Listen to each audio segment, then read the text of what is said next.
Liberia like nobody else does. This is Spoon 107.5 FM.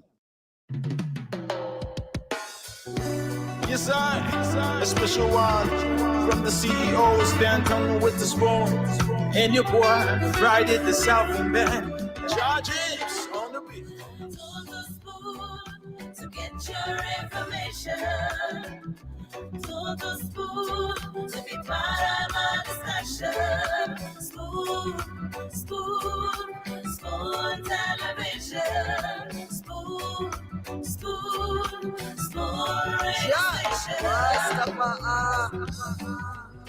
Spoon gonna tell you what is happening in Liberia. Spoon gonna tell you what is happening in Monrovia. Spoon gonna tell you what is happening in Africa. Just to spoon you will know. If the children crying for starvation, just to spoon. You want to get a news update, my brother, to spoon. You want to know what is happening in Monrovia, to spoon. Politicians want to make their decision, just to spoon. You want to know what's happening in the ministry, to spoon. Yeah, to spoon. Yeah, to spoon. You from Vonjema, Maryland, to spoon. Yeah, to spoon. If you eat kepa, graduate, my brother, to spoon. You got a spoon TV, you got a spoon radio, to spoon. Yeah, to spoon. You want to get a news update, to spoon. What? Yeah, Rastafari. Kilibamba, kilibamba, kilibamba. Kilibamba, kilibamba, kilibamba. What I want? This one you back today. Spoon TV. Spoon. This one you back today. Spoon. Listen. Spoon TV. Spoon. Ba. Spoon. Skiddy dabado. Spoon TV. Spoon Entertainment. Kua. Bese kua, go to there. Yes, I, a special one from the CEOs, downtown with the spoon. And your boy, Friday the Southern Band. Charges on the beat. To the spoon to get your information.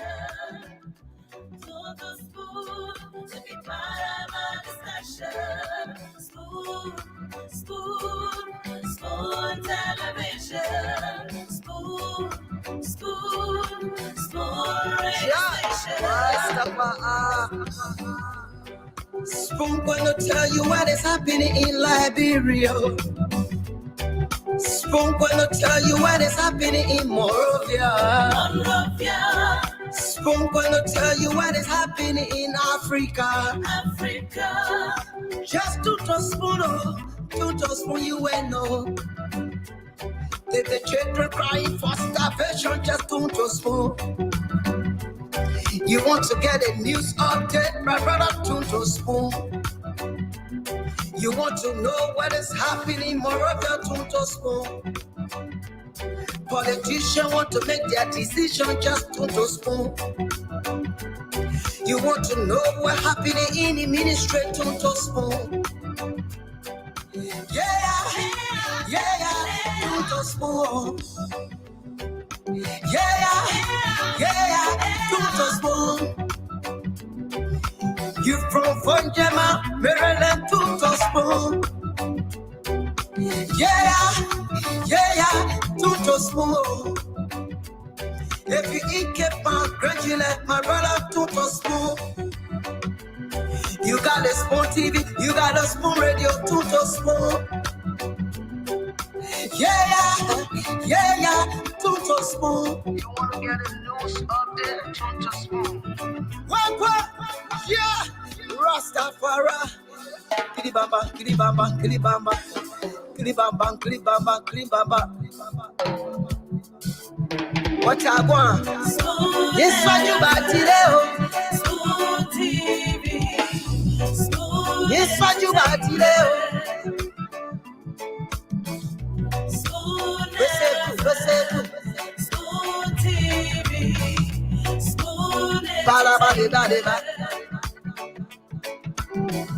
Spoon. Skidibidi dabado. Spoon TV. Spoon Entertainment. To be or not to be, that is the question. For many of you who are readers or students of literature, you know that famous quote, to be or not to be. That is the question, and that is what is being asked in Liberia as we speak. Whether Speaker Kofa will remain Speaker of the 55th legislature, or whether or not we'll see another scenario, the replica of Edwin Melvin Snow Jr.'s speakership being, taken away, rustled away from him, or that of Alex Tyler as well. Recuse yourself. I will not recuse myself. On Thursday, there was serious tension at the House of Representatives. A lot of conspiracy theories all about the place.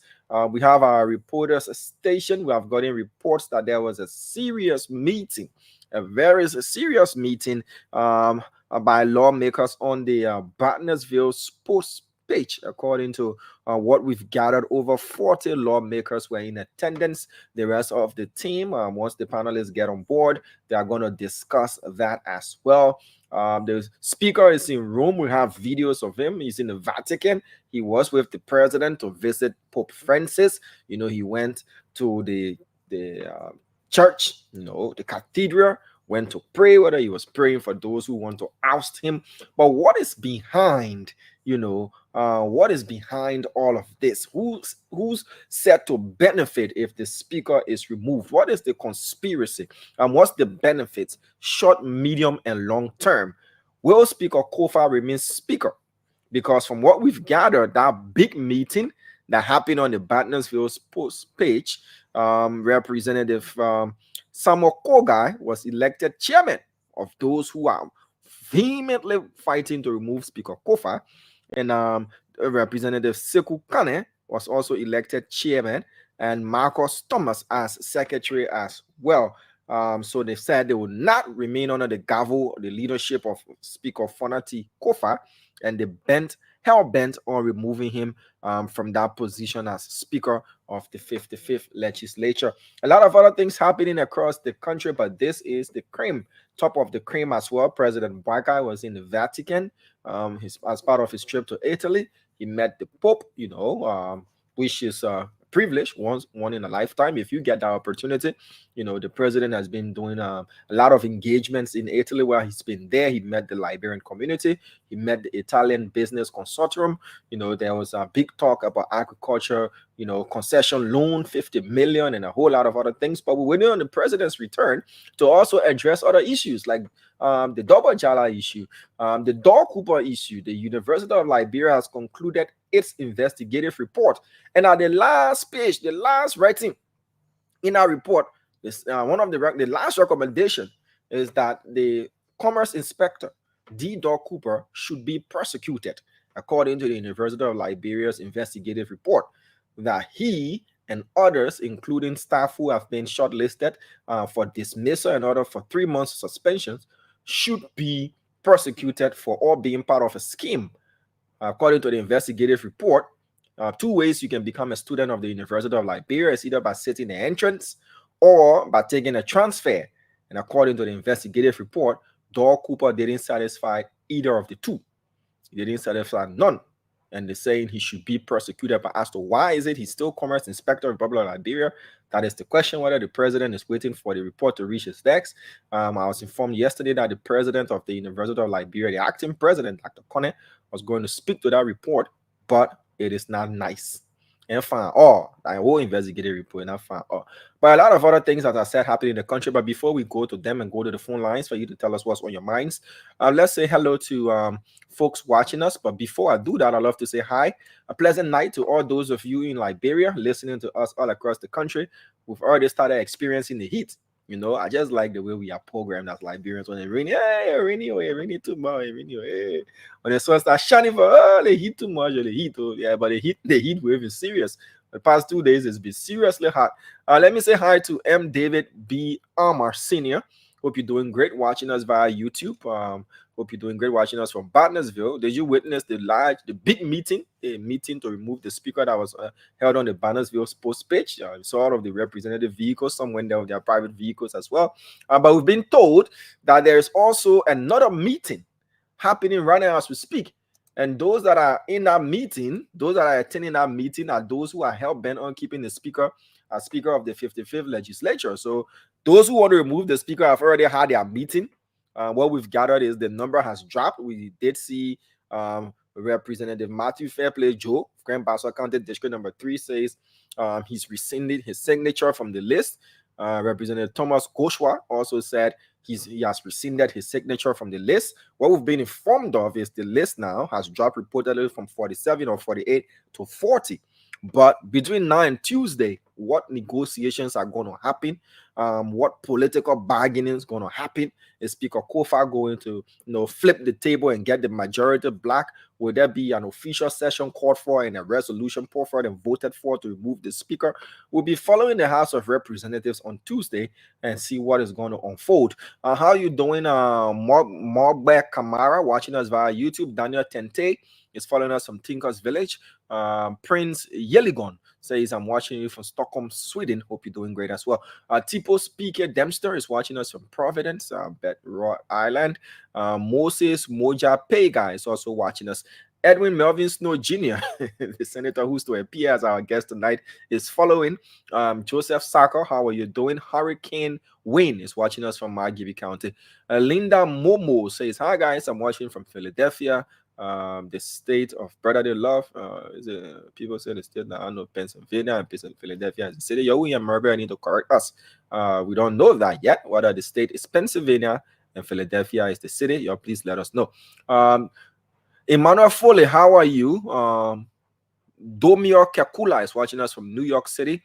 Hashmi Fambule, how are you doing? Ansu Dukle, Rachel S.H. Bartlett, Mambu Momo, Alex B. Gay, Melvin Toure, Madeline M. Jackson, Per Campbell, Dwalu's Interest, Thomas Godfred, H.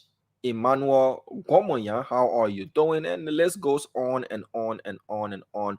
All those of you watching us, hope you're doing great as well. We'll go to the phone lines for you to tell us what's on your mind, what's happening, what's on your mind, what do you want to talk about? All right, so Boyman says the state is Pennsylvania. Philadelphia is a county in the state of Pennsylvania. Okay, so the state is Pennsylvania, right? We learn every day. Aaron Hammond says Philadelphia is a city in the state of Pennsylvania. All right. Asma says, Tama, just Google the thing and you know. No lie, eh? But sometimes we want to know from our folks as well. It's easy than to just Google things up. All right. So Melvin Toure says Philadelphia is the largest city in the U.S. state and Commonwealth of Pennsylvania and the 6th most populous U.S. city. All right. So there you have it, in-depth record. So we'll go to the phone lines for you to tell us what's on your minds. 077771075, 0555101075. Those are the numbers for you to call and tell us what's on your mind. We'll be pinning the WhatsApp number as well. But let's go to the local lines for now and take callers, and we'll get to the WhatsApp line. Hello? Hello, you live. Let's hear you out, please. Good evening, Dharma. How are you? God, thank you. And I'm not just being okay since 3 days. Yeah, go ahead. We wish you speedy recovery. I'm not sick, though. What happened to you now? I'm just worried. About?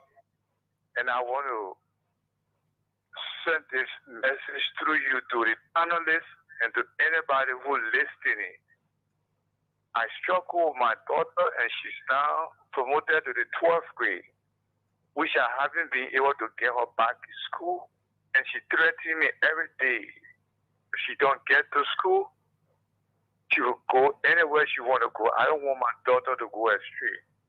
I'm kindly asking the public, the Spoon family, to help me pay my daughter tuition.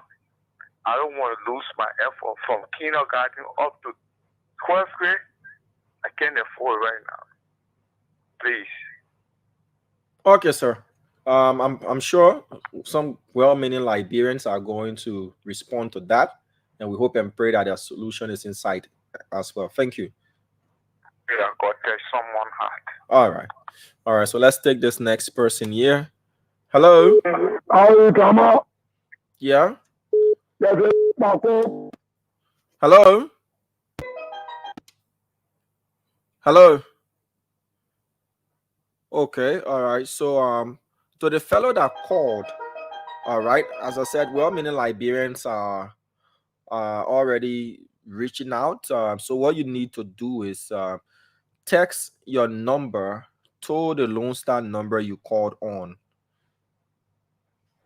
All right, so text your number. I'll read out my number. You text your number to me, and then I will reach out to those who are opting to help you out. So let me read out my number, and I'll call the number. So if it's not you and you send your number, I'll call. We'll know how the man voice sounded. All right, so my number is 0770 304519. 0770 304519. 0770 304519. That is my number. Just text me.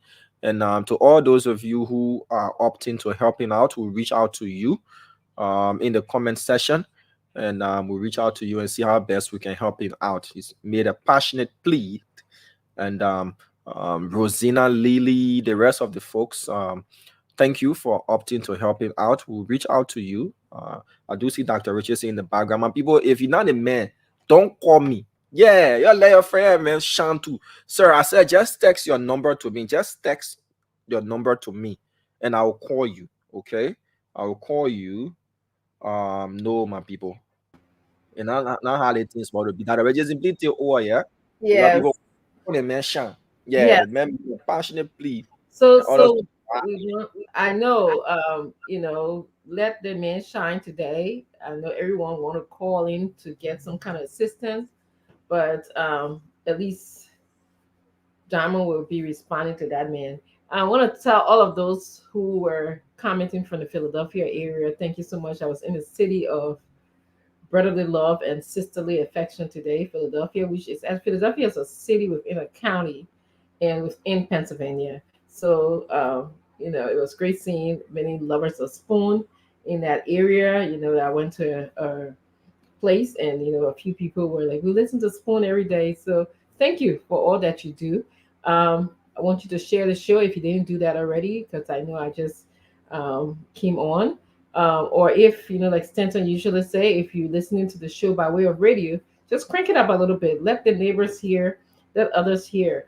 As we regularly do on the show, we come here to give you different perspectives on the information that we know. And it is our job, it is our hope that you use that information to think about what is going on in our country, to engage in critically thinking. One of the reasons why many of us are on this panel is to have you think about the information. We don't want to make the decision for you, but want you to make the best decision for Liberia. It should be for Liberia and about Liberia. This is why we come. It's not about friendship. Many of us, or at least I can attest for myself, I don't primarily know anyone in the government. My father never worked for government. Briefly, he did a little bit, but for most of his working years, he worked in the private sector. So I know nothing. I don't even grew up in where the seat of the government is.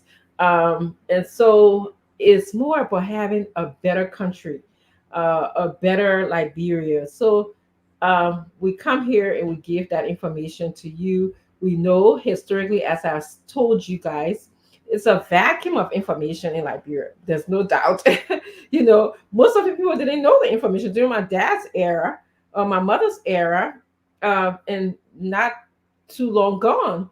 Um, Many people didn't even know what's going on in the country. It was hard to get information, especially about the politics of our country. So nowadays, people are sensitive and they have been sensitized to the information. People provide information to, the former CEO of this program. They provide information when I'm on the show. They provide information to me. We have a chat room that we share and exchange ideas.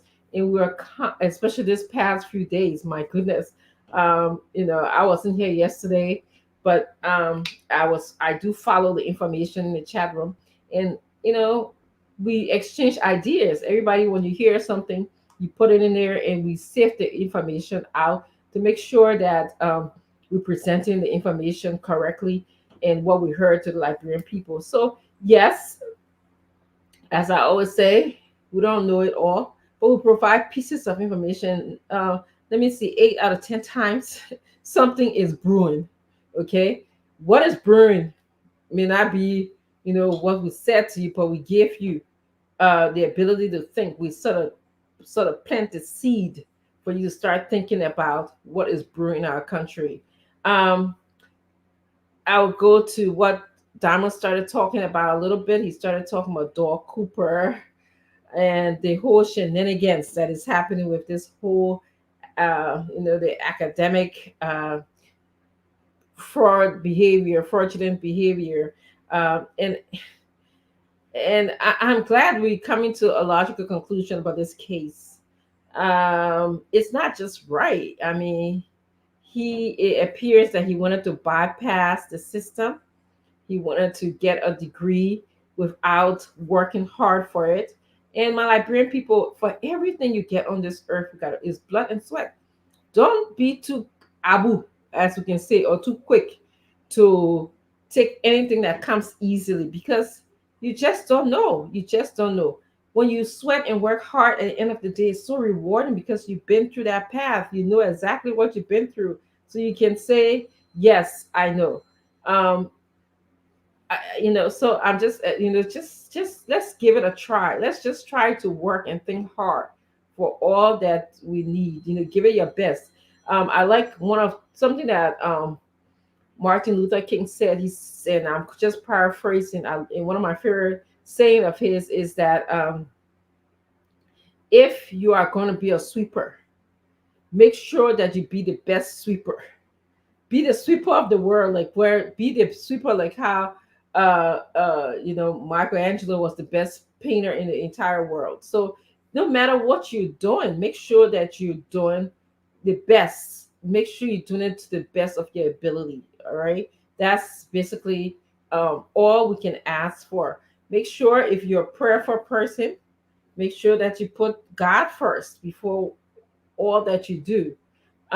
Sometimes just being a prayerful person can put you in a state of positivity. So those days that are dark and lonely, you can start to think about, the strength and the positivity that God has given you. So you really, I can, I can share, many years ago, I went for a job interview, and I actually was very scared. It was tense. It was very competitive. And then I had written down the night before, I can do all things that are possible through him. And I just kept on saying that. And that job interview went very well. All right. I was calm. Every time, sometimes when I felt like I would get nervous, I would think about, my reliance on God and how I can do all things. And so that is something that I carry with me and keep with me for the most part of my life. I know many of you want to jump into the major subject of the day, which is what's going on with our legislature. And I'm not going to do that because I'm going to let the team come in, and they come in so that we all can give you a different perspective. It is concerning. So yesterday, I was at the university teaching. I usually have 2 classes to teach on Thursday. I'm teaching from 4 to 7:20, and then from 7:20 to 10 o'clock. And but I was kind of like I was eager to peek through. Every time I got a break, I would sort of just look, to see what's going on in the country. And then I saw that, there was almost a coup d'etat. Some people call it a revolt, against the Speaker of the House, and we'll talk about it more. I'm not going to get into it. Um, but so something, but I was alarmed. I would have to tell you guys this. I was very alarmed. Um, so I'm sorry. Hello, how you doing? I didn't mean to. So yes, I was just really alarmed. Dwala was just talking about yesterday how I was antsy. I mean, I wasn't here, but I was kind of spying through as I was, teaching yesterday. But every break I got, sometimes when I went to the bathroom, I would listen to you guys a little bit and then go back to the classroom or we got out of the break. But I was antsy. This is not the first time it's happening, but this is the first time it's happening when Spoon is around in a way. That's right.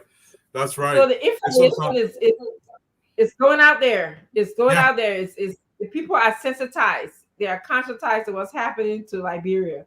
So I know I heard this is like the second time you got a call. You said no. I said I got called from almost 5 different counties today. People are listening. Oh, yes. All people listening. Yes. And the thing, even though like people say, okay, this is not the first time this is happening.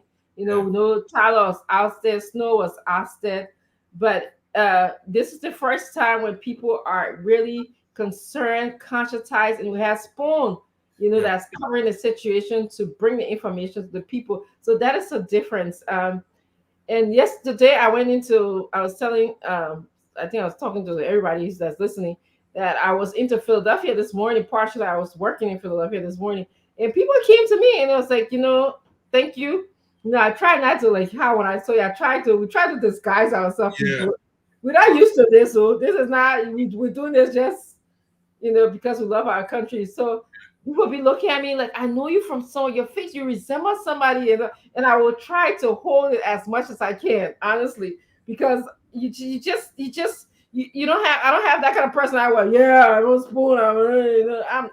I'm not. So then everybody said, once they recognize who you are, somebody say, yes, Dr. Richards from Spoon. The whole group with Jack group, everybody with Jack. You enjoying the film, eh? Yeah. No, I'm not. I can tell them my free fufu.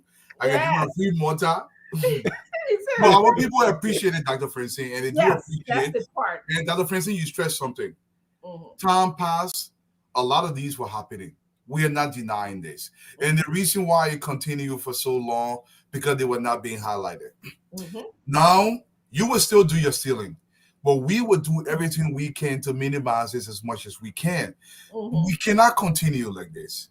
We cannot. And we were talking, people in Saniquene, people in Ganta, people in Vonjima and Zwedru and Wapulu and Sesto and Picano will hear what you are doing to them. Yeah. This cannot continue. When we say you're going to improve Zwedru multilateral, we not get money. Mm-hmm. But we can find money to redistribute the money into areas where $5,000 per piece. Can you imagine? I know you guys want to get into all of the politics. Yeah, but go ahead. We had a caller who asked for help. So I received over 15 different numbers. That's another thing. Yeah, but I was able to speak to the actual person, who called. There are people trying around and mention. We understand everybody got a problem, but at least I didn't on the tongue. Yeah. So to Bombing King, I said, let's be happy for that man who called. Never know when you'll be blessed. And he's got a sad story though. We spoke. He sent a text outlining his, the reason he even called on the radio to ask for help. So to Winston B. Jiwe. To Angeline Gale, to Sophia Johnson Mason, to Liberia Saving Liberia International, to Famata Duner, and the rest of the folks who want to help out. We had a conversation. The hierarchy had a conversation that all help should be channeled through the station for us to make sure that it's Thank done properly. Okay. It's done properly. So to if you want to aid him out, if you want to help him out to pay his daughter's fees, we'll pin a number on the screen quickly, Dr. Richardson, so that we can get contributions to help him out. And if it passes the amount that he needs, so other things can be given to her to keep her in school. That's what they as need to talk to her too. yeah, we thought to her. We're not paying the money that Dr. Richardson. We have to No, talk no, to her. no, Why she no. I collecting mean, the class? beside it, because if your dad wants your education more than you do, and he said that she's talking back to him, she's telling him that she's not going to go to school and what have you. Teacher stuff, I yeah. really, yes, I want her to be just as invested in her father. Okay, let her show some empathy. Yes, it's hard. Times are hard in the country, and if she carry that mindset that if I'm gonna just go and leave the house when things are rough on you, you don't give up, child. You don't give up. You pray hard like your dad. You pray hard. You look for different resources. So that's all I'm trying to tell you. So stick with your father and your parents. Stick with them. You I said that agree. in life right now. And this is also worth saying, guys. Some of us on the airwaves, we try to help us more, but when people start using lies, it makes it difficult for us to release money. And we're not suggesting we have money. When you help somebody here, see the other people will call with a story. When you try to verify the story and not true, now everything you say now becomes extremely difficult. And you got to understand, they think I hint to more where what's all doing in the country. You can only help so many people. So when you call in 10,000, you give it to your friend call, it can make the person say, "Do I answer another phone call?" That's why it's becoming so difficult now to help anybody. We're not just saying this. Gentlemen, welcome to the show. Sandra, hello, how you doing? I'm good, guys. How you guys doing? Good. Yeah, thank you. It's Thank Scout you. Power. I'm gonna pick out your Thank you. information Thank right you. now and send Thank you you. information. We are grateful. What you said, Dwalo? No, Scout Power been trying to contact me. I'm trying to look for his message so I can respond to it, and he can contact me directly. I think that's his name. Scout Power. All right. So, So I everybody can pin want the Dwalo number. number. Everybody want Dwalo number. Let me call Except the Dwalo Jews. number. Except the Jews. Y'all please call Dwalo, please. My man. Dwalo number. Send him. Let me ask one question. That man, and you already tell the man and people. Yeah, but the people need to send a man contribution now, so that we you can put it. facilitate. You want to put it off for a few more seconds? Yeah. But this is people now. ask- So Dwalo, I let what Dwalo said, Diamond. We do not want to encourage something like extra Marshall. Everybody will be, how we do it. If you put your number up, let them reach out to you. Yeah. All right. Let them reach out to you, and anybody send contributions, send wave, and whatsoever. And this is send wave, right? Yeah. Yeah. Then you can go ahead and try to help them. I mean, we are trying to get rest for Christmas. I know in October. We are trying to get rest for Christmas, so we'll discuss that later to give our people everything we can. A bag of rest here for the Christmas will be necessary. But that one, I know God laid on your heart to listen to that fellow. But again, we have to be very measured, like Dwalo said, and help our people, help those that really need help. All right. Man, we have Edwin Snow today, Mr. Dwalo. What a day. Dr. Richard saying. This thing is getting is about to boil over. It's about to boil over. It's about to boil over. What I heard today is concerning Fonati is on his way. I believe he's in Labrador now, or he's still on his way. I don't know. I believe some Fonati is somewhere, either in the air or on the ground. Either he's flying.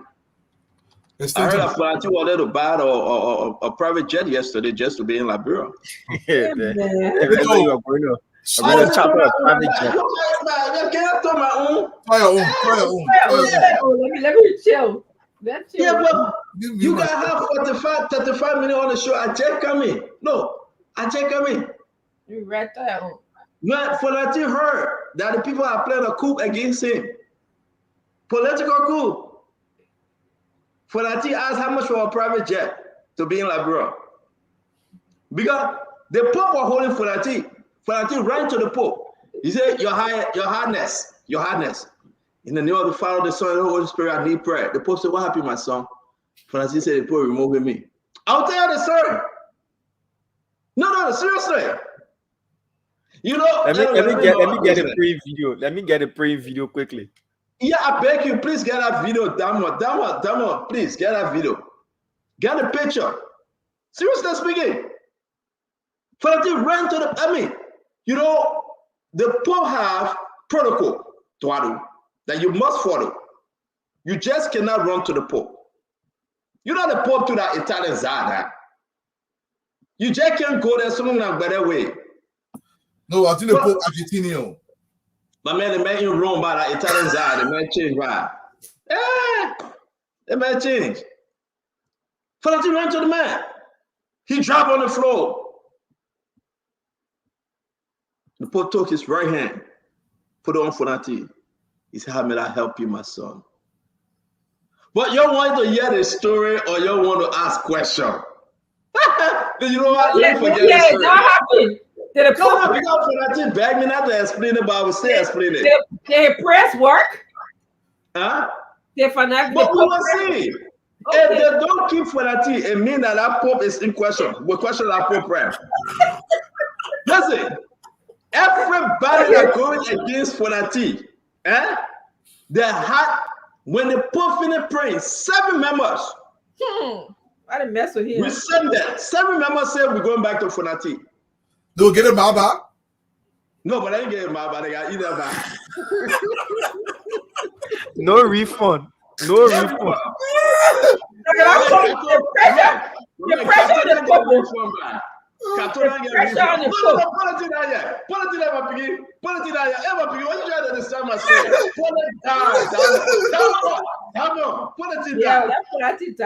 Ladies and gentlemen, invite somebody.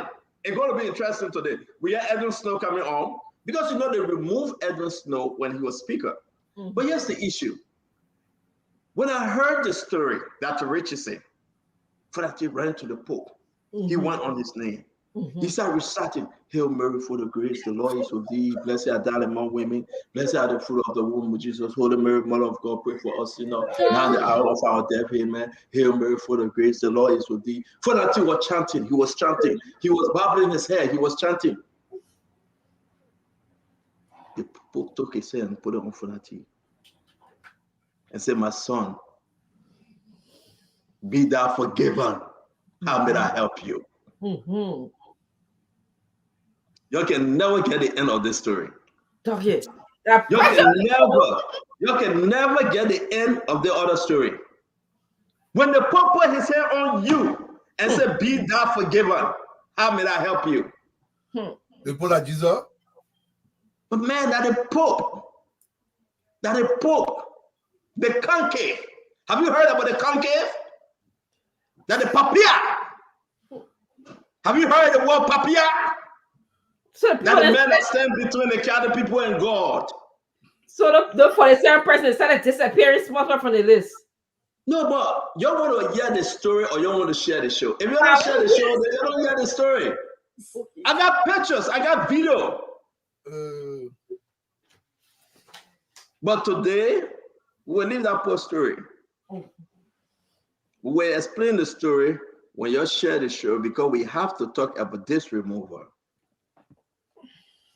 Do you know, Eduardo, that Richie said, that 41 opposition to Fanati, they call them the strong 41. They met today. These guys are bent to remove Fanati. Tuesday next week or Thursday next week, if Fanati survive, the prayer of the Pope is the prayer of the century. No, seriously. If you want, listen, if you are sick, go to the Pope. If you want to remove sanction, the Pope can do it. Yeah? If you get sanction, don't do it. If you want your sanction removed, go to the Pope. Okay, that's what ticket for that. No, seriously. Listen, they have 48 names on the list. Today, send the Pope lay his hand on Fanati. It came to 41. Today, they are 41. So if people just turn around. The spirit of confusion, the Pope have cast out the spirit of confusion among them. But they get a man. They will not get the money back. That one part is the Pope can control that one. The post can control that money thing. The post said, "Also, I can do everything, but I cannot pray for Thomas Father and John. We have to get the money back. You know that John, we are getting money to Thomas Father. Yeah. But the money back in room. But you know what? That's why I don't like Unity Party. Because they do not know how to tell the Liberian people the actual truth.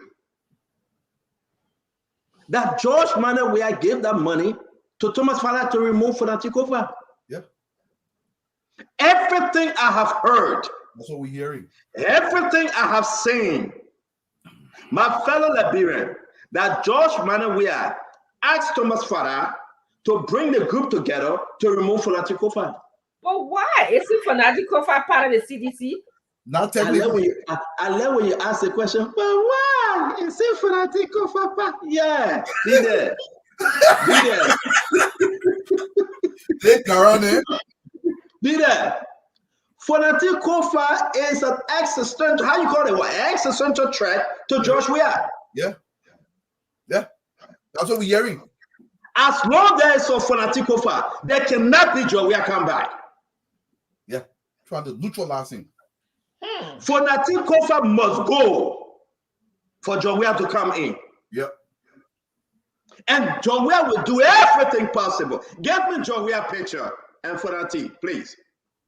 George Weah will do everything possible to remove. Listen. When the whole thing started, what CDC did? They wrote a letter. They said the president's statement. It didn't work. They said Janga Cole. They said Nathaniel McGill. And what did Nathaniel McGill do? He wrote a press release and said, we got to go to LDCC. That blah. We got a show for you tonight, my fellow Liberians. We got a show for you. As long you have George Manawea, that he want to come back, there should be no Fonatikofa. The sedition belief Fonatikofa is a spy. Sedition belief Fonatikofa snitched on them in America. They will never forgive Fonatikofa.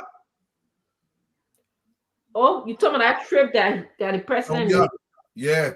When they carry George Manawea, I can tell you right now. I wore my nice blouse about potato green, right here. I wore potato green. The rest is steaming.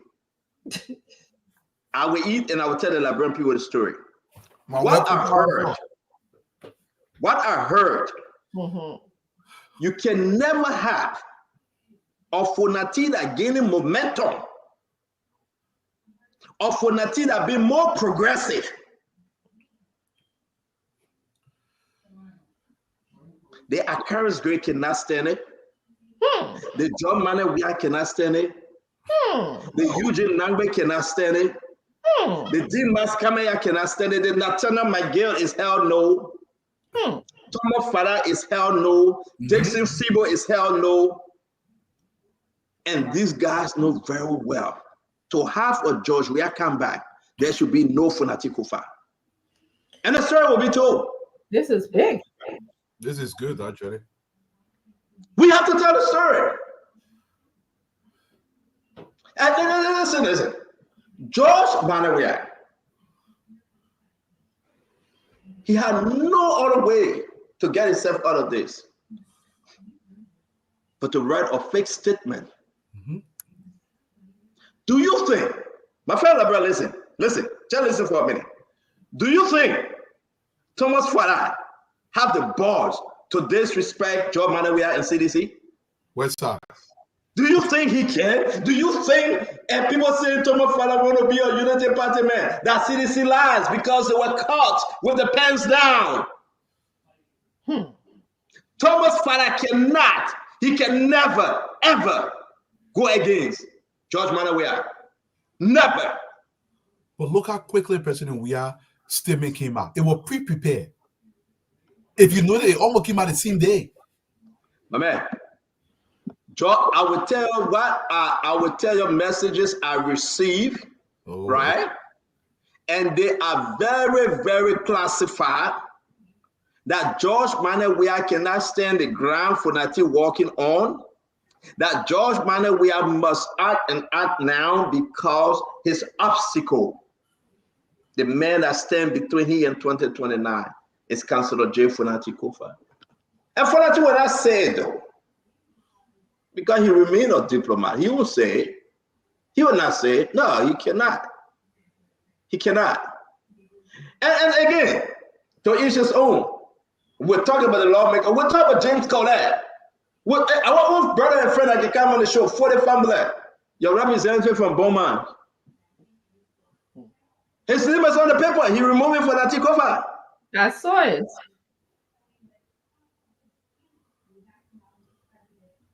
Now they're calling me. Try to go ahead. Let me answer them. Hey! Fire in the hole. Try to go ahead. Let me recognize some of our people. Go answer the call, the top of top. The news is breaking. The CDC trying to hold, but they got no legs to stand on. Trust me, this thing will continue to unfold. Let me recognize some of our people. Those of you who are coming. Vera Horace, tell the Oma my best wishes to her. We speak Basa so they can understand sometimes. Give this message to the Oma for me. Ne, fair give them warning. You say, where mo? Moga warning. But in you, I can't go out you more. The body the one warning. I'm on 1 year. But let me say this to our people. We will come here. We recognize Angeline Smith, Harry Sadie, Ma Barkley. How you doing, Madam James K. Jala, Mr. Jala? What's going on with you, Rachel Blackett? How are you? I see Eddie Santiago, Mr. Santiago. How are you doing? Emmanuel Akwe, my girl Siata Temwe. How you doing, Siata? Purdy Pearl out of Atlanta. What's going on, Pearl? Charles J.S. Young, Dr. Francis. Hi, Purdy Pearl. Hi, Purdy Pearl out of Atlanta. Jackson Connor, Mr. Connor, welcome to the show, sir. Fatuma Bedun Saliv, we love you. Lots of love. Fatima is here. Isiaka Moyaman Sharif, how are you doing? Zeus Carter Jr., Marcus, that went by very fast. Siata Kiawu, how are you doing? I see Abraham Kofa, Mr. Kofa, welcome. George Horace, Vera Horace, Vera, how you doing, man? Chris Sua, welcome to the show. Godwin, we are Dole. How are you doing, my brother? Bob Cooper, how you doing, Barbara? How's everything, my mom? Nathaniel Thompson, Mr. Thompson, how are you doing? Lawrence Appleton, Jerry Sika, welcome to the show. Beatrice Na, how everybody, wherever you're watching from, Spoken Words, what's going on with you? Bookstore, Mr. Stewart, I see Mark K. Yami, Sita Kiawu, I think I said your name already. Miata Malik, Lasini A. Kamara, Mr. Kamara, welcome to the show. Sir Momo Salamani. Momo, what's popping, brother? It's been a minute. How's everything with you? I see Eric W. Wiggy. Mr. Wiggy, welcome to the show. Jay Carter, Mr. Carter, Siliki Keller. Welcome, Bummy King. My brother, Bummy King. What's popping, man? J Boy. How's everything with you, J Boy? TC Coob, what's going on? How are Sonny? Madam Sonny, welcome to the show. I see Tape Tope for the that went by Mami Flomo. Hey, Mami, what's going on, Mama? Kou, Wodu, Letuna, welcome to the show. Everybody, man, across the country. It is about Liberia. Please share the show. Let's continue to expose what is negative in our society. This is the only way we have a chance, at least changing what's happening to the country. These guys, if they continue to perform in the dark, they ain't going to change. They got no incentive to. But our goal here is to open the curtain. Your leg inside. That's the fancy. No, Dwalo, I just want to appreciate all of the panelists. I mean, I woke up this morning, I saw over 100 messages. So I mean that you guys were talking all night long preparing for the show. So a lot of people just don't know what it takes, what goes into preparing for this show and how impromptu our show is. It's not pre-planned, it's not scripted, and of course the moderator Stanton, a lot of kudos go to you. You come out with these very provoking questions, interesting way to relate to Liberian people. So it's a whole lot that goes into this presentation that we have here for you. So just share the show, lay back, and we'll be asking all the thought-provoking questions. But Dwala, Stella, give me a second. I did hear a question to Representative Babiko. I put a laugh last night. I got a lot of calls about that question. Mine? It was perfect. Even though he had a interesting answer about Thailand and medication. And I was second Thailand and I one old story. Every day we hear America. Let our we committed. Yes, and Mr. Kennedy says a good thing. I mean, maybe not my boy, man. You guys wasn't fair with him yesterday. That's my boy over there. Okay. Maybe not, baby. Maybe not, baby. You know. Maybe not my boy, man. Maybe say you go to Thailand to get medication. So all the time you been over there, what are you not doing in your district? Maybe. So when something happened to him, all the medication was just staying in Thailand, huh? You're staying in Thailand. The system, what are they putting a system place where if something happened to them to tell them more, the system continues. That's what we want. You don't think about it. He beat her. He there beating people for land in how they won't block his entrance. Maybe you won't compare. Oh, why you not contribute to Liberia? Maybe the money Liberia giving you every single month and all the 100,000 they don't give you for all those years you've been there. Give it to Dwalu and compare. But let's compare our lives before you came to government and see who's done more in Liberia. Thank you very much, Mr. Duado. I want to say all the guys are coming there. I get you ready. Mama is coming with fire. Paul Kennedy is sick. I hope he doesn't appear tonight, but he will stay calm. And we're going to have, how you call her, Jackie will come. She say, just give me one more minute. Just give me one more minute. Stand up, I finish again. She's going to come with her own. Granny is on vacation. Thank God. Thank God Granny is on vacation. I don't have to pick up anybody called Granny. I want to say Fatima. Fatima have our sympathy. She burying her, I think that's her niece. Somebody passed away from her in Pennsylvania. Again, Fatima is the best friend of Samuel Koga, District Number 5 representing in my county. Very close best friend. I will explain that story to you in our leisure's time. Okay? Very close best friend. I received the information. It broke my heart. It's okay. I'm sorry. But wait now. You interrupted. You know, let me tell you something, right? If you fail to give the Liberian people what they want to hear, they're going to leave your program. You got to tell the people everything. The juicy juice. Samuel Koga, Fatima, best friend. I hope I will let AB know, and AB will know that. Again, I want to say, who's else coming again? Everybody coming. I think Yatema will come on, or Fidela Patrick is coming on. We're going to have a really, really good show today, folks. We're not even there yet. We got 8 more minutes. Tell us what you think. Mr. Duaro, have welcomed some of you guys. Please share the show. If you share the show, you give me a thumbs up, I'll welcome you. And again, tell us where you're joining us from. I want to know whether we're only in Liberia or we're somewhere around the world. Somewhere, let us know which state, which country, which county in Liberia you're joining us from. Let's recognize that we got 8 more minutes to do this. Go on Facebook, go on YouTube, go on all the social media outlets that we are connected with, and just tell somebody that Spoon is on. We're going to have Senator J. Mervyn Cole, not Mervyn Cole, J. Snow. Okay, Senator Snow is coming on. We're going to have James Collette will also be coming on. James Collette, one of the hard rock behind this removal of Fanatic Kofa, he will be on. He's coming in studio. Again, we're going to have a wonderful show. Wherever you join us from, get your popcorn. If you do not have popcorn, just go down the store from you. Ask the people, I want popcorn. If they say $2 for it, say yes, call Spoon Network, they would pay. In Labrador too? In Labrador. What? If you don't have popcorn and you want popcorn, you want to enjoy yourself watching the show. So my puppy and I are watching the show, all you need to do, just go right to the gyro shop. And say, anywhere. So how about that plenty chip, man? That why you ain't Labrador. That plenty chip is salty, man. Okay. The what you say in the stores that Francine is very good though. Yes. I know, that's what I'm saying. I think store the plenty chip. Yeah. That couple of things with that thing, it'll be better, right? And, you know, I'm looking at Dr. Richardson talking about plenty chips. Dr. Richardson, grab your plenty, the green one, the red one, slice it up good and fry it nicely. You don't get time back. And, you know, you're going to go to that process. That thing is processed food.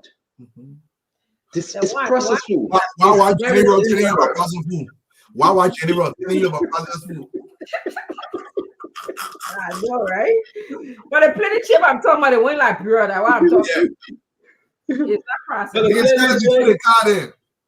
The plenty chip, you got to get it. This slice it up. Slice. Now, I know you spring a small salt that Richardson, you don't know that thing, you're born in Brooklyn. Let me help you. You slice it up, slice. You sprinkle a small salt on it, you beat it, plaka. You put it in the oil. There you go.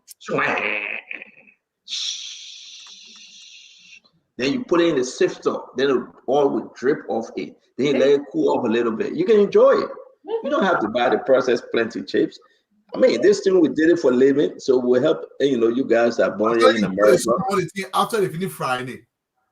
No, you got to sprinkle salt on it before you fry it.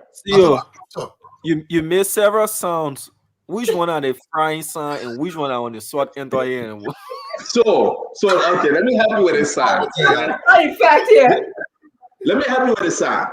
First of all, you slice in the plenty of the red banana that they can call it. Slat. You get that one? You put it on the slicer. You get it right? Slat, right? Then you sprinkle the salt on it. When you sprinkle the salt, then you beat it. Plaga. It means that you're beating it for the salt to be all in the mix, right? I mean, in a sifter or something, and you shaking it, but or in the bowl or in the sifter, you're shaking it. Plaga. Then you put it in the oil. Because when you put it there first, if the oil is hot, it will just go. Then from there, you will hear the oil sound. It means that it's not done for you to take it off. So those are the different. Even a black man will know how to fix it because you know why. Where are you at, right? Huh? Did they go get plenty chip too? They can go get plenty chips. Just say they put a spoon there, we'll send you. If they ask you to pay 6 spoon, they will send you. They will call down and get tired. My boy doesn't have push my no more evil. They will call down and they will get tired. And wait on the side. They will call, they won't get me. He probably now confess that I know, right? I know. But guys, Charlie, LRB, hello, yeah. All right, so let's go ahead. We will start the show pretty soon. We got 2 more minutes or 3 more minutes to start. This is the time we come on and just talk our own thing. I want to play a couple of videos just to remind us from yesterday. Well, yesterday was a big day. Let me play these different videos. We will talk more about George Maneuverings today. Our guest for tonight is Edwin Mervyn Snow Jr., the senator for Bowman County. And guess what? I want to ask Edwin Snow. I heard something. I don't know how true it is. Edwin Snow will be running in different county 2029. I don't know how true it is. That'll be what? Dama, come on. You saying something? That'll be the third county not running. In Monserrato, that Edwin Snow will go down in the World Guinness Book of Record. I can't wait for him. You too much, I swear. He will go down in the World Guinness Book of Record. I have never seen a representative or senator travel to 5 different counties and the people voted for him. Seriously. Let me play this video. I just got you thinking about, in fact, you the first person calling me. Oh, my road is very bad. Yeah. My man, Luda. Yeah. You my brother. We get that thing straight up. Okay. Where we are now is critical. Okay. We all being opting, to be stratified. And besides that, the way we've been proceeding at our legislature, we've been having issues, we've been crying back and forth. Okay. Lawmakers can continuously be beggars. We have even reduced ourselves to the extent to be selling our gas slave to our colleagues. Our colleagues can be better than us. We got no super lawmaker. We all to some extent should be on par. So we need to talk. Me, I'm shooting it to you strictly. At our legislature, all the activities over there were through numbers. Okay. They were through numbers. That number game. So, let me get that. I want to get that. So that number game. And the way we watching the number swaying, the people gone 47 already. 47 already. Wow. Yeah. So if we say that number pass and we may not get a stop, something happen, we also that will be victim again for another I don't know how many years. But what's the true nature of this? What yeah, like I really want to understand. What's Start the to Clarence. Start to Clarence. Which true nature you want to understand? I And mean, then we explain to you. huh? No, We but just want to understand the exact. because what I was hearing, what I heard somebody saying, I don't know, they say what they got in, want to be the speaker. What the Madingo fellow name, man? Sego Kane. Segu Kane. No, leader one, you can guarantee a fire with her true. A fire with her true. So it's fire with her true. You getting me? Okay. It's fire with her true. It's not true. So it's that fake news. So where do we stand? What is the fate? The fact remains, in legislative politics, they have a saying that the minority will have their saying, the majority will have their will. In legislative politics, the number is the one that carry the king. Well, where the number is now, the number is now 46. And there are people who going to sign early in the morning, and we try getting you in a couple of days ago to sit down with you and initiate a conversation because you are our owner, man. We have laptop together, we have things, and you don't want tomorrow. You say, oh, but my man, why you couldn't contact me? Why you couldn't inform me? It happened. In legislative politics, you can be even with someone at the 11th hour.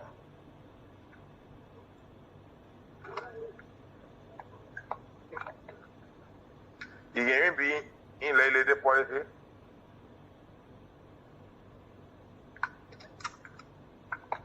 In legislative politics, one of the numbers is increasing. One of the numbers is increasing. You follow the numbers, not your will again. So at 46, it's difficult now to save the man.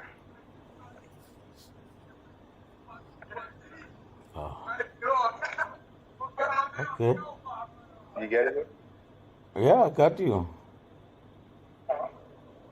So who this is favoring? Who is going to, just in case the speaker is removed, who is going to be the next?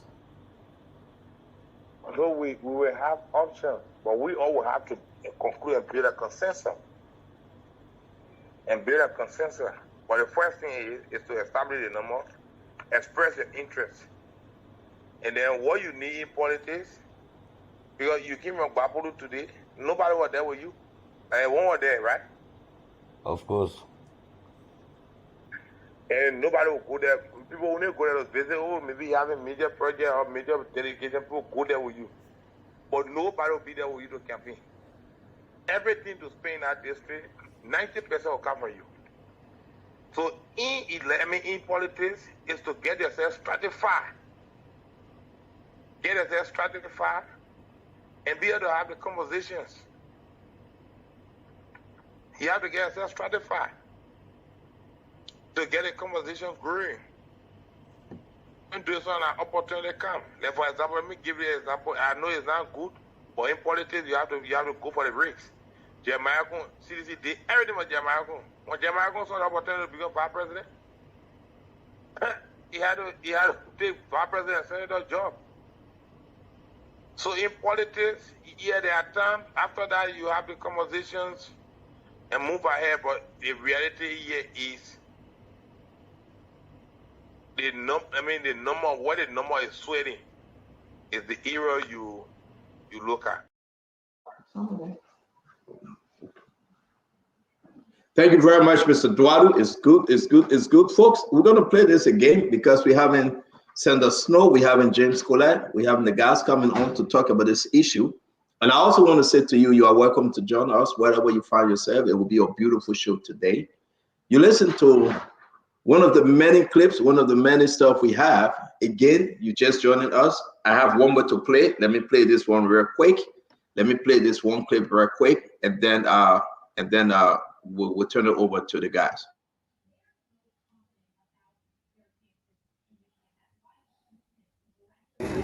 So what happened? Who get history that you want to chastise me today? You criticize me and see my brothers all in the chat room.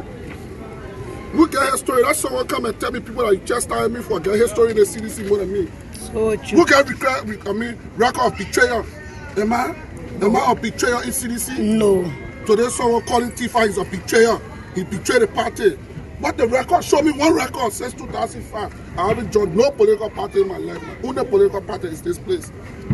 You're forgetting to know the only man I told for you in Lofa and went there in 4 years to challenge Joseph Parker. You're forgetting today. Today I have not joined United Party. And I'm never going to join United Party. Joseph Parker is the president of this country. He's a kissing man. He's from my district. The CDC people sit there and say,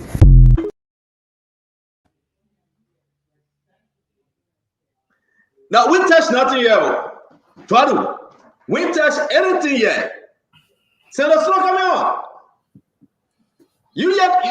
Have we said anything? No. We have not spoken yet.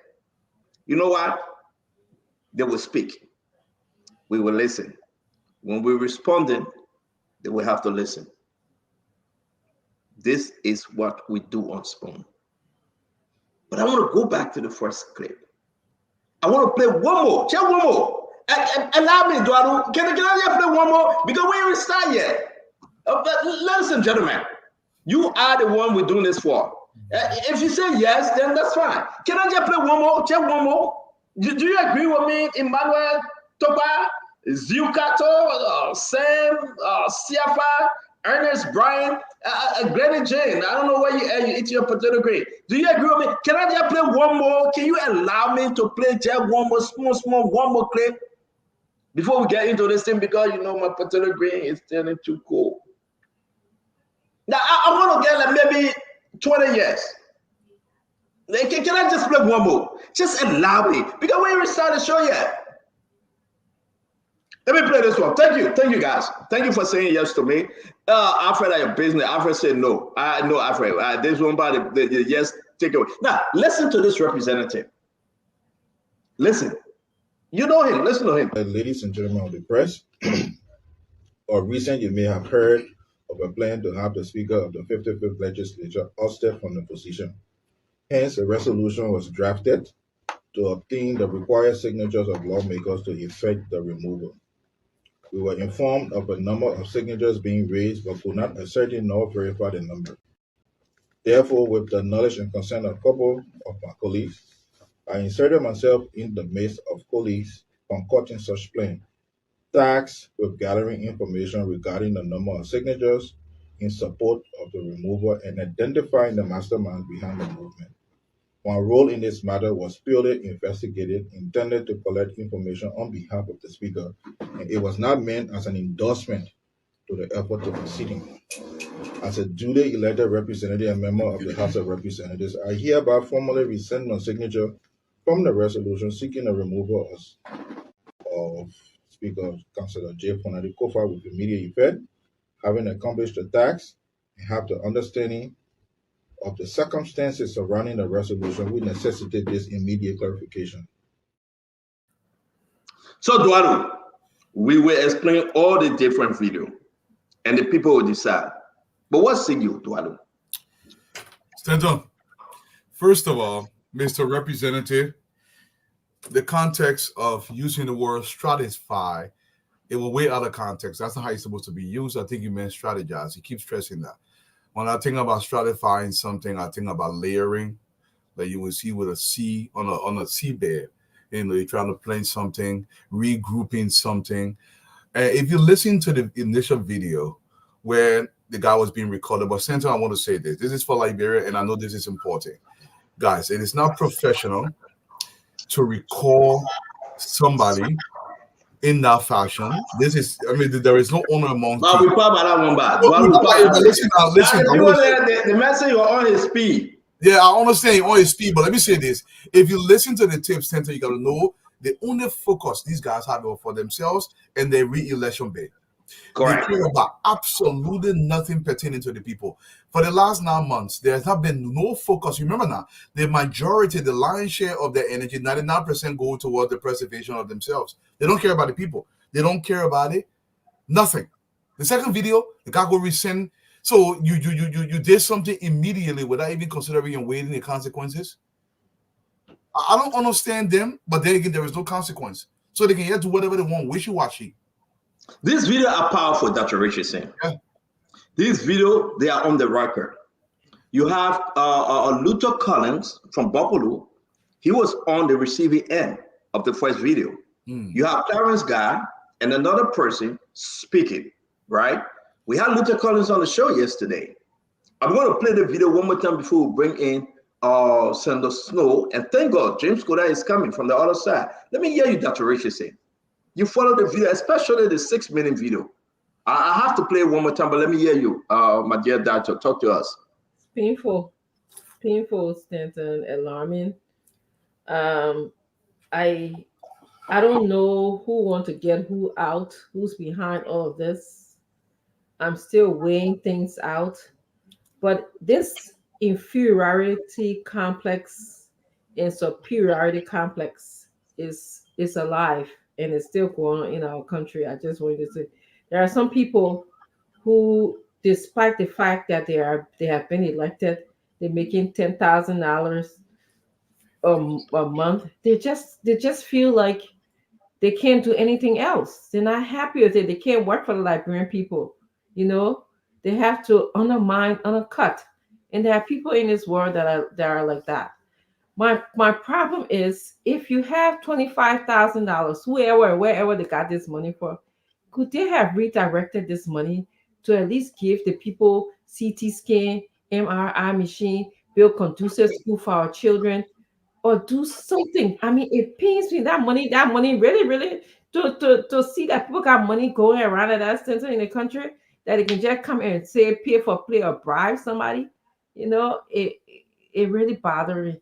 So it's unfolding. We got a lot to hear, but I know I this inferiority complex and this superiority complex is deep down in our culture, in our community. That's what I have to add, Senator. Brother Richardson, thank you very much. I can see Senator Snow in the back, but the senator will allow us to play this video one more time for those of you that joining us. This video was in play. It's not online, so I want to play it for you, and I'm asking you, please, you can have it. I want to play it for you. We got a lot to discuss today. Share the show, invite your friends. Let's have some fun discussing the issue of Liberia. So wherever you find yourself, this video is very important. You have Representative Collins, Luther Collins from Buffalo, and you have Clarence Guy on the other side, negotiating. The whole thing about money, this whole thing about removing Funati Kofa. Right now, there was a meeting here for the one members went to Ghanansville. Had a serious meeting. They had a full organization. I get the chairman, the secretary general will explain everything to you. So, guys, wherever you find yourself today, I want you to listen and listen very well. Yes, the video. I just got to chicken by. In fact, you the first person calling me. Oh, my role is very bad. Yeah. My man, Luna. Yeah. No, you're my brother. We get that thing straight up. Okay. Where we are now is critical. Okay. We all been opting, you know, to be stratified. And besides that, the way we've been proceeding at our legislature, we've been having issues, you know. We've been crying back and forth. Okay. Lawmakers can continuously be beggars. We have even reduced ourselves to the extent to be selling our gas slave to our colleagues. Our colleagues can be better than us. We got no super lawmaker. We all to some extent should be on par. So we need to talk. Me, I'm shooting it to you straightly.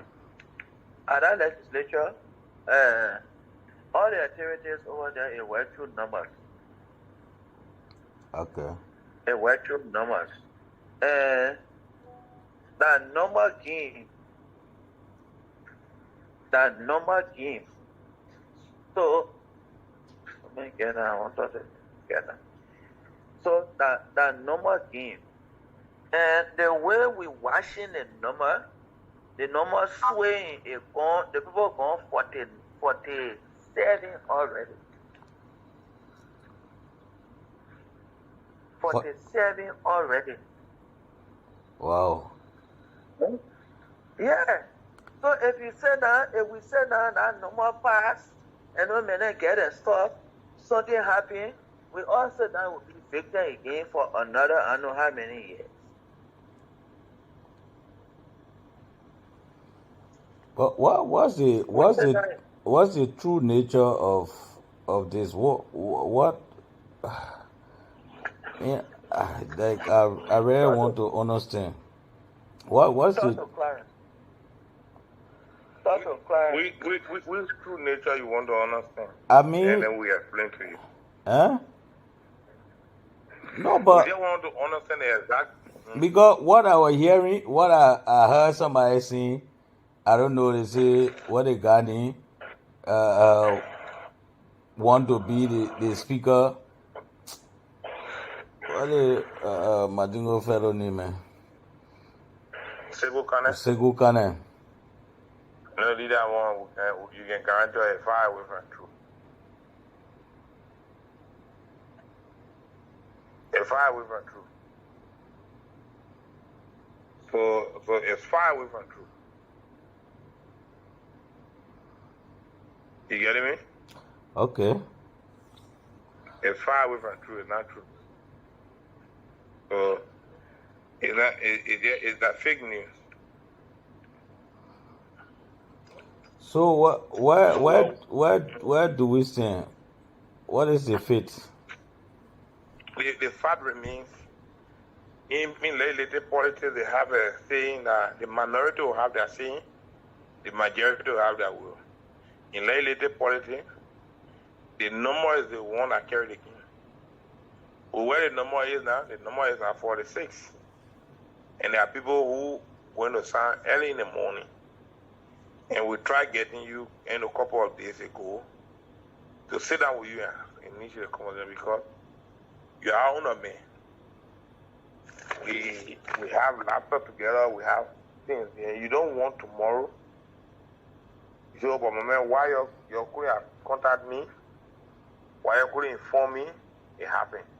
In legislative politics, you can be even with someone at the 11th hour.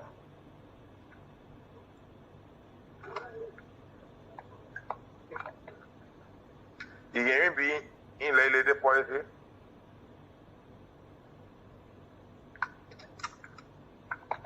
In legislative politics, one of the numbers is increasing.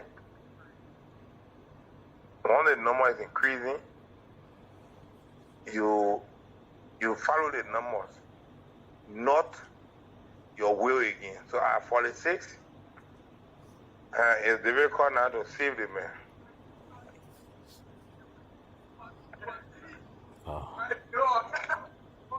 Okay. You get it? Yeah, I got you. So who this is favoring? Who is going to, just in case the speaker is removed, who is going to be the next? So we will have options, but we all will have to conclude and build a consensus. But the first thing is to establish the number, express your interest. And then what you need in politics, because you came from Bapuru today, nobody was there with you. One was there, right? Of course. And nobody will go there. People only go there to visit, oh, maybe you have a major project or major dedication, people go there with you. But nobody will be there with you to campaign. Everything to spend in that district, 90% will come from you. So in politics is to get yourself stratified. get yourself stratified, and be able to have the conversations. You have to get yourself stratified to get the conversation growing. And do it when an opportunity come. Like for example, let me give you an example. I know it's not good, but in politics you have to go for the risks. Jeremiah CDC did everything with Jeremiah. When Jeremiah saw the opportunity to become vice president, he had to take vice president and senator job. So in politics, yeah, there are times after that you have the conversations and move ahead, but the reality here is the number is sweating is the era you look at. Thank you very much. Thank you very much, audience. Again, you heard the clip. We got so many videos. We have Senator Snow in the back. We have the rest of the team will be joining us. Now we can officially start this show. This is what you came for, and we say thank you. We can get in the tip. I've had a lot of takeaway. It is disturbing. Dr. Richardson, it's good to have you. Mr. Dwello, it's good to have you. I have Mr. Representative Sam Hoga. He's also in studio. Man, what's going on, man? You're blue, man. You are very blue. Fundela, you are. You are very, very blue. Yeah, last night I was in darkness. I came somewhere. I'm not currently in the city. Okay. So I'm outside of Liberia right now. So yeah, but I'm in Liberia, but outside of Monrovia. You're okay about being blue, right? I think there's a guest house that. No, I'm not asking where you are. I'm saying you are blue. No, I'm not blue. I'm not blue. It's the lighting. It's the lighting. No, it's not the light. It's the figure on the camera. So if you go down, you can change that to kind of. Okay. Let me do that quickly. No, you can be blue, man, on the show. I read it. We can hear you fine. After all, I'm a Chelsea fan, so there's nothing wrong with that. Chelsea, that's why Chelsea is performing very poorly. I'm going to bring in Senator Snow. Senator Edwin Bevin Snow. Wait, Senator, it's good to have you, though. But I really want to understand, Senator, and forgive me if I'm wrong here. Please do. Senator, I just don't want you to say, let me just get it off the bat. Will you not be running in Bowman County again? Are you going somewhere else? So just to let me start by greeting all of you on the show, and especially Dr. Richardson. Why you want to make that special? Why you want to make that special? She's my sister. You know, we're excited on the show, so we know we understand each other. And by the way, Chelsea is doing much better than last season. So I'm also a Chelsea fan. Chelsea is doing much better. We'll wait for the end. Their end. We'll just wait for their end. But are you not going back to Bowman County 2029? Hola, Bowman is rolling there. I don't support the people show back. I get 100 people send me messages to ask Honorable Snowback. This question not from me, my mate. The people, the Liberian people who we serve, they want to hear from the senator. And you said before I came on the show, you started going to World Guinness Book of Records. And now you're GC me on your show, listening to you. But Stanton, the direct answer for that is I'm a politician. I love politics. And like I said to you, I'm fortunate or blessed, maybe I'm a politician with a lot of options. And I told you that come 2029, I will be on the ballot, either as a full runner, running for the presidency, a running mate, or a senator. So all options remain open. Okay, Chief. All right, but we brought you up for different reasons. I'm going to hold you that another time down the line. I'm going to squeeze you to that. But again, I want to welcome all of you. I have Representative Kogar, who is coming in as a guest panelist joining us. I have I'm going to bring Asifa on. I hope his internet is right. Ketema will be joining us if he can. We have the whole team coming on. But Senator, this is yours. You coming in as a guest. You are the official guest for the program, and we're going to have you. Now, everything that is happening in the country, you have your opening, sir. After you do that, we'll bring the rest of the guys on. Talk to us, Chief. Well, Stanton, as always, when you asked me today to join the show, I felt delighted because we are servant of the people. We are in the public space. So I think when issues of national concerns come about and we're asked to give our views on it, And I was particularly excited to do this since indeed I was once in the position that Speaker Kofa finds himself in today. I was once a member of the House of Representatives. I was once on the other side being a part of a group that removed or tried to move a speaker. So I've been on all sides of the device regarding this situation. So when you asked me to come and give my views on it, I thought it was something that I would like to be a part of, to talk to you about it. And I'm glad to be on the show. And I'm sure as we go into the show, there will be specific questions that you want me to answer or comments you want me to make, and I can assure you that I will do my best. Thank you very much, Senator Snow. Again, you are joining us in the person of Dr. Richardson, Mr. Duadu Abulamame. I'm going to bring in Paul Kennedy. I'm going to bring in Asif. He said Paul is sick.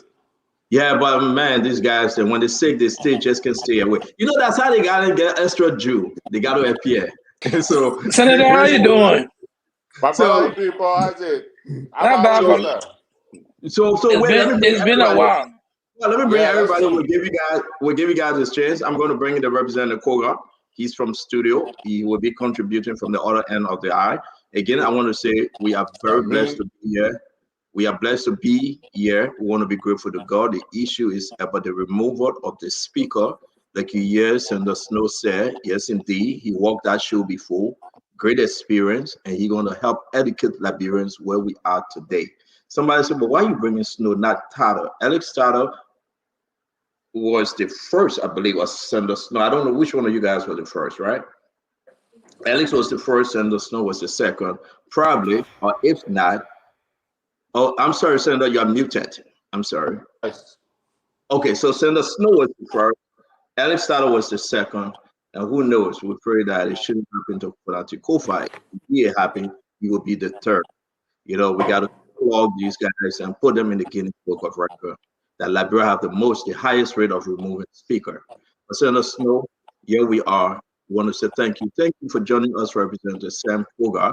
We come to you and we really want to know about your special relationship with Fatima on our show. We come to you, Representative Kogar. Senator Snow, let's talk about the issue now. Here we are. You follow the show.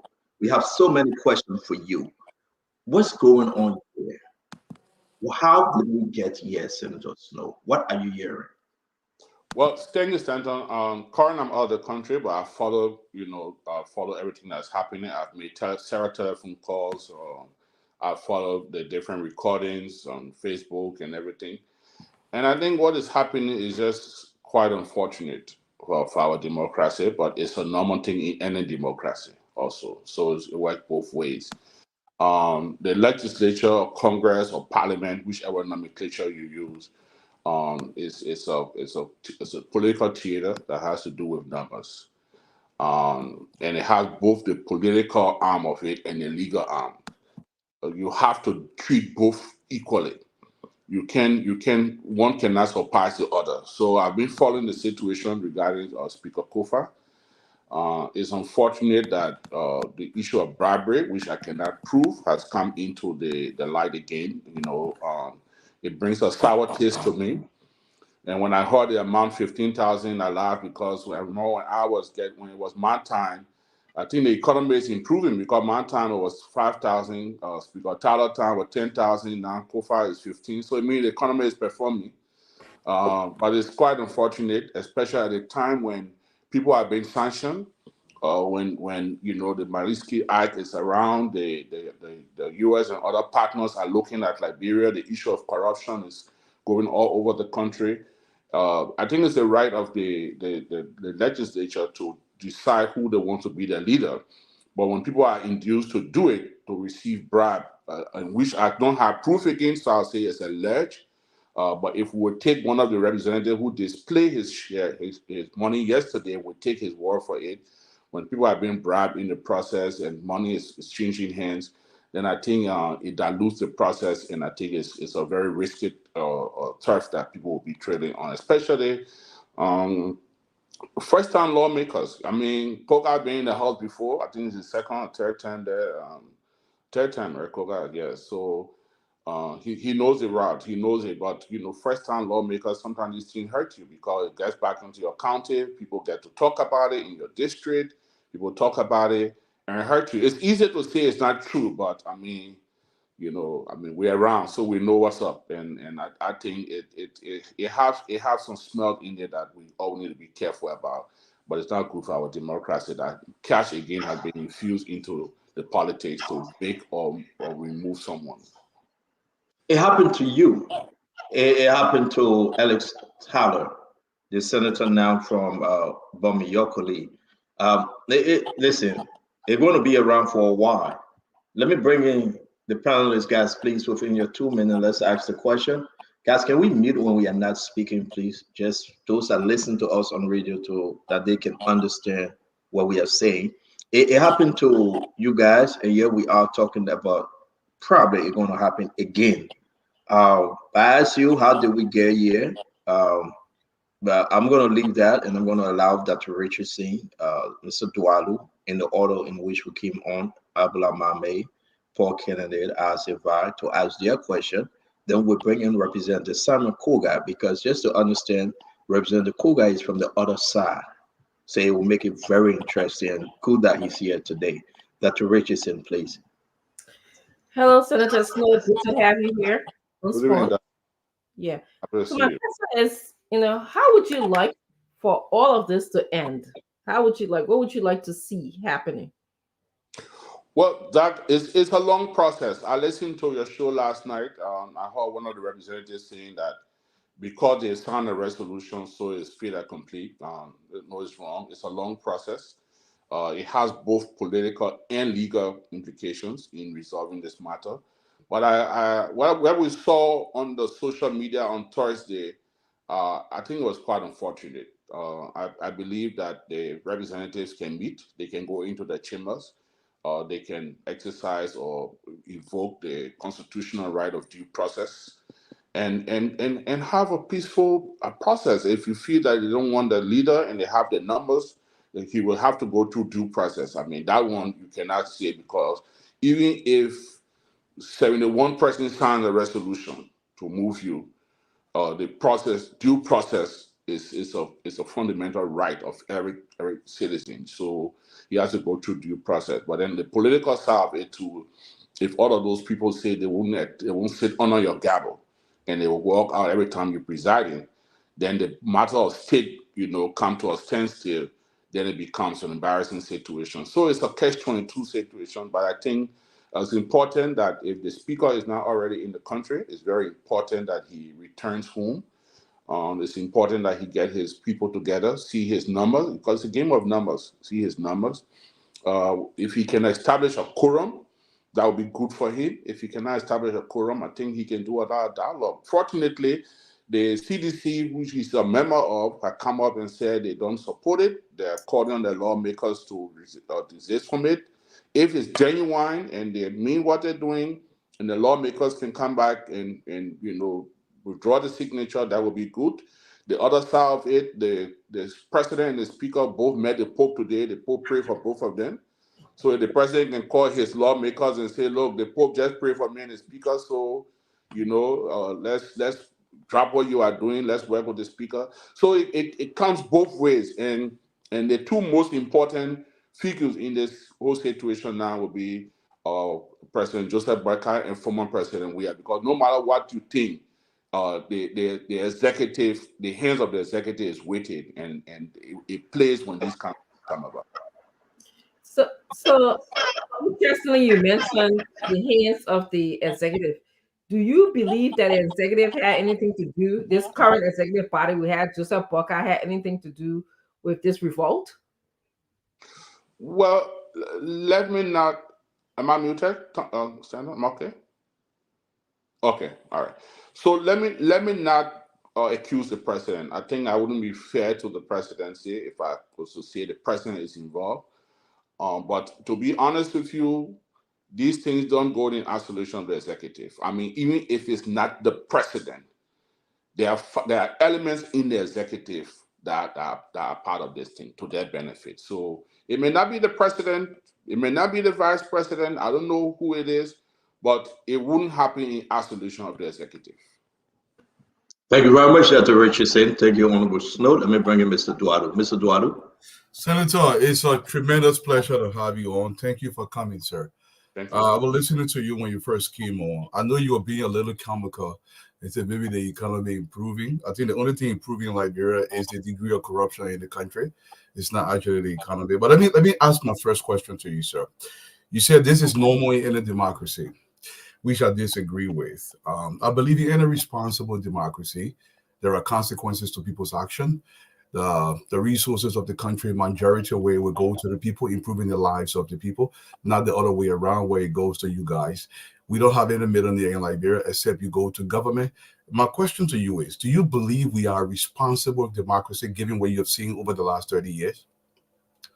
Well, brother, I think it's fair to first correct you. When I say it's okay, when I say it's normal in democracy, I spoke of two factors in the situation. One is I spoke of the legal side of it and the political side of it. So the political side of it, where you talk about numbers, is normal in democracy. That's where I came from. So I'm not talking about the alleged bribery or whatever else is playing. I'm just talking about the democracy in the political theater is a game of numbers. That's where I came from.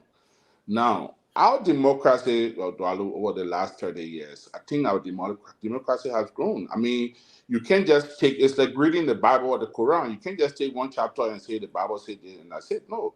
Over the years, our democracy has grown. I mean, where we've come from and where we are today, I mean, look at the just ended election when everyone thought that, the country was at risk, that this would happen, that would happen. Before the final result was given, the opposition, the ruling establishment took the phone and called the opposition leader and conceded. So it tells you that our democracy have grown. Is there a perfect democracy? No. There are shortcomings that we all need to work towards building, but our democracy have done very well from where it's come from. Mr. Snow, that was not the crux of my question. I will rephrase the question again. It will be considered my second question. Yet it's the crux of my question. Nobody, almost nobody who is present in government, who we term as rich people in Liberia, before they came to government, in the majority way, that's north of 99%, had nothing. In many instances where you describe nothing. They come to government and they become literally wealthy overnight. Almost every wealthy person in the country either were part of government or use government contracts to enrich themselves. My question to you is this. We don't put the lion's share of the resources to the people. This is where I talk about the irresponsibility of our democracy. Why do we, in any way, do not put the majority of our money to the people? Instead, we put it to people like you guys, and you live a cushy lifestyle when compared to what the people are living. This is the crux of my question. Well, Dollar, I know that's been, one of your issues since I've got to know you on this show. But the fact is, government everywhere around the world is the highest employer. So, government will employ people. Government provides opportunities. There are business opportunities. People will get contracts from government. Is there a perfect situation like it is, like you are experiencing in Liberia? No, it may not be a perfect situation. But that's the situation we have. And there are people outside government that have money. My friend Musa Berete, before he came to government, he was a millionaire. Mr. Alexander Cumming, we believe he's a millionaire. Bernard Euro believes he's a millionaire. So we have people that have made money outside government. But yes, government people will come into government and they will make money. I mean, they will make money either from the salary or, unjustifiably, they may have other means, which may be unconventional, may be illegal. But, that's where did Dick Cheney make his money from? Dick Cheney was the biggest arms supplier. His company did everything in Iraq. He made a lot of money in Iraq. So people will come in government and make money. I mean, it's everywhere in the world like that. Is it the fair way to do it? Is it the best way to do it? President Tinubu today, who's the president of Nigeria, where he made his money from? He got shares, he got contracts in government. He was the biggest supplier of all jet fuel in Lagos Airport. He became governor. So I'm not saying that, I'm not justifying corruption. Don't get me wrong, but I'm saying that government is the biggest employer and the biggest contractor or awarding of contracts in most countries, and people make money from government. Thank you very much, Mr. Eduardo. Honorable Snow, thanks a lot. I'm going to bring in Abula Mame. Abula, your question, please. I will make a comment, and Snow can chime in, and then I will make another comment on Fonanti. I mean, we had a show yesterday. I just wanted to get your thoughts around that. Based on all the information we're getting, we realize that Fonanti is a victim of marriage of convenience. People from his party don't want him for different reasons. People from the rescue team don't want him. They've expressed that during the first time they contested. They say, we don't want you to be our speaker. People from even outside the legislature don't want him. I think for Kuga a year, he will give their reason why they feel they don't want him. But we have been speculating why people in CDC don't want him. He is breaking the rules. He's not living by the party mandate. The mandate that Buffer Chimo lived with for 6 years to remain silent. Don't talk. Don't show your capabilities. That's not what he's living by. While President Bwaga was in America, he was here holding town hall as well. I mean, he's mobilizing group people on the ground. Do you share similar view that he is a victim of marriage of convenience from all angles of the political spectrum, both from in his party, from the rescue team, and even outside of the government? The view I share, Mame, is there are two jobs in our country, or in most democracy, in the shape and form of ours, that are the most vulnerable, and that's been the speaker and the president pro tempore. Those two jobs are very vulnerable, and when you're in those positions, you have to be able to navigate. You cannot, the 48 laws of power, you cannot outshine your master. So when you're in those positions, and sometimes you begin to be seen as a threat in the succession line, and people perceive that you want to be either president or vice president, sometimes people get uncomfortable, and it leads to other things. So the most unfortunate part in what is happening to Speaker Kofa is the numbers coming from his partisan in the CDC. I mean, that's the alarming part of it. I mean, if you come today and show me a resolution with Richard Kuhn's signature on it, it's not news for me. If you show me a resolution with Sekou Kane's signature on it, it's not news for me. If you show me a resolution with Manuel Bishop Johnson and County, it's not news, because those people did not support Fonanti. They were on the other side. And so every day of his existence as speaker, he has to work towards keeping them at bay or bringing them over to support him. But in this case where people that were leaders in his campaign are now leaders on the other side, that's the alarming part. And that's where the CDC, I mean, we either have to do a better job or to clear about where they stand on it. But it is alarming. And like you already said, I mean, I'm sure there are multiplicity of interests. People have their interest, and people think that, well, I mean, there's rumor in the street Fonanti wants to be president. So people may say, well, this man wants to be president, so let's cut his tail now before he can. When I was speaker, I was a very young man. I became speaker when I was 36 years old. And the truth of the matter is that I was disappointed because our opposition speaker, I thought me and the president were equal.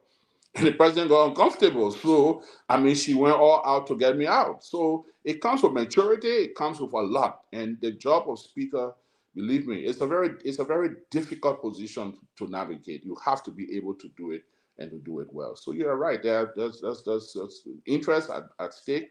And once you step on someone's toes, and you may not necessarily be in the legislature, they can be other branches of government. Just using that oversight, even to someone, a minister or a director, or someone, the way you preside, the way you would deal with them, it could make them uncomfortable. And we all work in the civil society, we operate in civil society. So you're right, it's a very fragile position, and you're right. My second comment, and this is, I mean, to Fonanti, to the speaker. I know he got some, I mean, high thinking men around him. I mean, you can't beat many packet thoughts about what's happening in the country.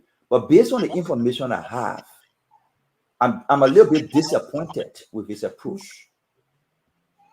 It's been 3 days. Go to Fonanti page. Over 45 of the people who elected you as speaker signed a resolution to remove you. You have made no comment publicly. The body that you preside over is in disarray.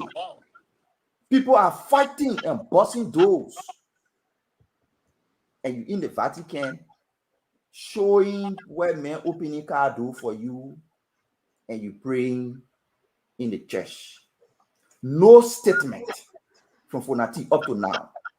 If I were in your shoes, I would have issued a statement, call for calm, immediately return to the country and approach the people who say they want to remove me on the issues for which they say they want to remove me.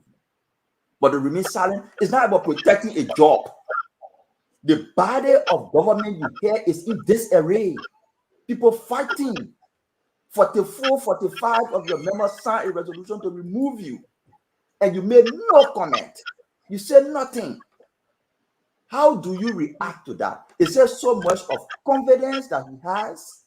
Or is it because he's just giving up about it?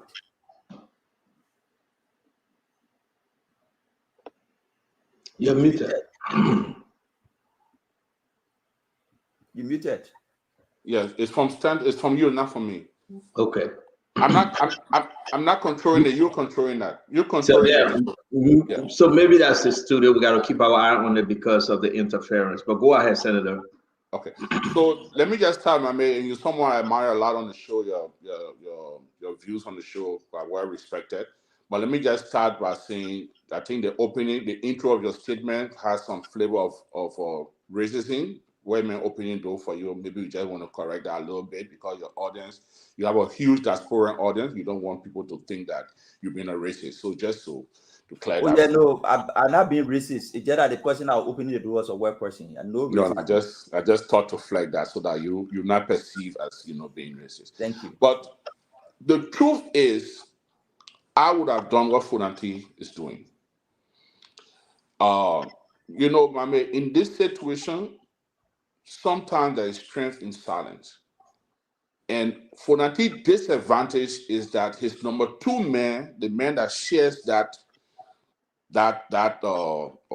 stage with him, that gabble with him, is on the other side. So Funanti being outside and making statements, you have to gather all the facts. So the last 48 hours, what Speaker Kofa needed to do was to work the telephone. I'm sure even when he was in the Vatican, while the Pope was praying for him, he was thinking what happening behind him. He was working that phone. I'm told I called somebody there today, they said they were not allowed to carry phone in the Vatican, so he didn't carry a phone inside. But he had the opportunity while President Barker and the Pope were talking, he was going to be on his phone. That's when you work the phone. You make a statement, sometimes it becomes premature, and sometimes it hurts you. Because don't forget, Funanti was just in America. And some of the people that he carried on his delegation to America are signing a resolution that left him in America and returned home. They signed it. His chairman on judiciary is signing the resolution. So making a statement at this stage, sometimes it could seem hasty, it could seem premature. So I think he did the right thing. The only thing he needs to do now, wherever he is, by the time he left the Pope, the next available flight, the sender was joking, if you have money, you charter an aircraft and return home immediately. Whenever you hit the ground, you start your consultation right away. You got to find out first who are your people. And these are very critical times. You heard the audio that you guys just played. It was a recording between lawmakers. So even at this stage, Funanti has to be careful how and what he says, who he talks to. People will record him. The fact that recording coming up from the other side, people could be planted to record him too, to post something outside against him. So, Mame, that one I won't agree with you. I think it's better for him to come on the ground, first get together in his most inner cycle. Then you start cutting down to know who to talk to and what to say. You got to speak to people now in layers. So, for example, maybe other you on the shows, Stenton may have a better relationship with Ava than with you. So there are certain things Stenton will tell Ava he can't tell you. There's certain things he will tell you he can't tell Paul. You got to be able to navigate now until you can regain. The first thing Funanti needs to know now, what is his real numbers? What's the real number? That's what he needs to know. Then he start building on it. So for me, Mame, if I were in Funanti's case, just what he's doing and that's what I would have done. Thank you very much. I'm going to hold up again. I still remind me to disagree with you, but that's your opinion, Mr. Senator, because I do believe that when it is hot in our new politics today, you have to be ahead of your game. You've been quiet and people feed at you, showing that nonchalant attitude, but it's okay. It's up to Fonati. Let me just give chance to the representative Sama Koga. Jackie, we want to welcome you. Then Jackie, Paul Kennedy, and Asifa will ask their question. Representative Koga, it's good to have you, sir. Please, we will give you your 1 minute. Let us know why you are here, and then we will pose our question to Honorable Snow and bring you in thereafter. Welcome, sir. Thank you very much, Canton, and thanks to all of the panelists, and also my warmest greetings to one of our astute lawmaker. In person of Senator Snow. Basically, we came here based upon your invitation, but our invitation was predicated upon our decision that was reached, that is unbendable, unwavering, and very consistent. We came to let the listening audience and the citizenry of Liberia to know that in the first place, the noise that is all war, we are here to restore hope and calm to our citizenry that the legislature perform based on rules and regulations and a constitutional base. So if the number that elected you is no more in your favor, automatically you are out of the game. That is a normal practice in democracy. For example, at the various constituency, if your constituents voted against you, it means you can't automatically come back to the capital. So when we are elected, we get at the capital, and then we decide among ourselves who to be our head. They are all rule-based formality. We have come here to let the listening audience to know that, first of all, we are not violent people, as it's been portrayed. We are not people that engulf with corruption, as it's been insinuated. The issue of bribery that have been speculating in the thin air, basically a baseless, and it has no European truth.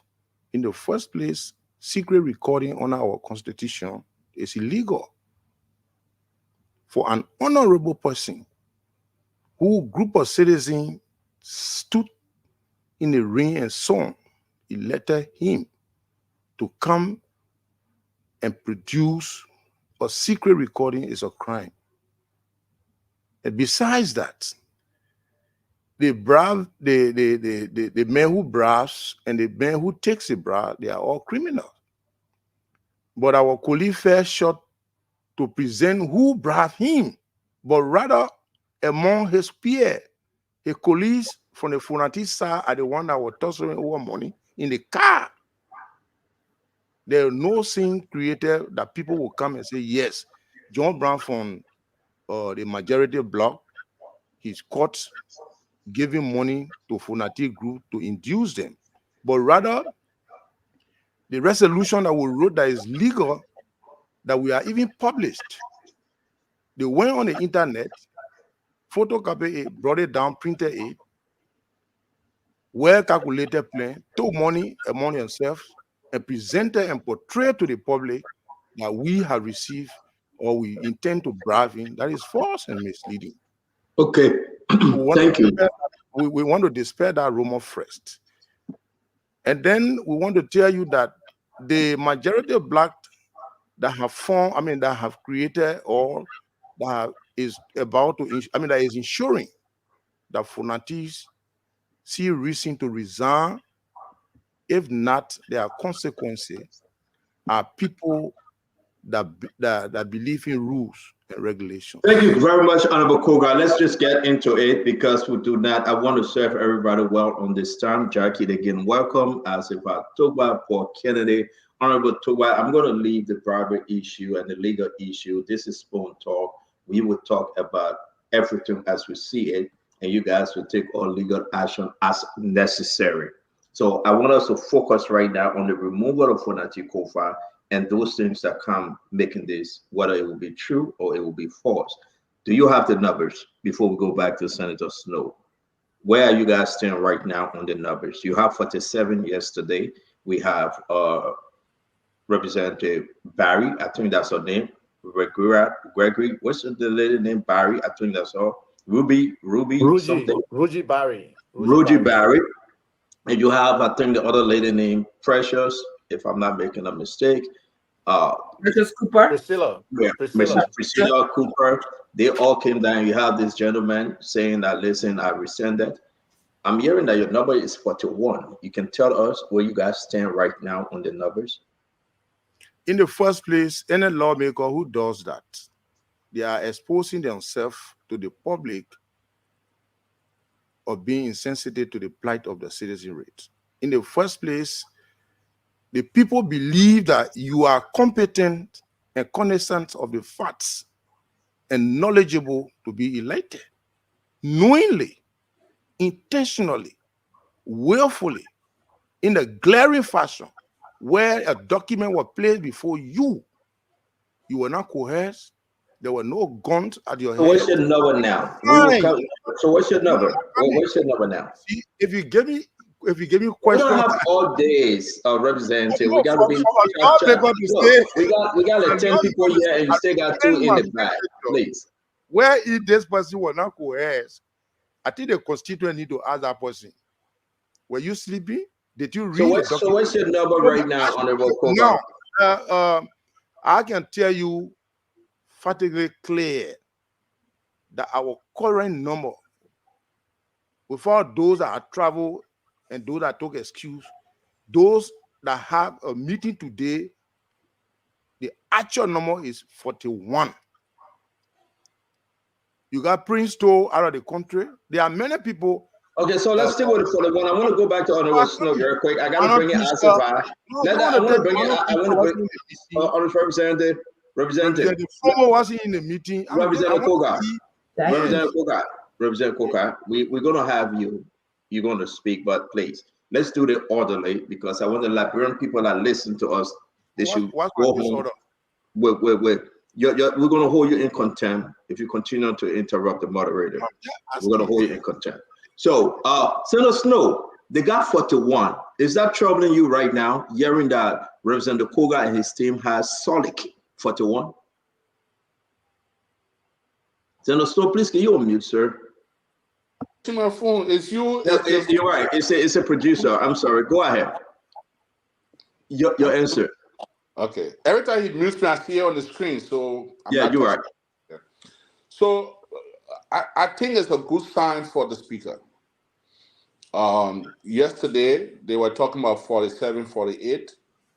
Today you're talking about 41. I read the statement from Priscilla and Ruki and other lawmakers. And I disagree with Honorable Koga. I mean, for example, Koga knows when we were trying to move Speaker Tala at the time, there were lawmakers that signed the resolution, and when push came to shove, they said, well, we signed for recusal, we did not sign for removal. There's a particular lawmaker today that we call each other like that. He's a superintendent in one of the counties, and that's how we still joke each other, recusal and not removal. So you can sign for something and you can decide, even if you sign for removal, and then you gather additional information or you change your mind without a signature, withdraw your signature. There's nothing wrong with it. So why are you saying you're happy? Why are you saying you're happy that the number have come down to 41? So I think it's what it means that the Funanti doing some work. Okay. And the reason I'm saying happy, let me make it clear on this air. I don't have any particular interest in Funanti Kofa. My interest is I'm still praying for a balance in our democratic process. And I can tell you to a nice center, and you can mark that, record it. All I think Koga didn't do, if you succeed to move Funanti, the speaker will come from the Unity Party. So in the Senate, we have a rescue pro tem. In the House, we try to balance it. They have an opposition speaker.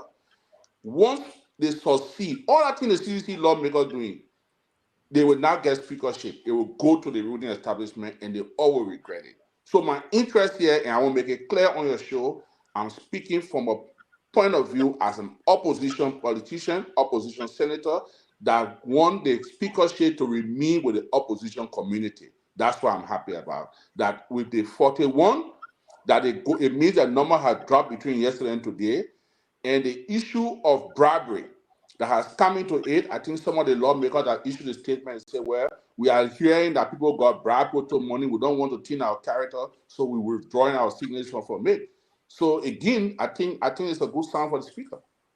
Thank you very much, Honorable Snow. I'm going to bring in Paul Kennedy. Ladies and gentlemen, I said, please, let's stick to the question. We have 3 other guys in the back when they want to come on. I will bring in Paul Kennedy. I'm going to bring in Isaac Vi, and then we're going to go to our sister Jackie. Paul, you go first, please. Thank you, Senator. Senator Snow, you are one of my favorite lawmakers. I mean, we agree and disagree, but you are very experienced and understand the issues. Let me ask you a question. Do you think what's happening now in the lower house is actually about the Liberian people or about a cliche, a group of people who are only trying to get self-benefit? Well, I think Mame asked that same question.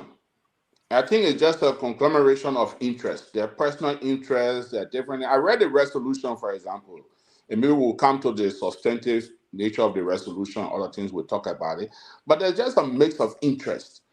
And I think that's something that the House of Representatives would have called for a retreat or just sit down in the chambers. No, Mr. Speaker, you're doing A, B, C, D, this, let's talk about it. But I think you know, I mean, I'm not a member of the House of Representatives, but if I was there, I think I would try to persuade them to do it better than it's been done now.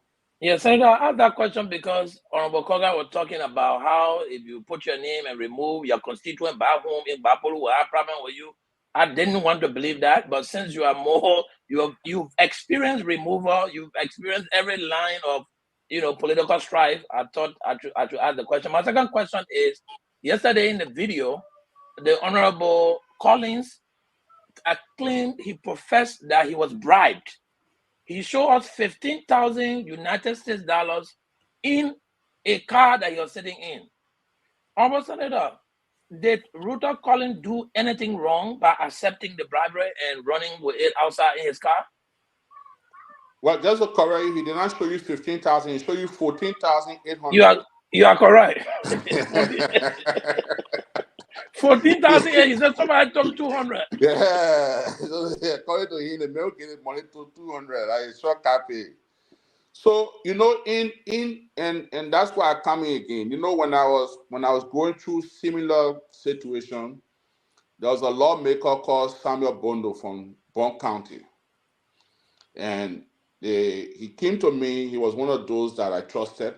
That was him and Ken, and we agreed that look, if we say people are being bribed, let one of our men go on the other side and experience it, record the situation, experience it, and then you come out and explain to us. So Bono went there, collected his 5,000, recorded it, came back and reported the 5,000. And we used that story as one of our prima facie, as one of our reliance that people were being bribed. Unfortunately, because again, like I said, the hands of the executive is very heavy. So if you don't navigate well, then no matter how you tell the story, it's difficult to go down. So I listened to you, especially you and Mame yesterday from Bapolu. I thought there was some, little politics being in there, hammering Collins for what he did. But if he came from and some representative, Koga just admitted that Collins is from the speaker's camp.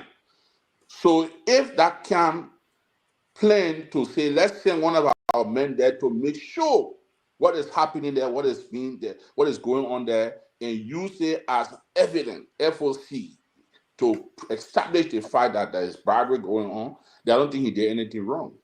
I don't think he was wrong what he did, no. Thank you very much, Paul Kennedy. Let me bring in Isaac. Isaac, via your two questions, please. Yeah, thank you. Good afternoon, good evening, to all the listeners out there. It's good to be back after traveling to a wonderful destination in Tanzania. Um, but Senator Snow, you laid out the rules in terms of the House, and it's in the Constitution. I think Article 38 or so, where they are allowed to enforce their own rules and set their own rules. And then the actual rules themselves are very clear. Like I think rule number 9, that the speaker or the deputy or anybody can be expelled by 2/3 vote, and that 2/3 is 0.67 of the 73, which is about 48. Um, but with this tint of bribery and to some extent direct confession, even though, like Representative Koga said, the individual did not specify who specifically gained the money, but he did give the individual who the money was sent through.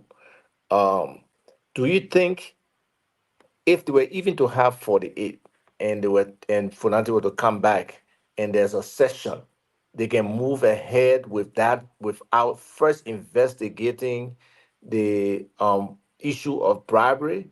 And then you mentioned in your case it was similar and maybe the executive did not move his hand. But in this case, what would be the excuse of the executive with this kind of public revelation that the Ministry of Justice or the LACC cannot investigate the bribery at this point? What are your feelings about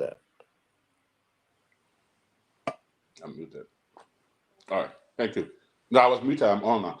So first thing, we got to establish that the Constitution says each house can prescribe their own rule. That's true. But it says also, it goes further to say, provided it does not contravene the Constitution, it's not in conflict with the Constitution. And the Constitution of Liberia calls for due process. You cannot convict a man without giving him due process. He had to face his accuser. So due process is a fundamental right. You cannot, even if 70, there's 73, there is 72 or 71 signs a resolution, due process come into play. That's why I started my conversation tonight to say there are two factors that you got to hold: the legal side and the political side.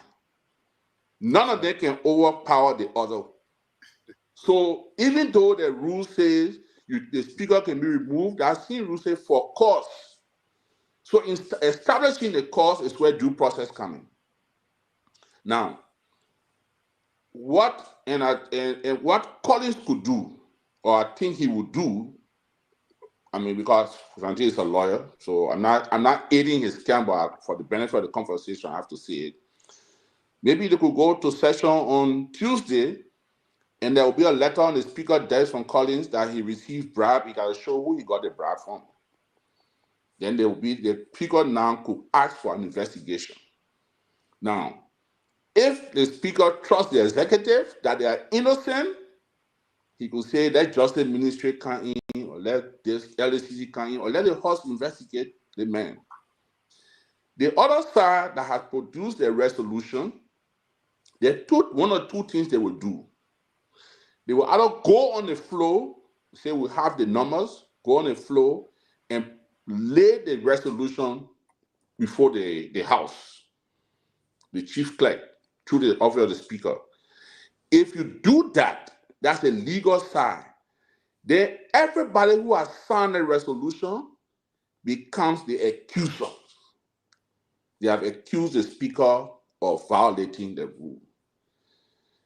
Two things. The speaker now, since the matter involves him, he recused himself from presiding, and the most senior ranking person whose signature is not on that resolution.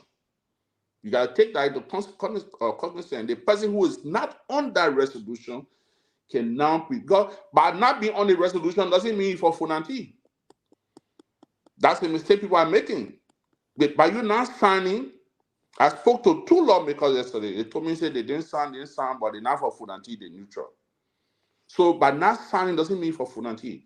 But if you did not sign a resolution, because it goes into rank, the most senior person could preside and call for an investigation. When you call for an investigation, everybody who signed a resolution cannot be on the investigation. They have to produce the evidence. They have to produce the evidence against the speaker. That's the legal side. The political side of it now, all the people who sign the resolution, they get the numbers, they will say to the speaker, we're not saying now under your gavel. So they'll leave from under the gavel. So the speaker goes to session Tuesday, there is no quorum. He goes to session Thursday, there is no quorum. The following Tuesday, goes to session, there is no quorum. Then Liberian people will be saying, oh, they want men bidding now, the whole country, whole hostage now. Then it becomes a political, that when the political side trickles in now. Because So, Senator, that's what you right there. Senator, you are hating this thing. People saying they didn't, Alva will come back to you. They are not saying, and thank you for answering that, Thomas Fala's name is not here. And I think somebody wrote this in the live feed and you try to answer it. And that was well said for our audience. We look over this thing, we look over it. We couldn't find Thomas Fala's name.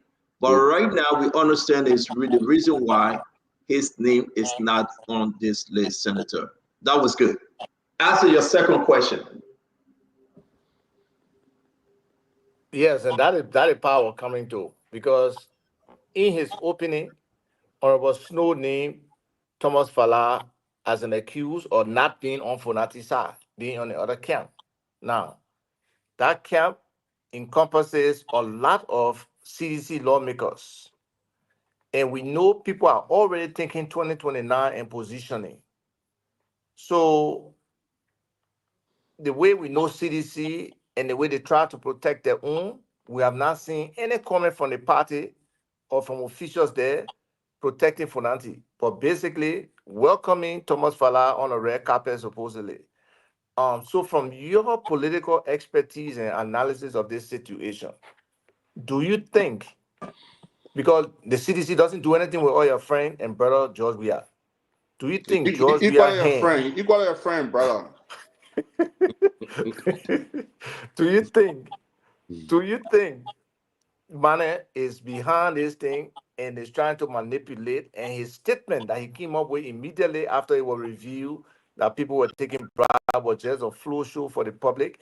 Because based on what you said, the political side, the CDC lawmakers refuse to sit under the gavel, it can significantly affect Funati. So what's your perception about that whole scenario? Thank you very much, Asifai. We'll go to Honorable Snow, then we'll have to bring in Representative Koga, then we'll go to Sister Jackie. Go ahead, Senator. So Ava, you're right. It's a little tricky. Now, there are some of the CDC lawmakers. I saw Safoko very strong yesterday in support of Funanti. I saw Melvin Cole very strong yesterday in support of Funanti. As a matter of fact, there were CDC lawmakers that were insulting Thomas Fala, who was a CDC deputy speaker. So just within the CDC yesterday, there was a crack, a big crack. Somebody I spoke to today said to me, look, this thing came from the CDC lawmaker. You know, the party people just taking advantage of it because they already didn't want the man to be the speaker. So the people who made him speaker now fighting, they're taking advantage of it. So the CDC, and to be honest with you, I don't want to believe that my friend and brother, like you call him, which is true, former President Weah, is a part of this situation. Are there interest? May there be interest in the CDC? Yes. I think there are some elements in the CDC that may have their own problem with Funanti. Now, what the CDC that I know will be doing by now, you will get I saw the Jangako yesterday, acting chairman. I saw McGill, I saw Thomas Fala at the party headquarters talking and giving their support and all of that. But the CDC people now got to muster their lawmakers and read them the Royal Act. If they go to Capitol building on Tuesday and there are still seditions that are clear in line supporting the removal of Funanti, then there will be low more red flags. As it is now, we get the benefit of the doubt, But Tuesday, if I still see sedition, CDC lawmakers, I mean, I know CDC, they talk about party discipline. If I still see sedition standing up and going against Fonanti publicly, I will have some doubts myself.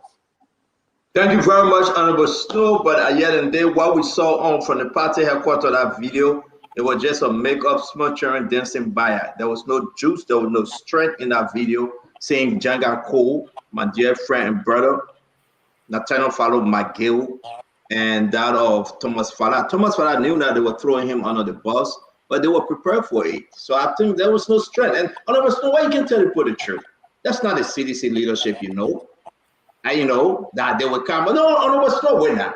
That they would come and say, "Oh, we support Fonantikova." This, you know that's not the CDC. You know, once you get a CDC base that they honor the Sycamore tree and they want to make a statement, and there is no muya muya, and there is no yo, and there's no one chanting. You know that our weak position they were taking. But I will leave it there with you. I know you have to respond. Let me bring you Representative Koga, and they'll tell tell the Liberian people the truth, and it will help the Liberian people to understand that yes, indeed, George Manor will probably honor this thing. Sedition will had it because they know they do not want to bring that divide between Fonati and Mane. Koga, Representative Koga, please, you want to add to this, Representative? It's very important to add. Well, thank you very much. First of all, it's a news to me that J. Fonanti Kofa is not in country because he communicated with the House through the chat room that he had arranged a charter flight, that he had been properly arranged, and he set a time that instead of having session by 10, it should be extended to 4 p.m. He will be in country. So I believe Fonanti is here. Maybe he's disguising himself because a speaker will believe in him and will respect him because he penned it. So Fonanti is here. Now, besides that, I listened to Honorable Snow and listened very well. He was dangling as to the issue of subsidiary clause. No, we can't let you pass with that. Sorry. Did you say Fonanti charter flight and he returned to the country? Officially, he communicated with the House in the chat room that he, Fonanti Kofa, had arranged a special flight that will bring him Monrovia day before yesterday. And he said he had booked the charter of flight. So it's a news to me to have heard that he's staying in Italy. So Fonanti is here as far as we are concerned, he's here. Now, the issue of... started being Italy with the Pope today, you know the men are in the country. But listen, let me tell you something. You see, prestige and dignity is very core to any society norms. This is a sitting speaker that we elected. He has informed the other body through a communication that we have in our possession that he arranged. No, you are interfering, and it's not talking. I remain mute when you were talking. That's your senior colleague, so that's why. But go ahead. I agree, but we are discussing issue. I think we are here at this time. So, as I was saying, he was dangling all the subsidiary clause. The Constitution is clear. There is a speaker and there is a deputy speaker. And he also said that all those that signed a resolution may not be part of any investigation. There will be a complainant, one of 5, 2, 3 persons. It's like a police officer going to face fight with somebody. Who will arrest a person? The same police officer. Police will arrest the person. You will not say because the police officer fought a civilian, therefore we're calling the immigration to arrest. Some of these members are members of the committee, except the person that will be on the rules and order committee express to his colleagues that you have vested interest, then he will recuse himself. That's it. Thank you. Then, Thank no, you. let me know, please. He was also talking about Funati has favored the fact that the number had dropped to 41. Guys, can As we a mute, senior, please? as an old lawmaker and more experienced lawmaker, he forgot to know that the legitimacy constitutionally to have a gavel under your wing, you must have the word simple majority. If somebody has for the one number, excluding those who travel that are unwavering, that have not yet come, go to session, 41 appear and say, well, we are not sitting under the gavel, but we are in a sin city. We're taking a seat, we're going to a separate session to conduct the affairs. And the roll call is made constitutionally that you meet up with a constitutional requirement, which is a simple majority. Automatically, that person has the rules, and the deputy speaker will be forced, I use that word, by constitution to preside. Okay, thank you very much. Our formal communication, which has to do with complaint that is written by 2 to 3 persons, will be forwarded against Funati and also against Marvin Cole and all those who use talks. Marvin Cole used the color of his office and misuse of power. He locked door on us. He went. Okay, we're going to come to that, Honorable Koga. Honorable Koga, we'll come to that. I really want to bring in Jackie. It's getting interesting. I have other lawmakers speaking. I want to entertain more from Senator Snow, but I beg you, Honorable Koga, we'll come back to you. We have the text message. We'll show the text message. Now, Funati said, my dear colleagues, as you all know, I am in Rome to see the Pope, which is a once-in-a-lifetime opportunity for we Catholics. But I think, guys, can we meet, please? But I think, if we're going to stop each other, let's do it face to face. I have just arranged a private flight to be in Maria by Mayday tomorrow. Guys, can we mute, please? Okay, thank you for putting that up. Thank you very much. Again, Honorable Snow, before Jackie come in, there you go. You think this is somebody get a mic on? Can we? All right, hold on 1 minute. Let me do this real quick. All right, hello. All right, I think it was from Honorable Snow. So if you hear me and you're ready to speak, Honorable, I will unmute you. But let me read this very quick for those in the radio line. But I think if we're going to stop each other, let's do it face to face. I have arranged a private flight to be in Monrovia by Mayday tomorrow. I hope we can put session to full. Regards and blessing to all. Now let me bring you in, Honorable Snow, and then we'll go to Sister Jackie. Is this from Funati, you think? You do. I mean, I'm not saying, I don't know. So, Stella, let me just do the disclaimer again. I'm not here as for this program. No, I know, but you've been around the block. I'm just you are not. You are not, but you've been around the block. I'm here as one of those stakeholders that oppose the process in which, or the attempt to remove the speaker. I'm opposed to that. I don't think our democratic space and everything with bribery hanging all over, I don't support that. But I'm not a spokesman for him. But if you were to, I don't know how you got to put charging again.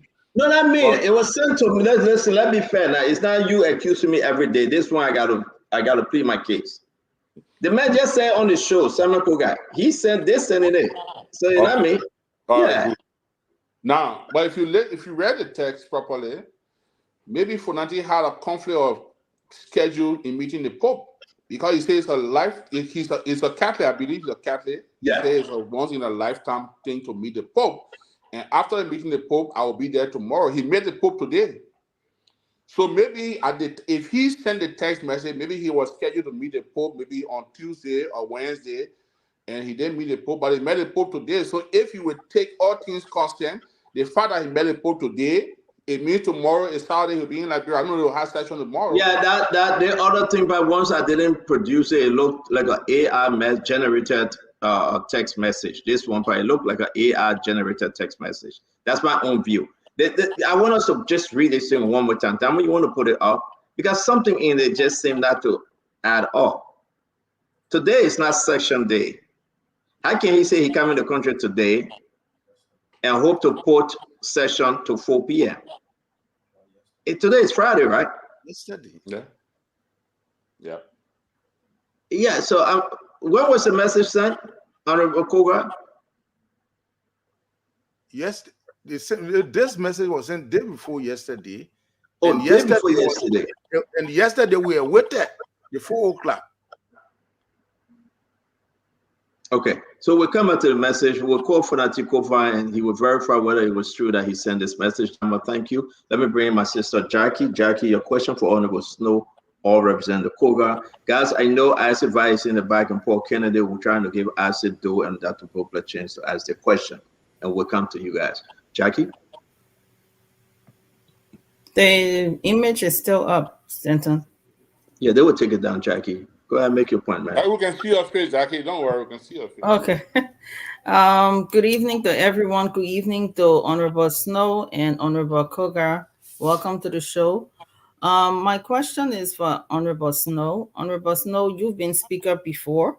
Of course, Article 49 of the Constitution states that the House of Representatives shall elect their speaker to preside over the body of the House of Representatives. For the voters' benefit, Honorable Snow, since you've served as speaker before, can you tell the Liberian people the importance of the seat of the speaker? Why is this position important, and what are some of the functions, the main functions, roles, and responsibilities as of a speaker? Why should it matter to the Liberian people who the House of Representatives elect as a speaker? Again, just for the sake, the knowledge of the Liberian people, why is that seat so important? Jackie put me in civil class with now. Okay, let me No, I mean just for the sake of the Liberian people. Yeah, okay. But anyway, Jackie, as you know, we have our form of government. To start with the legislature, we have two houses: the House of Representatives and the House of Senate, and both houses have concurrent jurisdiction. Right. All right. So if you, for example, you pass a law in the Senate, it has to be concurred by this House before it becomes a law, then go to the president, sign and publish in the handbill, then vice versa, including the budget that the Senate, the House has authority originates from the House where the Speaker presides over. As you know, the both houses assemble into joint session on special occasion, mainly when the president is addressing the nation. And in that joint session is presided over by the speaker. The speaker is a presiding officer when the both houses meet. So without a presiding officer, and even for inauguration, if there's inauguration, both houses assemble into a joint session, and that session is presided over by the speaker. So the only person that can administer or call on the Chief Justice to administer the oath of affirmation, which is the oath of office of the presidency, is the Speaker. That's when the three-arm group, the three-arm bodies, the executive, the legislature, the judicial, and the executive meet in a joint ceremony and is presided over by the Speaker. So the position of Speaker is very important. It's a very important position. The House cannot conduct business without a presiding officer. Now, so the Speaker has two roles. The Speaker is the Speaker of the House of Representatives, the Speaker of the country, everything, and he's the presiding officer of the House of Representatives. And when the legislature meet in joint assembly, he is the presiding officer of the joint session. Now, the Speaker could travel, and the Deputy Speaker or the Deputy Speaker and Speaker could travel, and Samuel Koga presiding. He's not Speaker. He's not a Speaker. He's a presiding officer. All right? So you got to intertwine it like that. So the position of Speaker is a very important position in our democracy. So if you talk about the leadership of the country, you'll be talking about the President, the Vice President, the Speaker, the Chief Justice. In the absence of because the Vice President cannot administer administrative things in the Senate, you have the President pro tempore. All right? So in that case, you don't have anybody to, except you say Deputy Speaker. We don't have Deputy Vice President. The vice president conducts other functions of the executive and he presides over the Senate, but the speaker is the presiding officer. So the position of speaker in our democracy is a very, very important position because we all heard, nothing can happen. You can preside. Even your show here, you have somebody at angle, I saw Stanton left journal, anything that the registry will take charge. So you always have to have somebody at angle to preside. Excuse me. And that's how important the speakership is to our democracy and other democracies. Just in a nutshell. Thank you so much. And also my second question is, I have to come back before Dr. Richardson overthrew me too. Yeah, but can I? Go ahead. So, Honorable Snow, what is your message to those seditionists, or those in the CDC camp who feel that Speaker Kofa should be removed? And I know we've been talking about it, but in a nutshell, what is your message to them? I think the seditions are proceeding wrongly, and it's disappointing for me. The rescue lawmakers, the independent, like the Koga and others who are independent people, you will understand where they come from. But Speaker Kofa is a member of the CDC. So if they have so much problem with him, go to your party headquarters. The sentence say go on a sycamore tree. Call the speaker to book. Mr. Speaker, you've done ABC. It's not in line with our doctrine, not in line with our party mandate. Mr. Speaker, we want you to resign. You no longer enjoy our vote. You no longer enjoy our mandate. You no longer enjoy our confidence. CDC has the highest number. They don't have the majority, but they have the highest number in the House. So the CDC lawmakers or CDC as a party can call the speaker to box. Mr. Speaker, I want you to resign. You don't enjoy our confidence anymore. And maybe if the CDC, if speakers refuse to do it, or they don't reach a consensus and they go in the public and say, well, we're watching our direct outside now. But without doing that to public knowledge, you go outside, CDC person, cursing CDC person. Like yesterday, that's all CDC people were cursing Thomas Farah. From the video I was watching, that CDC people were cursing Farah. So it doesn't speak well for our democracy. And I'm not a sedition, but I'm an opposition. I'm a member of the opposition community. I'm a very proud member of the opposition community. And I take pride in that in our democracy. Our democracy calls for opposition. We all can be in one boat. It calls for opposition. And because I'm a part of that community, I have a concern the way we are proceeding. And I think we are proceeding wrongly. Because Jackie, again, like I said, take this, the Akara grade, my friend Akara grade, and say, take it to the bank. If Funadi Kofa is removed or resign as speaker, you go up, you come down. The next speaker will come from the rescue mission. Is that what the CDC wants? Is that what the opposition community wants? Then that's it. But I can bet the public on this show tonight, Funadi Kofa resign tomorrow morning. There's no succession clause there. One thing I want to Kofa money for become speaker. That's not true. Like election. The Constitution says the speaker, deputy speaker, be elected once every 6 years, but can be removed for cause. When you move, when Fonanti is not speaker and Fala want to be speaker, Fala had to go and contest. The same people that on that page that signed that resolution with Fala, they will start running against each other, and then new camp will open again. So don't think that marriage there, that someone that married or convenient. Tomorrow morning, when Fonanti not there, the interest change, automatically change. They will start fighting each other. And that when the ruling party and ruling establishment will make sure they exert themselves to take the speakership, because it's important. The speaker can hold in the document, the speaker can hold the budget, the speaker, if the speaker wants to be a true opposition or undermine the progress of government, the speaker can start the work of government. So any ruling establishment will want to have the speakership, want to have the leadership in the legislature. And especially in our democracy, where we don't have one particular party that have absolute majority, you need a combination of others to build up a majority. The ruling party will do everything possible to get a speakership. So what I think the CDC lawmakers doing, if they are prepared to go to session on Tuesday or Thursday with a rescue representative presiding over them as speaker, then if that's what they call for, then that's fine. Thank you very much, Honorable Snow. Well, Duado, you come in Mambe as to do Dr. Boplay.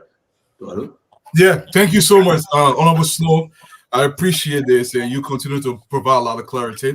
But Honorable Snow, please don't take this personally. This is about Liberia. At the end of the day, every time a question is asked directly concerning representation, this does not pertain to you particularly, but concerning representation and the people, the officials will always refer back to the person as though the person is not doing something in the country, or you're always talking for the people. Yes, my question to you: you've been around government for maybe 25 years, maybe in the legislature close to 18 years. I could be wrong, but let's say 18 years.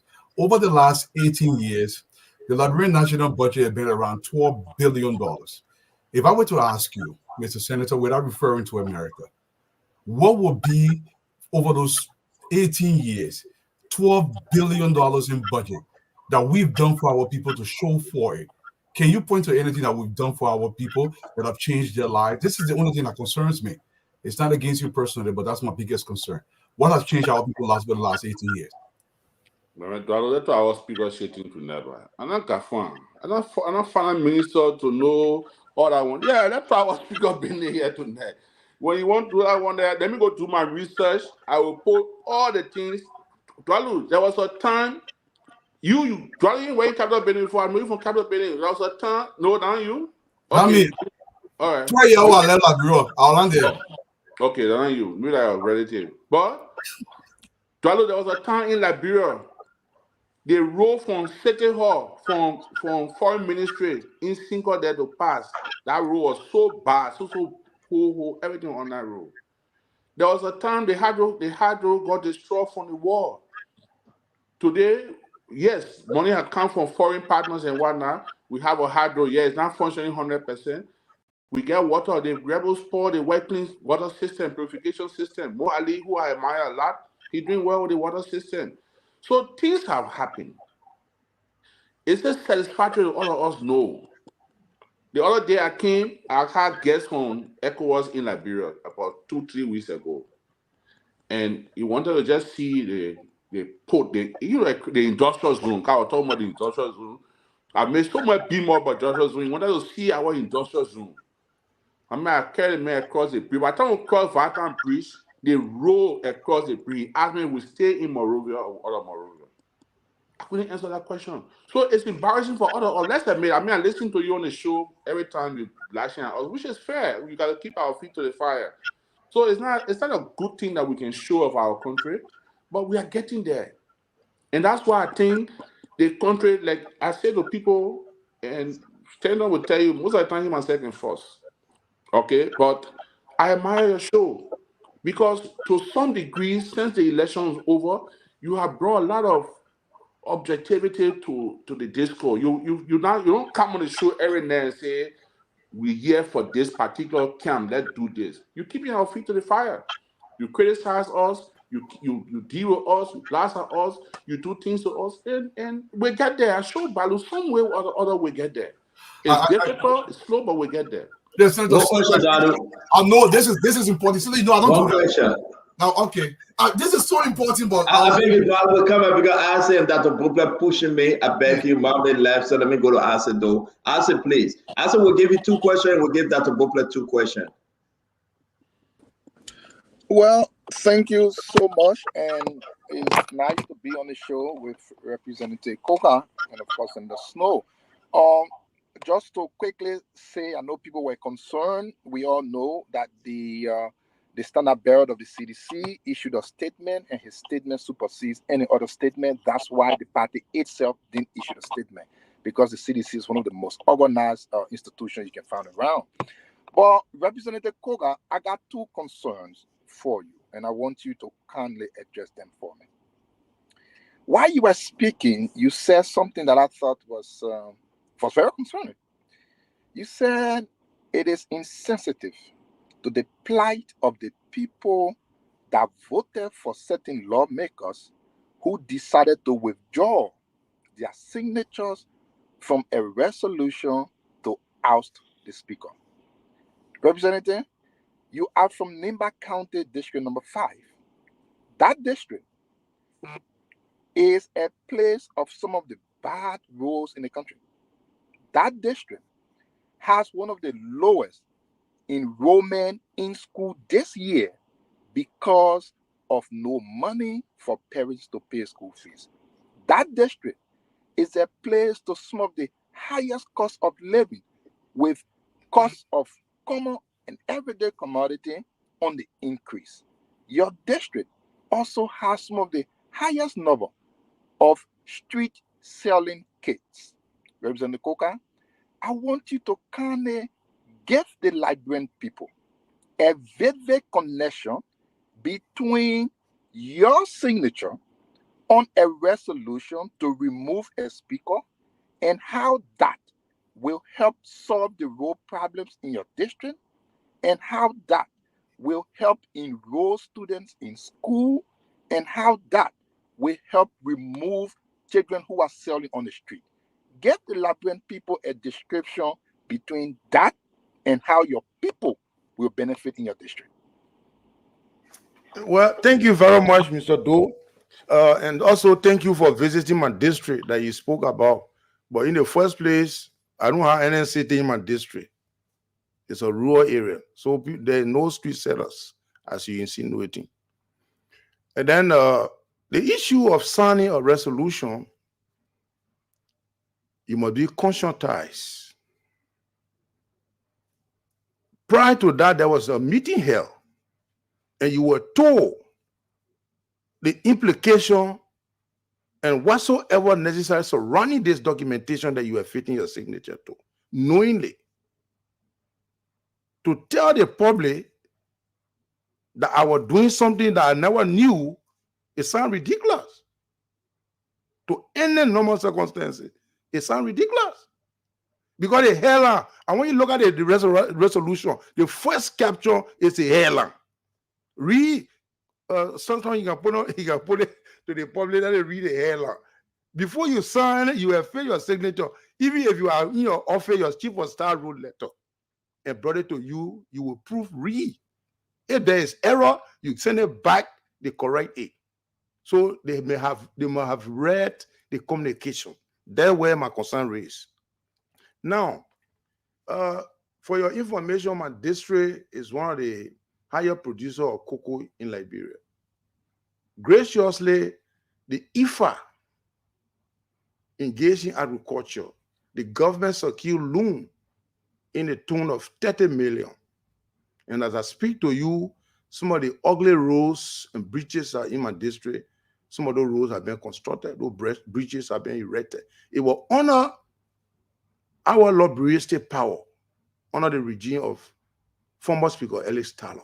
So I just want to give you that information. So if you don't know how to debate my district, I will ask that you come and I will give you a vehicle that will escort you in a district. And my district has 3 chiefdoms, namely Ninkwea, Nyo, and Yao.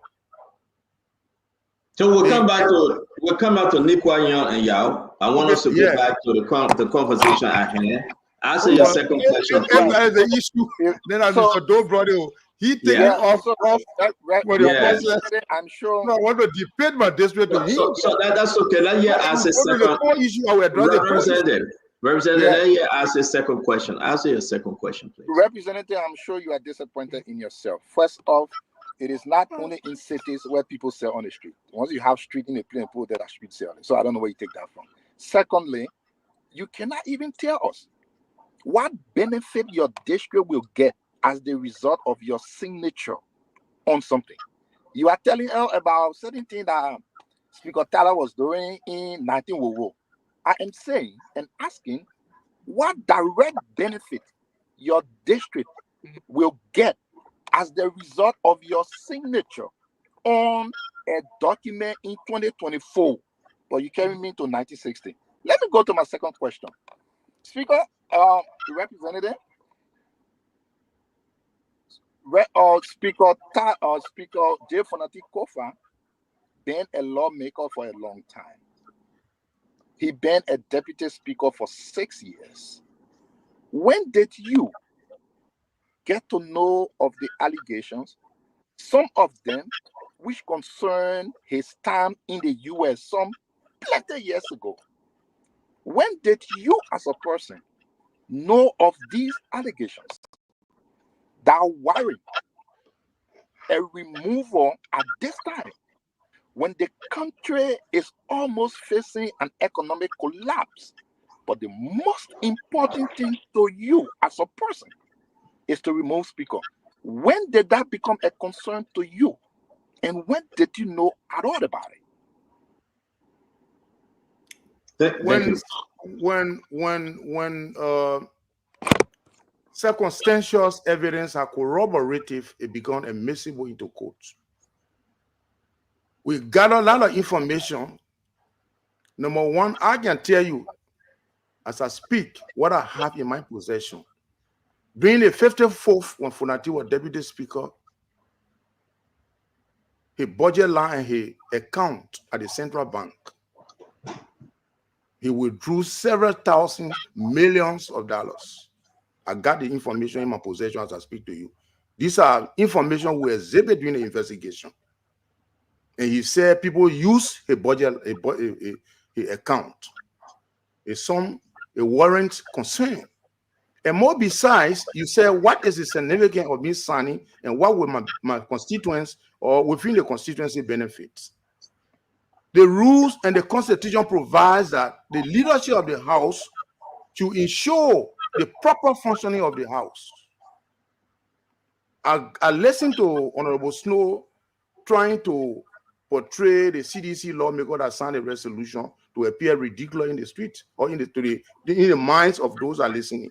In the first place, if the citizens were ungrateful, they wouldn't have elected Funati Kofa and elected Thomas Fala. But because of what is unfolding at the legislature now, they felt disappointed. So do you want them to stay there on party sentiment? No. So don't portray the CDC who signed the resolution as though they are not cognizant of the facts. Funati Kofa, in Grand Cru County, you got two representatives. That's the common example. One of the representatives opposing saying that you got bad leadership. What does it ring to you as a citizen? Those are listening on my voice this evening.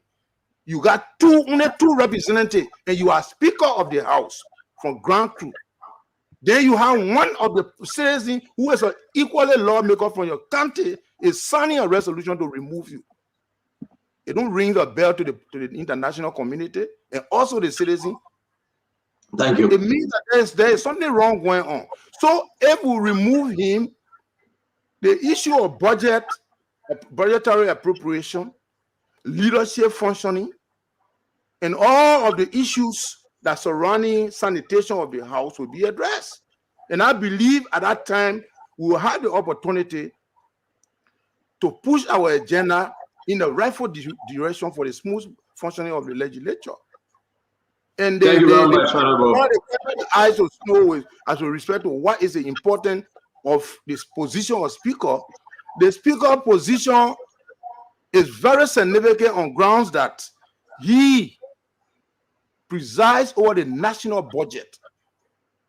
He decides how much teacher pay require and all of the infrastructure in the country. Thank you very much, Honorable Koga. Thank you. Honorable Snow, your cell phone is interfering the show. Honorable Koga, thank you very much.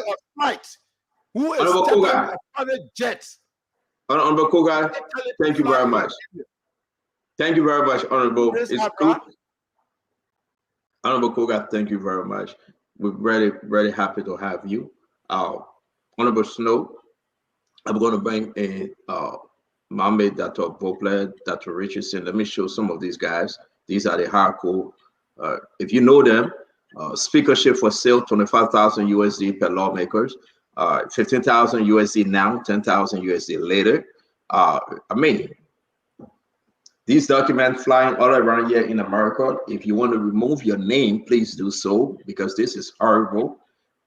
People have put these documents together, send them to the Americans, and in which way the American can step in. If for any reason you want to remove your name and you think that you are taking back your signature, please do so. We have Honorable Sekou Kane, Honorable Jakpakpa, that's the name, I don't know, Ovani. If there any mistake on this list, You know, you have to reach those that created them. But I'm telling you, they're sending your name and your picture to higher places. Honorable Mohammed Dosi, Honorable Augustine Cholu, Honorable Sam Jala, Honorable Na Flomo, Honorable Say Mane, Honorable Austin Taylor. You have Honorable Clarence Bank, Honorable James Collette, Honorable Alex Grant, Honorable Prince Toh, Honorable Nagbe Kun, Honorable Prince Kona, Honorable Nathaniel Bawe, Honorable Mana Johnson Jr. As the list goes on, Honorable Ernest Manse, Honorable Anthony Williams, Honorable Samson Wai, Honorable Alexander Poor, Honorable Samuel Brown, Honorable Isaac Chodople Wu, Honorable Nika Gay, Honorable Johnson S.N. Williams. More names coming. I think there are about 41 now. So if your name is on any of these lists, we are asking you, or the folks that are printing them out asking you, come up and speak. If your names got on the list mistakenly, please come and redeem yourself. They have compiled these documents, and I can show you those that share with Spoon, saying that they are forwarding them to the American Congress for folks to know that you guys took money, 25,000, 15,000 now, and 10,000 later. We just have to announce it as we receive them. Mame, this is scary. Look at the names, and I'll bring it to Pople after, and I want to hear from Honorable Snow before Mame, you come in just very quick. Honorable Snow, look at these names. I mean, look what is actually captured at the head. 15,000 USD now, 10,000 later, 25,000 USD per lawmaker. Say speakership for sale. I mean, you serve as a representative before, Honorable Snow. What hit you over here? I mean, this is bad for our generation. This goes down in history, Honorable Snow. Seeing your name on the list, asking for money, that you receive money. This is very big. These allegations are big. Honorable Snow, can you speak to these? My man Koga Nina on the list. They say more names coming up. More names coming up. Honorable Snow, we didn't hear you. Can you please speak to these different flyers coming up? Yeah, I mean, it's serious, but let me make this clear for this show and the public. I'm not accusing anyone of receiving bribe. I got no proof. It's alleged. A representative came out and said it. Yeah. I don't have proof, so I'm not accusing them. But it doesn't sound good, and it's important to say it. So I don't want anybody to get out of the mind and say Snow say people to bribe. You didn't say it. But it's of concern. All right. For example, Koga name is on number 9 of the paper. He said somebody withdrew their signature, they didn't read it good. Koga, if I read that paper good, you're not going to sign when the war resolution was misspelled on that same paper you signed number 9. So maybe the person didn't read their own good too. Just look at resolution how you're spelled on that paper. So maybe the person didn't read their own good too, they just signed it. So maybe the person signed for recusal, they signed for different thing. Oh, you seeing it now? You laugh? Okay. I will respond. I'm waiting. But look at it. Look at resolution. Now you spell it on that paper. I will respond. Also, you said Fonanti sent text message that he was arriving in the country 4 o'clock hour wait. But the video we watched, 11 o'clock, the deputy speaker already there to go and preside. So why you didn't wait? If according to you, you're going to wait. My thing is, Koga, where I'm coming from, I just think that the display on Thursday at the House of Representatives was not a good one. It wasn't good. And there's a lot of ways you can do it. You can call the speaker to books. There's so many things I read in the resolution. You didn't know that Fonanti went to jail in America before you voted for him. The House's rule say the speaker can appoint the chair on executive, who is the highest member on the floor. The speaker can appoint him. They say they didn't hire election for they want ECOWAS. They okay, when I want ECOWAS, when you tell that one clear, you go all you can't down, you can't touch any of the people want ECOWAS. Don't even dream about that one there. So there are too many things in there that we're trying to look for fault to change the speaker. And I think that we can do it better. And my only thing before I turn back all you Stanton is that my disappointment and I will continue to say this, my disappointment is with the Speaker's party. I mean, if you got problem with your speaker, this is your speaker. Call him to post. But for seditions to be insulting each other like they were doing, I mean, it doesn't sound well. I don't blame it. Just 1 year, and I rescue lawmaker, but the rescue people did nothing wrong because from the beginning, January 16, they didn't want for Dandy to be speaker.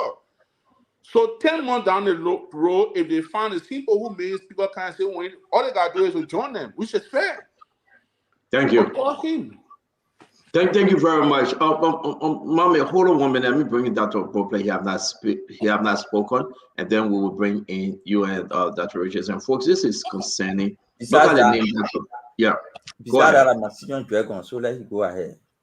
Okay, Dragon, hold on 1 minute, Dragon. Don't blow all the smoke yet. There we go. Again, let me call this name because they are saying we should call the name. And please, Representative, if you have taken your name from the list, let us know. And let's make this correction because those that say the name honorable. Look, just look at the name. And more names coming up because they were 47, now they are 41. So these are the guys that say speakership for sale, 25,000 USD per lawmaker, 15,000 USD now. These guys receive 15,000. These are allegations, and 10,000 to come later. Just look at them. Those are your lawmakers. Let me hear you. Dr. Bopler, talk to us, please. Thank you, Stanton. Senator, welcome. Representative, welcome. Thanks for being here tonight. We appreciate you. I want to shift, okay, because the topic has been dealt with in an exhaustive way. I want to shift from cause to consequence. So we're in a time when our Minister of Education is at UNESCO begging for money for education to support the education sector in Liberia. We're in a region where a country like Ghana offers student loan so that when people graduate from high school, they can go to post-high school college, just like in the USA. We're in a time when our way more resources than Rwanda, but they have outpaced us in just about every single way. And here we are in this day and time when we have the highest paid legislators in Liberian history. And we are talking about impeaching the speaker is part of the constitutional thing. If they want to do that, like Senator Snow said correctly, due process, they're entitled to. But look at how they're going about it and look at what they're not doing. What they're not doing is putting their energy and emphasis on fully funding education in Liberia. The average Liberian Stanton goes about the business without the help of the government. So the government's role is very negligible in the life of the average Liberian. So I want to ask both Senator and Representative, do you see an opportunity here to initiate a legacy move to fully fund education? Now, don't change the whole country. We got plenty of problems in our country. But just education, that we in this generation, with the help of our lawmakers, can brag that Liberia fully support education. We got to beg nobody. We can fully support our educational sector, and our children can get better in terms of education. I have these questions are both the representative senator. Can you lead that effort?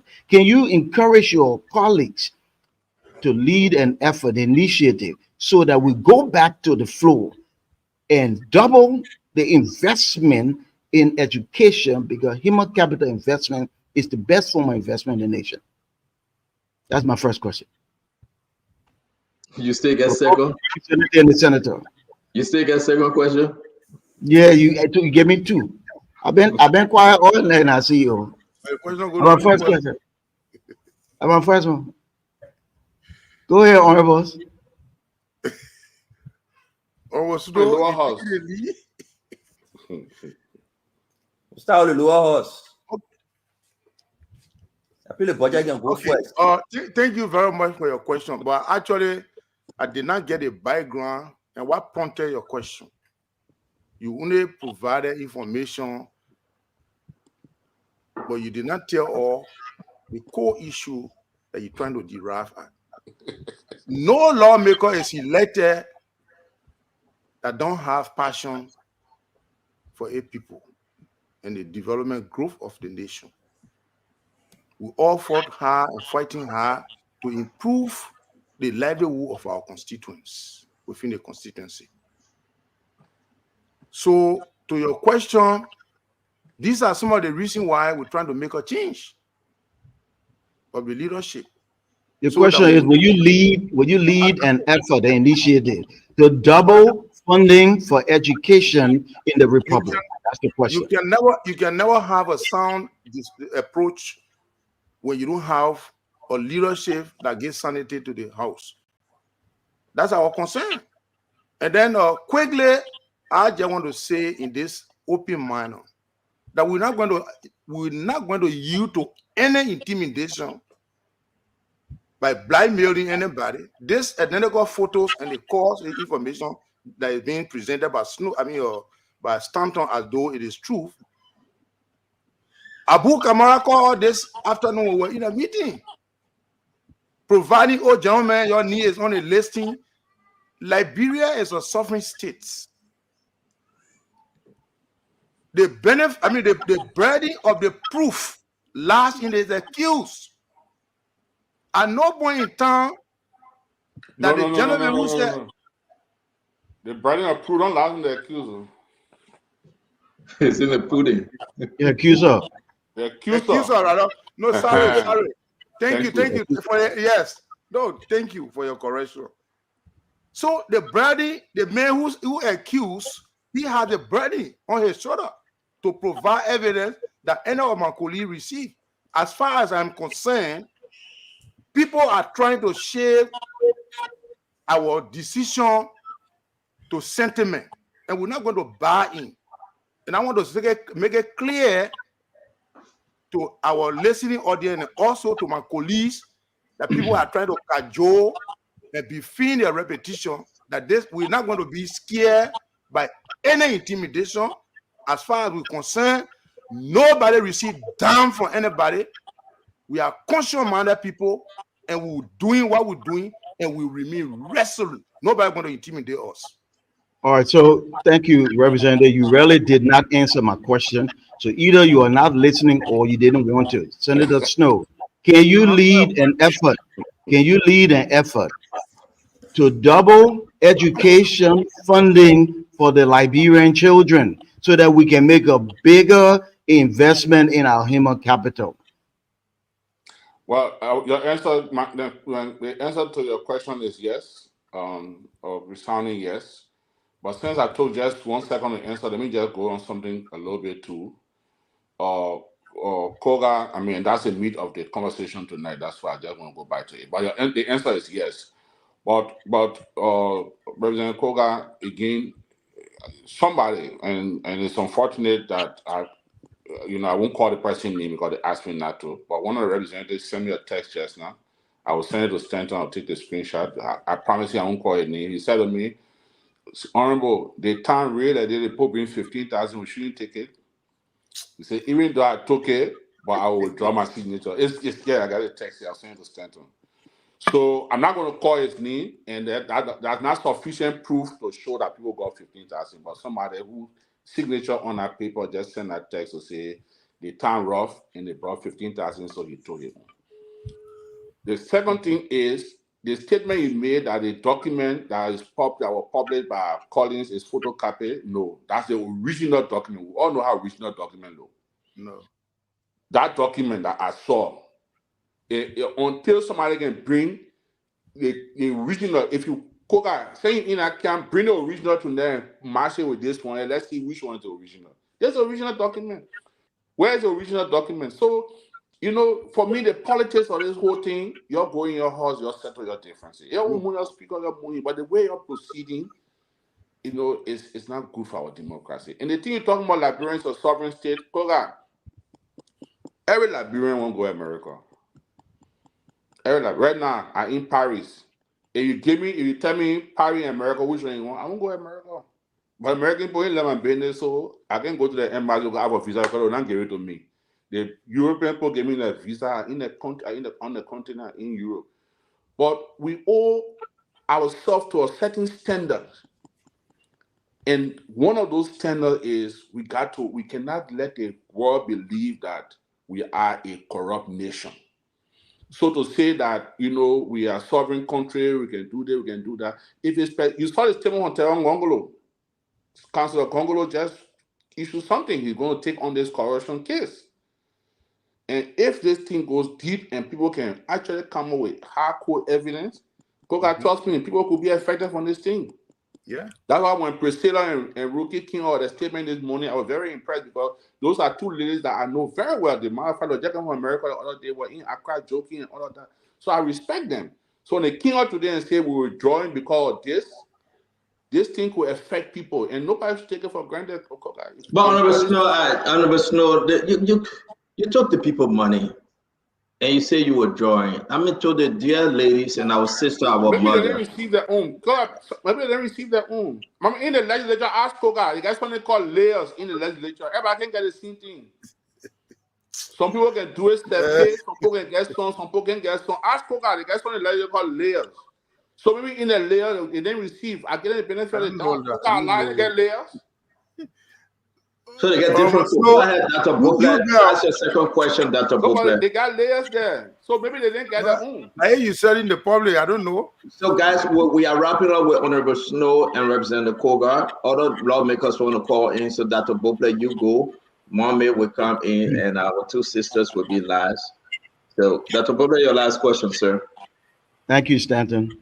So to both our honorable lawmakers, what would you say to the average Mayanowe of Mapu who says that our lawmakers are well funded, well paid, always exercise the ability to secure resources for themselves, and it seems not to be able to trickle down enough for health and education?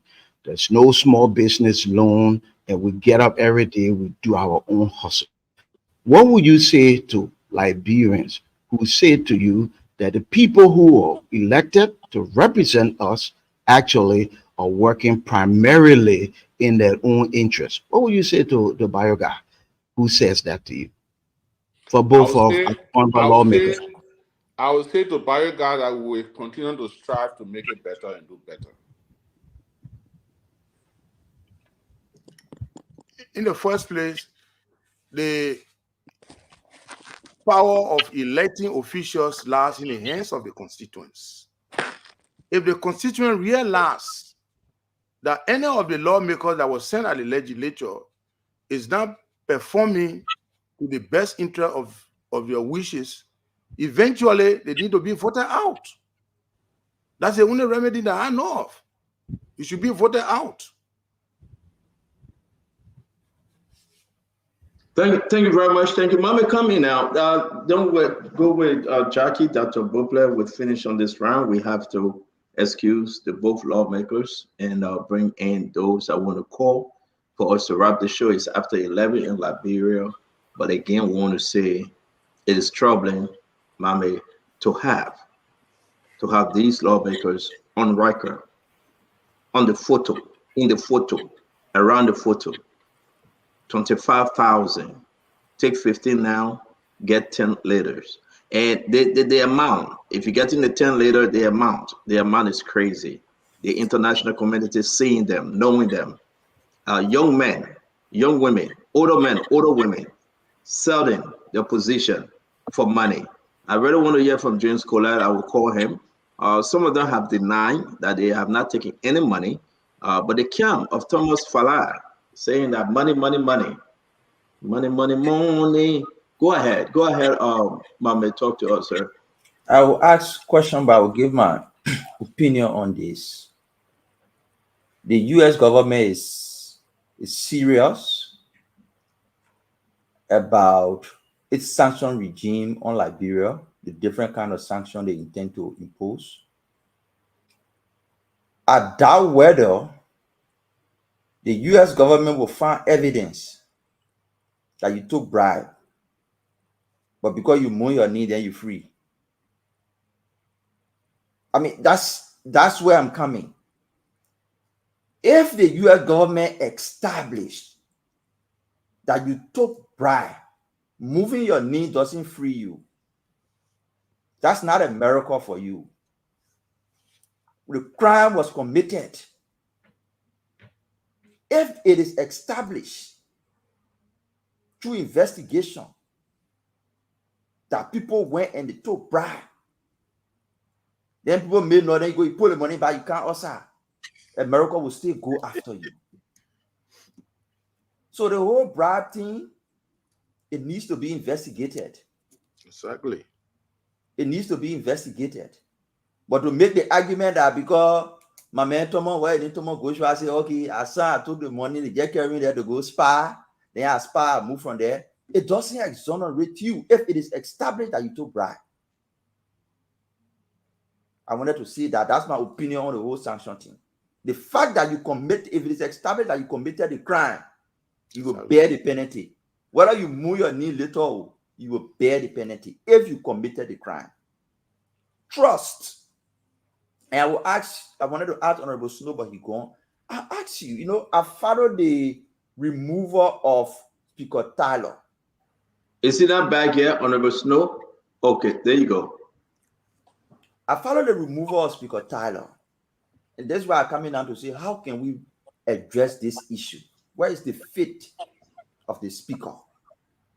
I followed the removal of Speaker Tyler. Akara Gray representative, Akara Gray chief of staff became chief clerk in the process. When the other group went on the other side and said they could not go on Tyler, they called the chief clerk could not come. The few number that were on the other side went, Akara Gray chief of staff became chief clerk and presided and they moved Tyler. It hurt me in the way they proceeded. My question to you, Honorable Snow, based on your experience, or before Honorable Snow, Honorable Koga, everything that happening, do you have the number to go and follow the procedure set on Speaker Kofa Giabo, put your argument down and go through the process, the legal process? Do you have the number to do that? Is that something you're willing to do? Honorable Snow, my question to you, based on everything you've seen, do you think after he responds, do you think these guys are willing to go through their process, or they want to use the same approach they use to remove Tyler, to go on the other side, sit down there and build their block? So to you first, Honorable Koka, do you have the number to go through the legal process and gain due process? After your answer, Honorable Snow will tell us, based on everything he's seen, where he sees the direction going, the legal way or the other way. Yeah, thank you. But at the legislature, we follow procedure. And the core issue at the legislature is a number game. Do you have the number? I come in. We have a number. You can go to Supreme Court, and Supreme Court say it happened on a Snow case. He won a case at the Supreme Court. But the colleagues that elected him said they cannot say Honor Ekebo. And he resigned. We are saying that we cannot work with J. Funati Kofa anymore. We got a number, unwavering number. And we'll hold the quorum and the numbers, and some will come. Pretty soon, we are talking to people, all the things they are talking about here and there. People coming. But we are not here to disclose all of our strength to you. But we are very much persistent, and we ensure we exert all effort. Legal means, politically, we will do everything possible that we have a brand new leadership at the legislature, specifically the speaker. Thank you. Honorable Snow, given everything you're saying, you think the guys are willing to go and sit and follow the procedure, or they will just go create their block on the other side? And if they do so, where is the fate of the speaker based on what you know? So Mame, Very good question.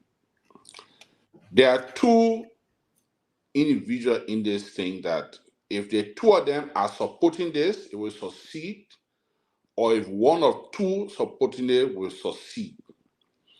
And that President Boyka and former President Weah. If President Boyka calls his people and said, the speaker and myself are the Vatican today. The Pope pray for us. So I'm calling on all my rescue lawmakers to disengage. They'll reconcile it to this. They will not disrespect the president. If President Weah calls his CDC members the sedition, the friend that I know, President Weah that I know, not just that statement. It requires more than that statement. And tell them, gentlemen, that statement part of Vla. You're back off. You see, Safoko, he was clear. He didn't bend. He was very clear. Melvin Cole was clear. A few of them were very clear. Tell them you're back off, it will fail. Tuesday, when you go there Tuesday, the action you will see on Tuesday, you ask me the question, I will answer you from what I think will happen based on what happened on Tuesday. So I should call you after Tuesday. Now, Tuesday, even call me, I'll tell you. Now, let me say this. When I was being removed or fought, the other side had the full support of the executive. So even me, my police officer and I had a speaker, they hardly could kind of work. But they were protecting Ketakume Murray, who are the men leaders on the other side. So you could see the hands of the executive were clear in it. Do you see it in this scenario? I'm coming, Chief. Let me finish now. And you can get an analysis. Give me a chance to do my own. When we got ready to move, Speaker Tyler, we had police protection. They were clear. The matter of fact, I think Koga talking. Koga, you know the story. They went, Tyler Menon went and locked the John Chima door where we wanted to go have session. The executive gave the order to bust it. Those say bust it, GSA will face it. That Koga there, you know the story. We got somebody to step that door, to open the door. Police were protecting us. All our police were protecting us. On Tuesday, the way I will see certain things on Tuesday, Mame, you call me, I will tell you what happened on Tuesday. So certain things still not clear and needs to be clear. But CDC has to be clear if they want the speakership. If Funanti is the member, and I know he's a member, and they're not happy with him, call him. This removal can never succeed with us CDC. The CDC not inside, it fail tomorrow morning. Once CDC inside it will succeed. And CDC in it to move Funanti, CDC will not have the speakership. They will have United Party to preside all the House of Representatives as speaker. So you see, the senator just confirmed. Honorable, you're on the show. Can you go in the back while you take that phone call, Honorable? The speaker just confirmed what we were talking about, Mambe, that this thing, and Jackie was pointed that this thing is about sedition. When people blame Unity Party, no. CDC will make this to happen, or CDC will stop this. Jackie, you go with your one question till Representative Koga can return to answer Mama's question, and we're bringing that to Dr. Richardson. Jackie. So thank you, Senator Snow. My question for you: you keep stressing that if Speaker Kofa is removed, that there's almost a guarantee that the next speaker will be a Unity partisan. Senator Snow, you have a whole lot of seditions within the lower house. What makes you think that CDC, because they have the number, if they remove one of their own, that they will not put one of their own back? I think there's a greater possibility because election, as you know, is about numbers. So if you have more oppositions in the lower house, I think that there's a great possibility that another sedition will be replaced. Will replace Speaker Kofa. So why you keep sticking to your guns that the next speaker will be a United Partisan? So the first thing is United Party has a block. They rescue, let's say they rescue representative has a block. They are there already. CDC is split. If they succeed to move the speaker, the Melvin Code is start focusing on other people that are fighting for COFA. They will not join the CDC to produce another speaker. They are already disgruntled. So they're going on the other side. It's simple political 101. It's very simple. Those people will not go by the CDC and say, okay, we are kill our own, let's born another one, let's bring another baby and born it. No. They will tell you, we have speakers here, you didn't want it, we go on the other side. They will definitely go on the other side. And let me make emphasis, put emphasis on if actually there is financial inducement, they pay that 15 king fund, they elect 15 king fund, and they put that one last speakership, they will add another thing on that 15, get new one, and they will get it for the speakership. They will get a cow. Don't forget, there's a group that fighting Funanti Kofa that believe that Funanti Kofa wants an audit.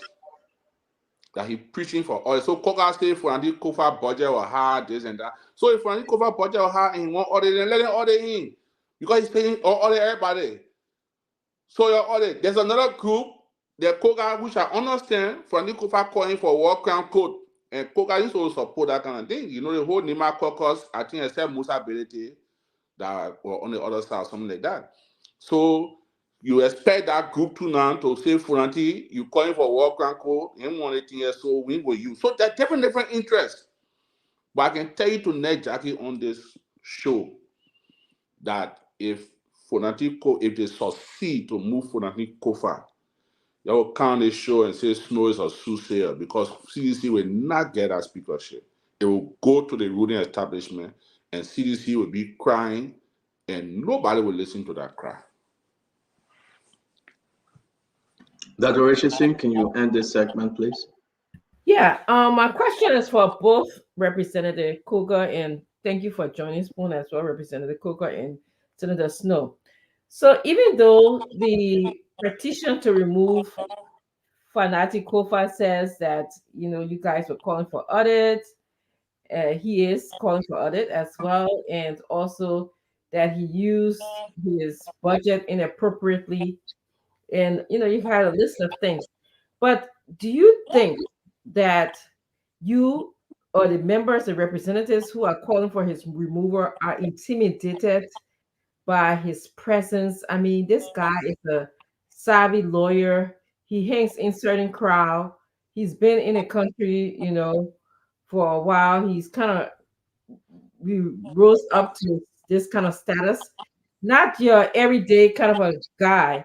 Do you guys think that you guys are intimidated or you jealous of him? Or is this for this, you belong to a certain crowd, you can't be in the legislature, you can't be in our group versus this other group?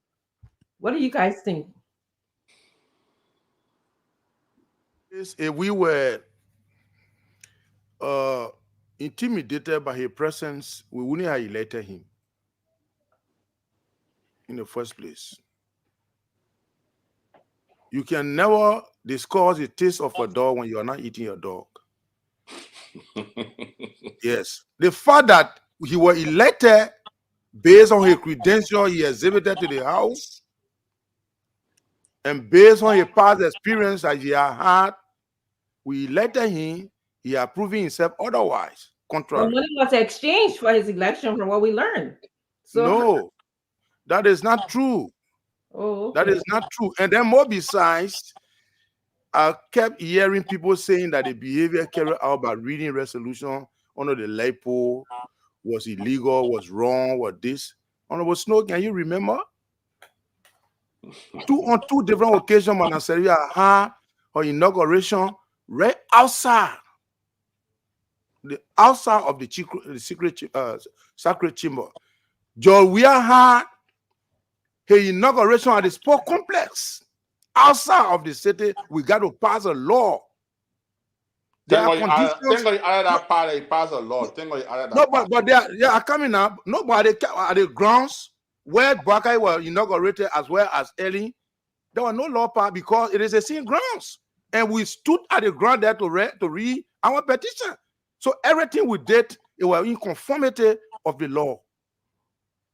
And do you expect us to stay indoor where our lawmakers are carrying talks and carrying other people that are not authorized to enter the building, coming on, knocking planes, cutting electricity off for all to remain inside there? We got to come down outside for the safety of our life. And we presented our petition, resolution on the grounds, which is legitimate. So these allegations, people are just saying things to suit their taste and what have you. But if you give me the opportunity to conclude, then I will come in with my conclusion. All right, hold on one. I beg you, Senator Snow. There's no dialogue between us. Senator Snow, I beg you, I know you will conclude to Dr. Richardson question. I have Representative Collins that I've been wishing to call. Representative Collins, can you lower the volume of your radio? I've done that already because it's interesting. Talk to us, please. First thing, Temptor, let me say, hypothetically, thank you to Senator Snow. I've been listening to him, and I just want to applaud him for all of his deliberation. Let me firstly start with something that was not touched. You see, the generic of moving the speaker, one of the generic of moving the speaker is all centered around greed for power. I mean to say that when Representative, you got something playing in the back. Can you please lower it, please? Okay, I mean to say that when Senator Snow spoke about the executive involvement, you know that the executive have a lot of appointees. The finance minister, the chief justice, and you just name it. So those are the don't put a chief justice in there when I beg you, chief. I don't even know one. Hey, come on, give me chance. Just give me chance. I know where I'm heading to. Yeah, don't be the chief justice from inside here, chief. Okay, let me accept it. So there is a lot of gameplay, and it's being played because the executive want to get hold of everything. The second thing is that my friend and brother, we own the same committee, we travel up and down. Most of these things coming from greed. Koga was on commerce, but he did not vote for Speaker Kofa. I think he made it clear. I stood by Speaker Kofa and I still standing by him because I need balance of power. I didn't go there because. So we don't have the luxury of time, Representative. Can you get to the main issue? I would just want to say something here quick. Koga spoke about the forbidding of lawmaker recording. I want him to quote the section of our rules and law that state that. Secondly, as Senator Snow placed the question to Koga, Koga said we printed a copy of their annual rule solution. That is what they got. But I challenge Koga that some of those names that they even placed on our paper, they themselves did it. It was not those individuals. Secondly, they cannot come out with the original. I got the original in my possession. Every step that I took, it was a plan. Not only I alone. That step was being taken by me, Representative Colley, Representative Noah, Representative Mary Cole, and Foco. So what we did smartly, we divided ourselves. Foco and the rest of the guy left at the Capitol building, and I was in direct conversation So I like the path that this thing is taking, and we will go there to justify. And I also appreciate the American embassy for coming in, because wherever we transited, people were there. So what I mean, how did the American embassy? How did they come? You said they came in. How? You just said it. You just said it that folks are giving information to the American. Correct. I didn't say the embassy. I said the American on this side. Okay, let me just have it corrected in that form and manner. Thank you. So once they come in, Koga cannot be the judge, the player at the same time. So he will speak exactly what he want to say. And he telling so many lies. Even the one he spoke about the speaker coming. That's lie. Koga, I want you to know that you're a lawmaker. You should start giving misinformation to the public. He's my coach, he's my best friend. Thank you. We hope to have you. Get this straight. Representative Collins, you can come in the studio whenever. Every other time, stepped on any time. Okay. Regarding this matter. I'm going to be bringing in. I'm going to be bringing in. Jay. On me. Yeah. Come in studio. That I got in my possession. Yeah, come in studio. You and Jay Betancourt and James Collette. We want to say thank you, Representative Collins. Thank you very much. Thank you. All right, so let's wrap this thing down. It's way past 11, Dr. Richardson. So my question wasn't answered, though, even though Representative Koga said if he wasn't intimidated by Fonari Kofa, he wouldn't have voted for him. I don't think that's an appropriate answer. But Mr. I'm not hearing you. Go to Snow. Yeah, Mr. Snow. Yeah. The reason I can't give you attention to my question, in one of the tapes we saw, somebody had mentioned our colleagues cannot be better than us. No, I want can I answer your question? Let me go there. Yeah, I'll just give you a genesis.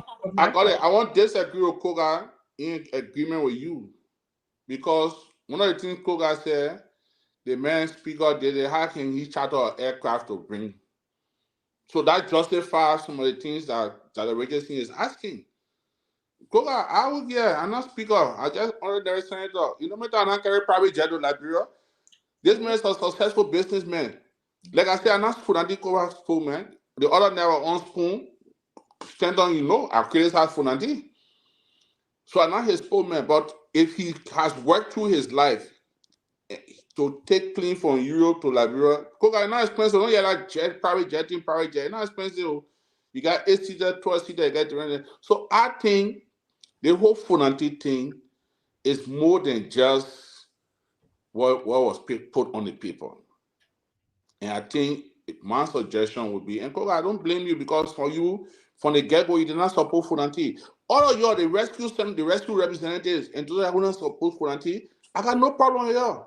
It's like us, when we got ready to move Speaker Tyler, Nokwe and our chairman on rules and order, Nokwe was chairman on ways and means. Speaker Tyler wanted to be president, he was forming a party, and we're not in line with the party. So he moved off from our committee, we became vulnerable, was saying now. By the time other people got vulnerable to the king, they joined, or everybody joined there. It was Koga, you know the story, you're part of us. So in that case, the rescue representative, they didn't want Kofa. They say now they're folding their arm. They see these people who get a baby can say, oh baby, I can't kill it. So the people just join and say, yeah, go ahead and get a baby. Honorable Snow, real quick, it's important to ask. Folks are asking names from some of your colleagues were mentioned, even the vice president, Jeremiah Kuhn, Prince Moe, Alex Tarder. I mean, what say you? They are mentioning that these guys part of the cartel that try to take the speaker down. Now, from your group, talk to us. Stanton, without fear of favor or anything, I doubt it. It's an open secret. The vice president is my very good friend. I know him very well. I know his character. He won't be speaker. He already vice president. 2029, Funanti Kofa will not be on the ballot as president. Like Joe Weir and Joseph Parker and Jeremiah Kuhn will be there. So why will Funanti be his target? I don't want to believe it. I don't think Tyler or Nokwe, all the names are coming up. I don't want to believe that. I think the House of Representatives have their own thing. They may have some actors from the executive or other interests. Like I said, Funati sponsoring War Crime Code. The whole Nima caucus went against it, said Musability. So maybe Koga then fell with him because he's supporting War Crime Code. Funati says you should order the legislature. Koga says Funati double his expenditure in his budget. So you should be happy that Funati wants to be audited. So they audit the people. So everybody got their own interest, but to start singling out individual and say they person that and that, I doubt it. I think there are mixed interests, there are individual interests, there envy. Like Are they intimidated, jealous? You know. So let me close with I will a baby add that to daughter. it. I will add that to it. Daughter, I think you will come, but let's go to Representative Koga real quick. Representative Koga, it's important to know that this is what came out of your group today. You guys were at Bannersville in Ghana's. There you go. I want you to speak to this. It's circulated on social media. Group of 47 representatives who signed the resolution for the removal of House Speaker Funati Kofa have voted to elect a leadership for the bloc. The meeting held at the Barnesville Town Hall late Friday, which is today evening, elected Nima County Representative Samuel Koga, as chairman. It goes to say Moserado County District Number 2 Representative Sako Kane was elected co-chairman.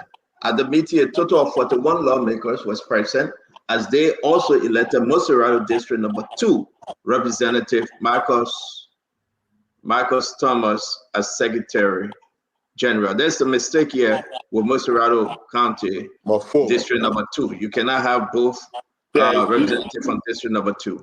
But talk to me. How true is this information, sir? Can you help us understand? It's quite incorrect. Oh yeah. We are not in Haiti. we have our meetings in an open place, and in order for us to function with understanding, with rules and regulations, we must be guided by leadership structure. Therefore, we decided to elect a leader that will lead a group, and also a co-chair, a secretary, and a spokesperson of the group. So yes, that is quite correct. The fleets of vehicles you see there are vehicles that were parked. Okay, so let's get to it. Here comes Tuesday. Honorable Snow said Tuesday would be the breaking of the tie, or the breaking of the bread. What's the plan here? Are you going to the Capitol building on Tuesday, or are you going to be somewhere else? All 41 of you guys, will you guys be there for Funati to preside? What's the story? How well can you prepare the Liberian people, sir? Even though there is a provision that gives us the opportunity to preside in a sin city, we can prefer to go on Broad Street or anywhere. But Tuesday, we are very much optimistic that we're going to assemble at the legislature, at the House of Representatives, preferably in the joint chamber.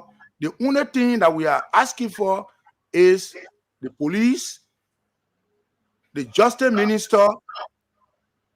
We got some information that is not confirmed, but we don't want to dwell on it, that this Gonzaga, the police came and stood by us and said that they are not getting instruction from the justice minister, therefore they can't come easily. They came and attempted, then they went back. But the core issue here is the justice minister happened to be a friend of J. Funati Kofa, and also a former partisan. When Funati Kofa was chairman of the Liberty Party, he was councillor for the Liberty Party. So the friendship came from there. So that is a gossip, and we don't want to specify it. But we are asking him and all of the stakeholders that they should provide security for level playing field, that we will appear on the grounds with our numbers and take a decision in a legal fashion. So if you have to 41, if Funati intend to go in a new session to hire a session, we're not going to go there. Oh, the only thing that we want to clear that we were going to joint chamber and we'll compare the deputy speaker to join us because we had a number for him to preside. We present our case before him, and then from there we go forward.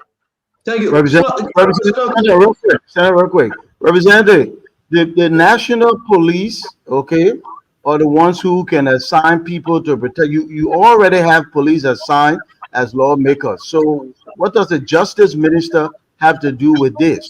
I don't think it's fair to involve the justice minister. You can request the national police to send additional people to protect the lawmakers if you sense something's going on. The justice minister has nothing to do with it. The national police already established. Yes, it's the justice minister, but already established. Okay, so if being that the police at the Capitol grounds were adequately prepared and also in number, I don't want to agree on grounds that one of our police staffer was staffed with a BNF. He currently at the hospital.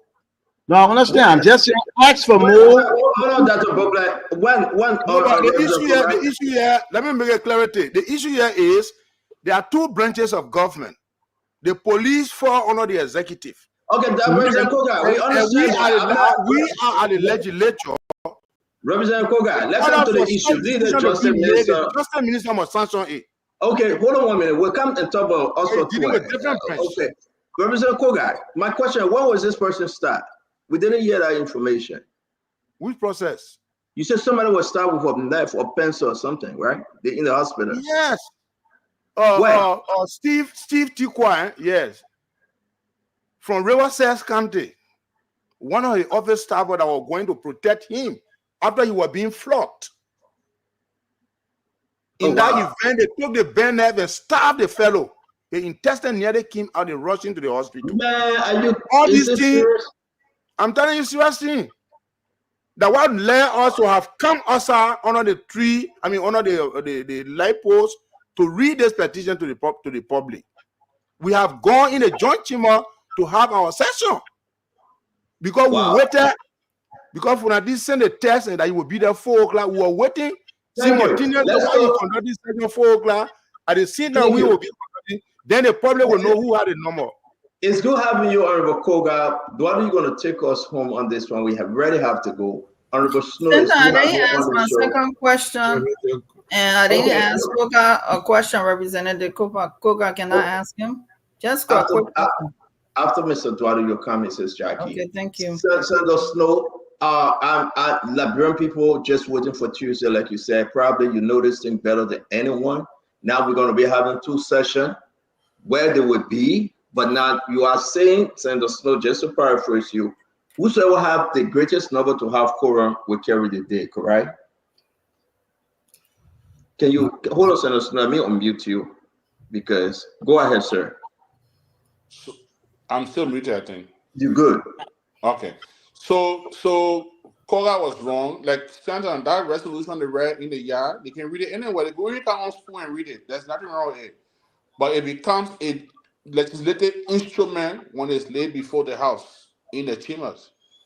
Yes, Koga, you can't just read document anywhere say on the Capitol building ground. So the finance minister can carry the budget of the Capitol building and go stand on the flagpole and read it and see that the budget is presented. No. You can read it anywhere. You can go on spoon show tonight and read a resolution. The whole world hear it. But it becomes a legislative instrument when it's laid before the House through the proper means. Either through the chief clerk read it, or the speaker recognize a member to read it. You and myself know that. So right now they don't have anything? They don't have anything right now? They have a resolution, but it's not laid before the House. Okay. It's not. Okay. So on Tuesday, if the speaker is there and he calls session to order, one or two things can happen. They can either be men enough to go to the session, put the resolution down before him, and call for due process. It is the right. It is the right. The second thing that will happen, they could stay away from session, and the speaker may not have quorum. That doesn't make them to become speaker. No. The Constitution says you need to tell for the conduct of business, for the transaction of business. And a fewer number can adjourn. If they do have to tell, Honorable Snow, they can proceed with business. Then it's the politics of it. It's to undermine the leadership of the speaker. So, like I said in my intro, a simple majority. Don't say to tear. Oh, simple majority. So if they have a simple majority, they go whatever. Okay, I'm coming up. So you go for whatever the quorum is determined. They have quorum. The speaker don't have quorum. He's still the speaker. Now, what could happen? That's where the politics come in. So after several session days, if the speaker cannot afford to get a quorum to conduct the business, then the speaker now gets under pressure. Okay. Then his authority being compromised, it being undermined.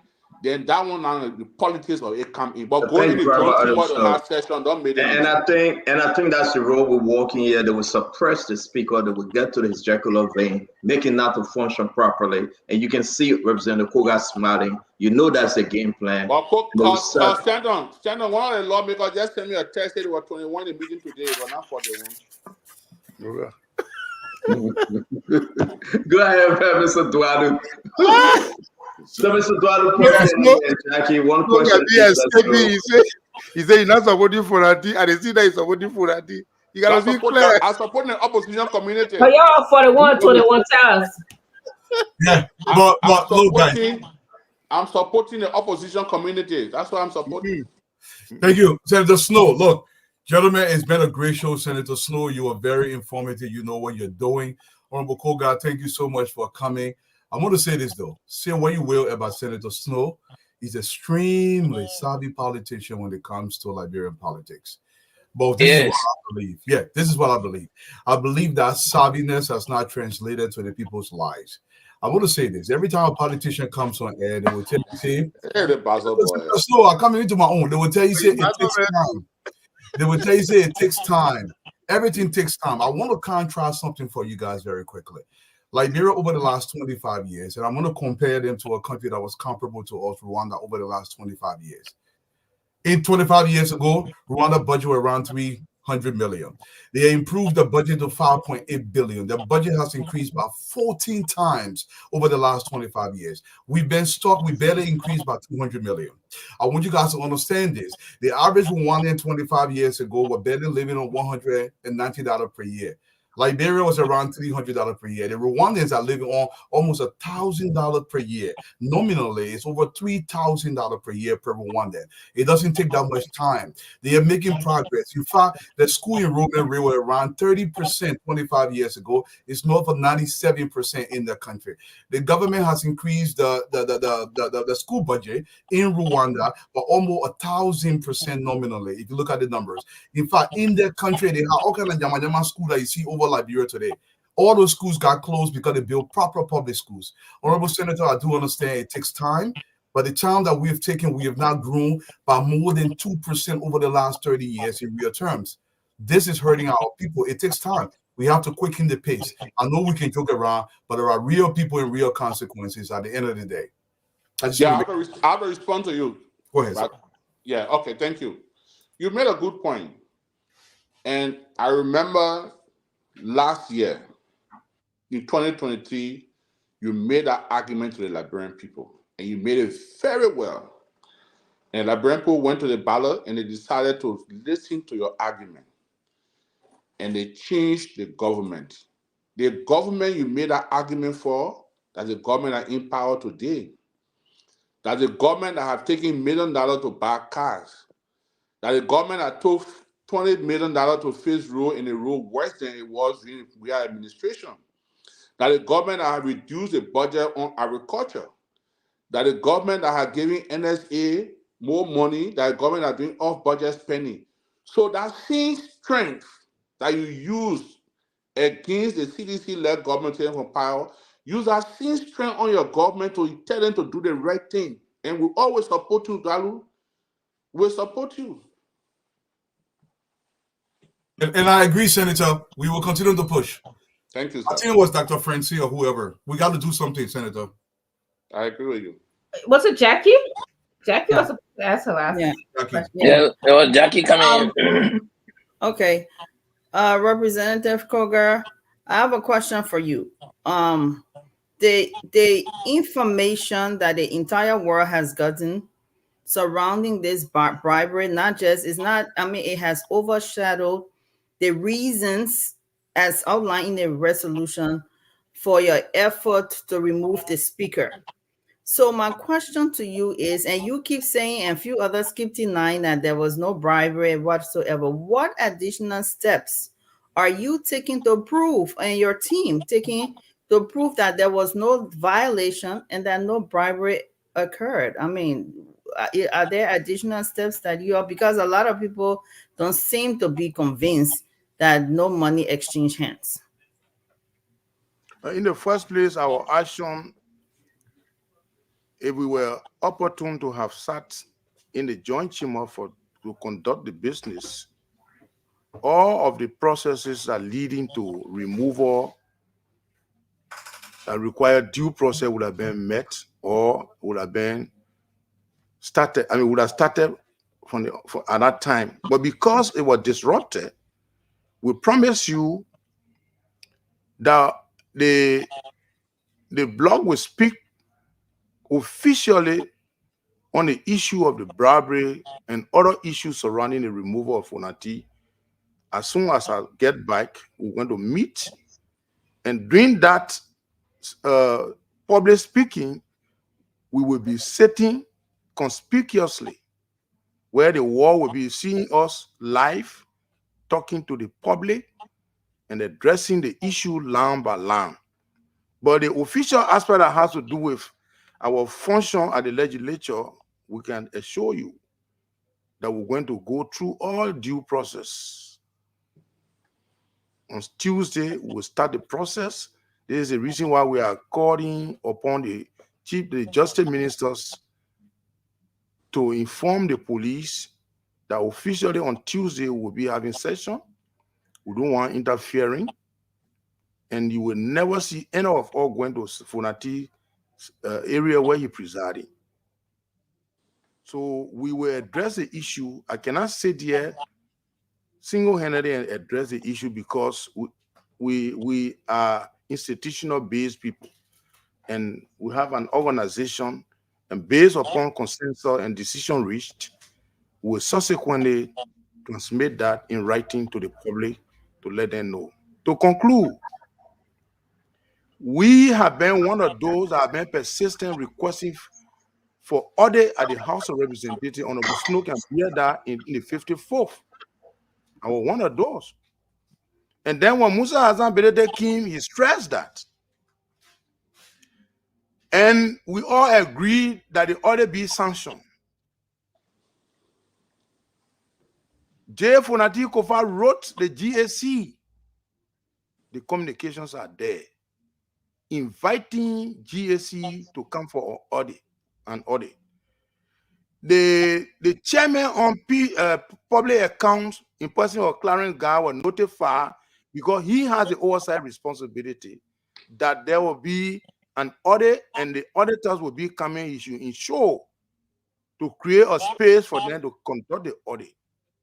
Smartly, when J. Fonati Kofa realized that he overspent and overused, and the Shaka Zaba in her account or her account were exhausted and weak, that all of the money were passing there, he decided to halt the process. So he telling the public that he wanted an audit and the host doesn't agree. Each time he talk about it, the one removing. And I can assure you that when that change is made, I want you to hold me accountable that we will ensure that there will be an audit and we inform the public about the outcome of the audit. So we are not shying away from that.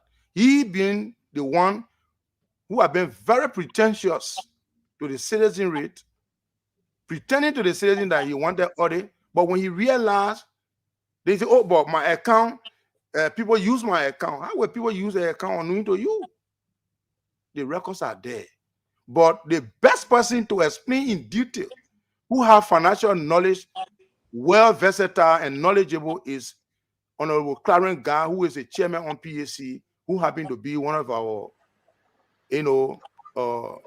leaders within the bloc, Black 2024 to 2029. Thank you, Representative. Stand up. I'm about to It's jump so off the happy show, to- man. I'm about Yeah, to leave. But could I just pose a question to the senator before I leave, please? but So can I so take my real leave? quick, so It's listen, just a brief so question. listen, Paul, you will be the last, and because we all have to leave, so go ahead. Thank you very much, Senator Snow. I Mhm. really like the conversation that just went between you and Dwalu, calling him to book on his power to elect a president. But now you are a sitting senator, Senator Snow, with a group of colleagues who actually have the powers in your hand to correct the president and put him in check so that he does not overbear or does not undermine the progress and bring his own agenda to bear. Are you really intending to hold this President Boakai accountable to the Liberian people with so many missteps already in the beginning of his first 9 months? So you are so right. We are really attempting, and that's why you see me on the air tonight asking the representatives not to give the House of Representatives to the ruling party. All I think Koga then doing is they move Fonati tomorrow morning. The matter of fact, Koga and Honorable Koga, please. Honorable Representative Samuel Koga. Yeah. Thank you very much. You will see them fighting for speakership. Koga will contest. Koga won't contest as speaker. The other people tell Koga, no, you get vice president coming with your country, you can't be speaker. They will start fighting. Them and war for it. Remember 1 month ago, Clarence Guy was talking about budget alteration. He and many were fighting. The same men with him today now, they're working together on the other interests. That is the legislature look. So yes, we intend to hold it, and that's why I said from the beginning of the show, of my brother Paul, with all spoon thing, all got problem with spoon. You're gonna ask some time, you can talk, all gonna on your show. But I respect this show because to a large extent, you guys have been very objective. You supported the government, you campaign for them, but when they go wrong, you can say it. And that's why I give you credit.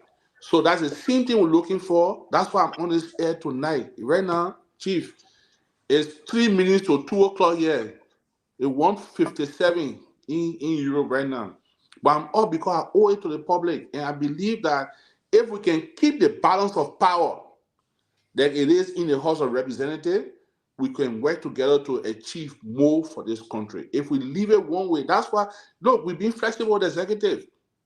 The executive king said they wanted $20 million from the rest agenda to face the rules. The parents say 100, they no car with he. You say, get it for $20 million. They say they spent 8.20, whatever the money spent. Apparently, nothing happened there. Okay, so we all need to work together. And we believe that if there's a balance of power, we'll be able to achieve more. And that's why I'm calling on CDC. This one, and I'm blaming rescue senators, and I want to make it clear, our representatives, they have done nothing wrong in the removal of Funanti Kofa. It's their right to get a person there. The opposition lawmakers, for whatever reason that they're fighting to take the speakership from the opposition community and give it to the ruling establishment, it beats my imagination. And I'm shocked that they will want to do that. Honorable Snow, thank you very much. Honorable Koga, thank you. In your closing, Honorable Snow, can you please include But you say you're going to let Jackie talk. Why you let Jackie ask a question? Jackie already asked a question. Jackie already asked her one question. She did, Honorable Snow. Jackie did? I know you're being very intentional because you're trying to create this problem. I will let you skip. We have to go because we just 2 minutes into Nelson show time. Honorable Snow, I really appreciate you on your request. You, Natana Follow McGill, and someone else that you guys were going to call then Commerce Minister Amin Moda to question him about the car and call Double Jala, the LRA commissioner, about the $96,000 and many other things. You guys are back. Will you carry on? The matter of fact, Senator Tyler is the chair on commerce and he's the lead committee. He has already called. There's a citation already for that meeting. I think it's in our chat room. I can't remember the exact date, but he has already called for a hearing to that effect. So yes, it's far on course, definitely. But since he left, he can still come back and testify before you guys, Yeah. right? Oh yeah, definitely. I mean, he was a former government official. He executed those things as Minister of Commerce. It's like right now in the GST report, the former authorities, former ministers are coming to answer to the report. And talking about the GST report, I just want to let Koga know, Honorable Koga, we got PSC meeting in the John Chamber on Monday. Your please don't come disturb our meeting. You go to your session, your chamber, you have your session there. You don't come to John Chamber. The John Chamber is reserved for the PSC committee. We got PSC hearing on Monday. You just get for until you go find somewhere else and you don't come to the John Chamber. We're already using it for PSC. Let me bring back the question on LRA. Are you guys calling double jala likewise? Definitely. Like I said, Senator Tyler has sent a citation to both Double Jara and Amin Moda, and the investigation will definitely take place. Definitely, yes.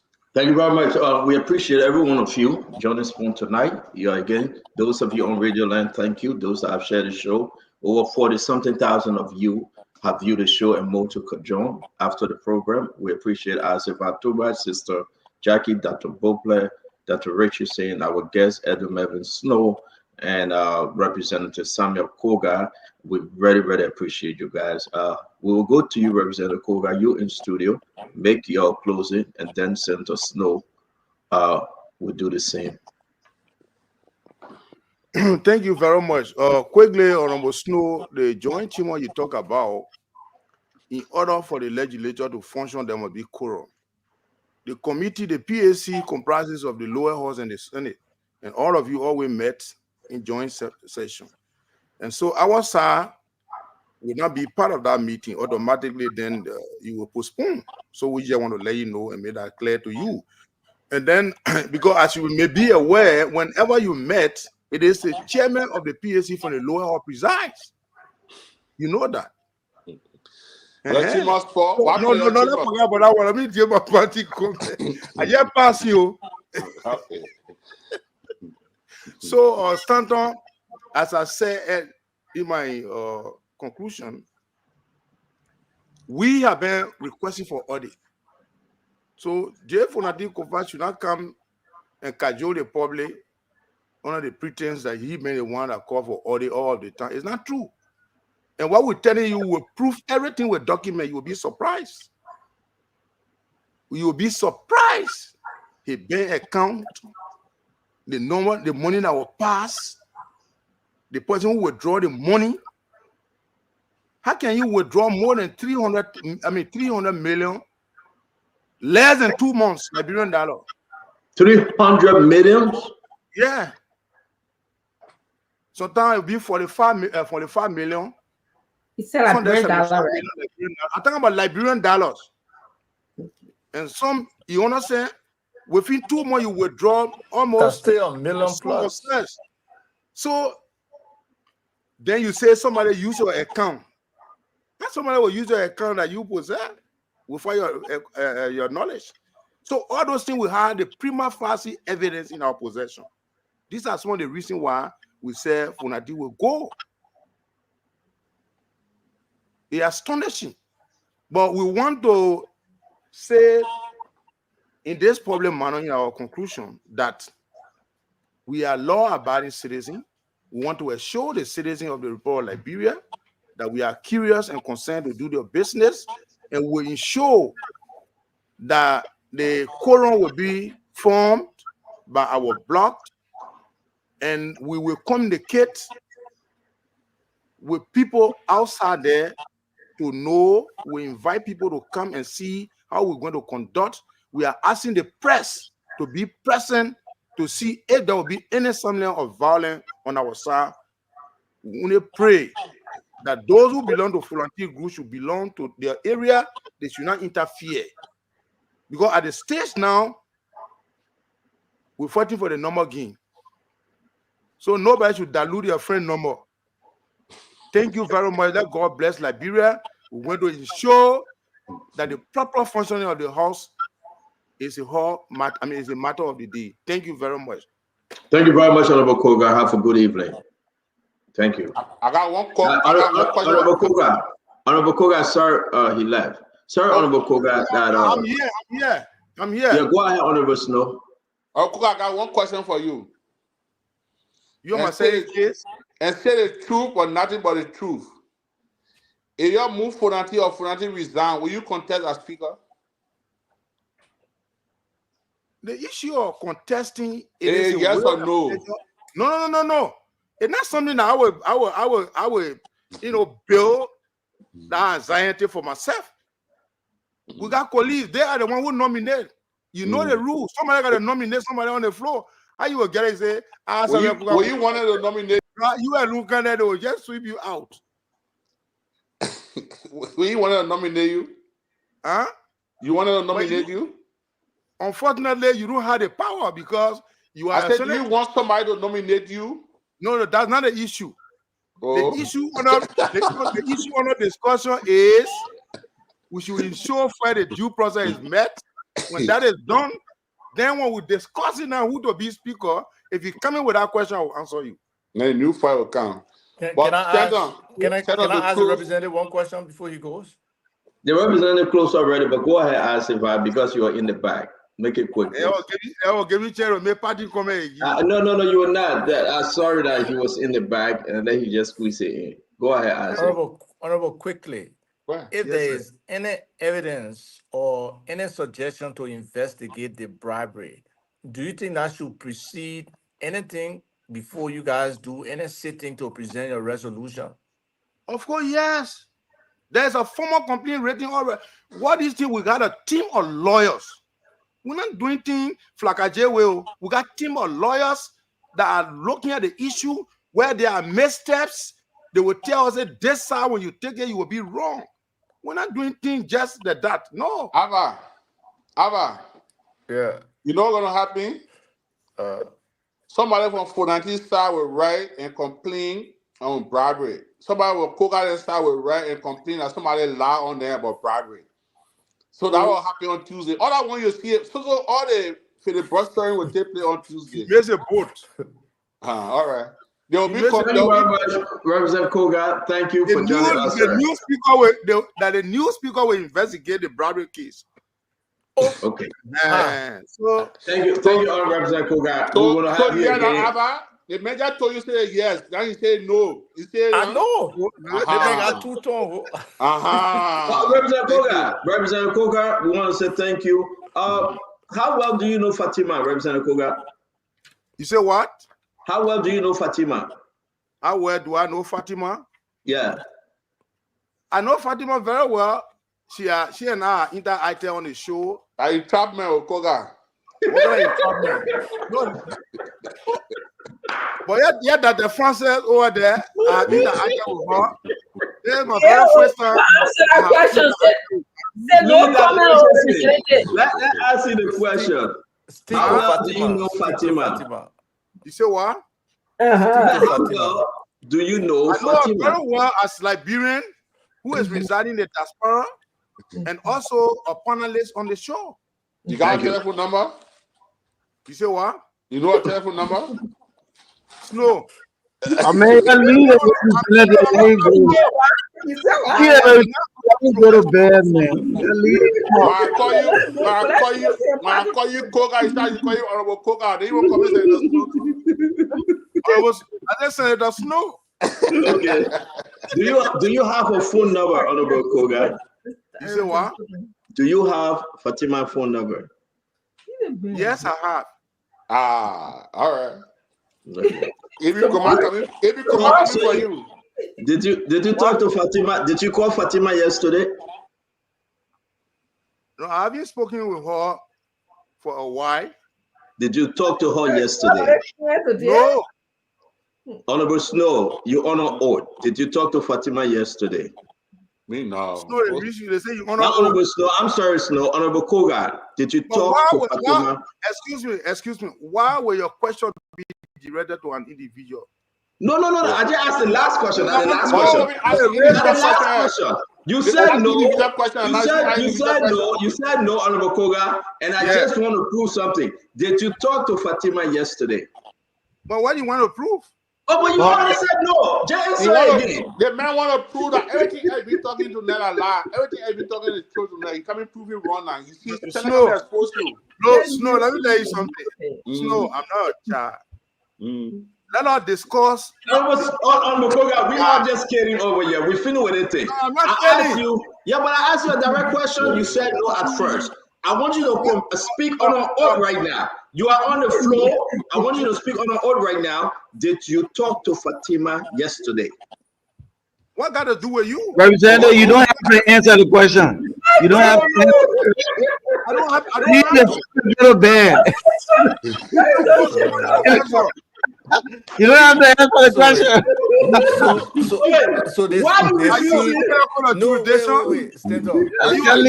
They seem no Stanton, leave yeah. Fatima, man. I beg you. Leave Fatima. Representative, you don't have to answer, yeah. Stanton, I think you are breaching the ethic of professionalism. On a serious note, you are using this platform. No, on that side. No.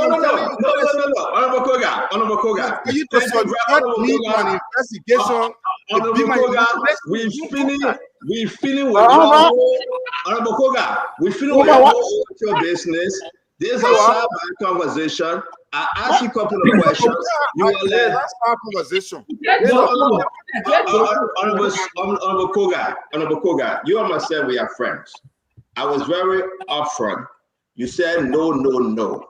And then when I reinforced the question and put up my cell phone, you are refusing to answer. But on that note, Honorable Koga, have a very good evening. I will talk to you again. Sorry, our representative. Good night to you, America. Enjoy yourself. See your dry rest and donut.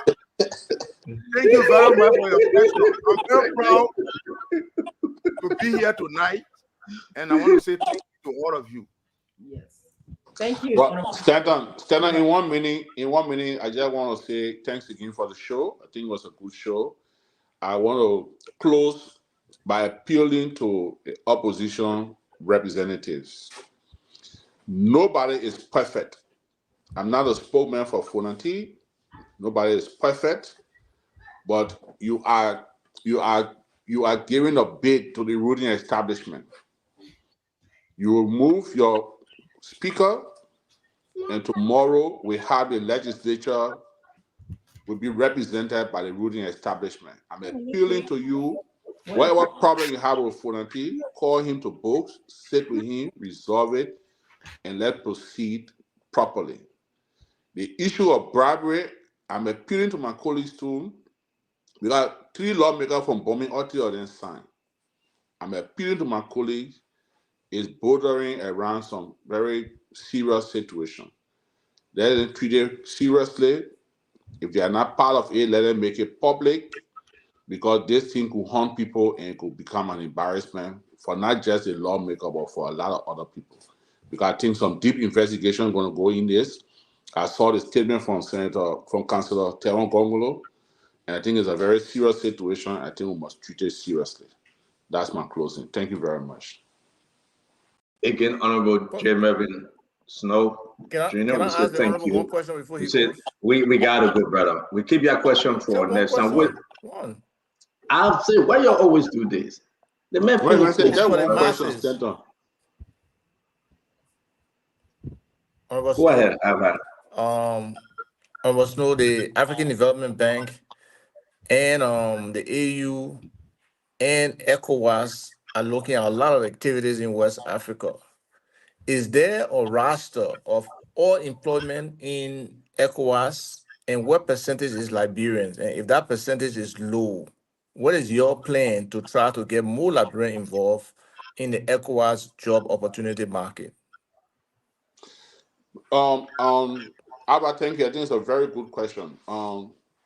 Liberia, Sierra Leone, Cape Verde, they have the lowest amount of citizens in the community.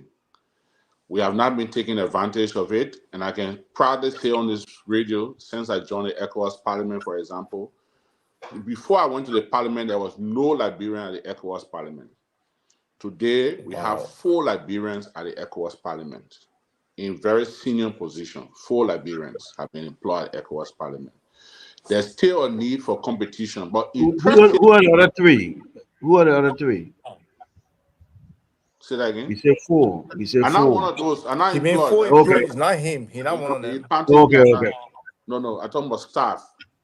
Yeah, and at P level, professional staff. Yeah. Interestingly, I've written the Minister of Foreign Affairs and the Minister of Finance. I agree Liberia is seeking for a post at the United Nations, non-permanent seat at the Security Council level. But what is also interesting is that Burkina Faso, Mali, and Niger are opting to leave ECOWAS by January. In those 3 countries, there are ECOWAS institutions in those countries. Already, some countries are now fighting to host those institutions. So in host those institutions, your citizens get a job. At least, the least you get about 15, 20 jobs within the country. Then you get other benefits that come to the country. I mean, it's a very attractive thing. I've appealed to the foreign minister for us to launch a serious bid. Even the youth center that is stationed in Burkina Faso, with our youthful population, we can lobby with ECOWAS to bring the youth center in Liberia. You'll be talking about job opportunity for not less than 30 to 40 Liberians, including professional staff. Okay, the UN job is important, but I believe that we can host an ECOWAS institution. It will help us. I hope the government can take it seriously. I've written a formal letter, and since I've written a letter, it's been more than 2 weeks now. I've not received a formal response. So I will share that letter with you and the public so that we all can mount the pressure on the government to make some efforts to lobby. Right now, for example, Ivory Coast and Nigeria, they are fighting to host the West African Health Organization, WAHU. It's also in Burkina Faso. Those 2 countries are fighting to host it.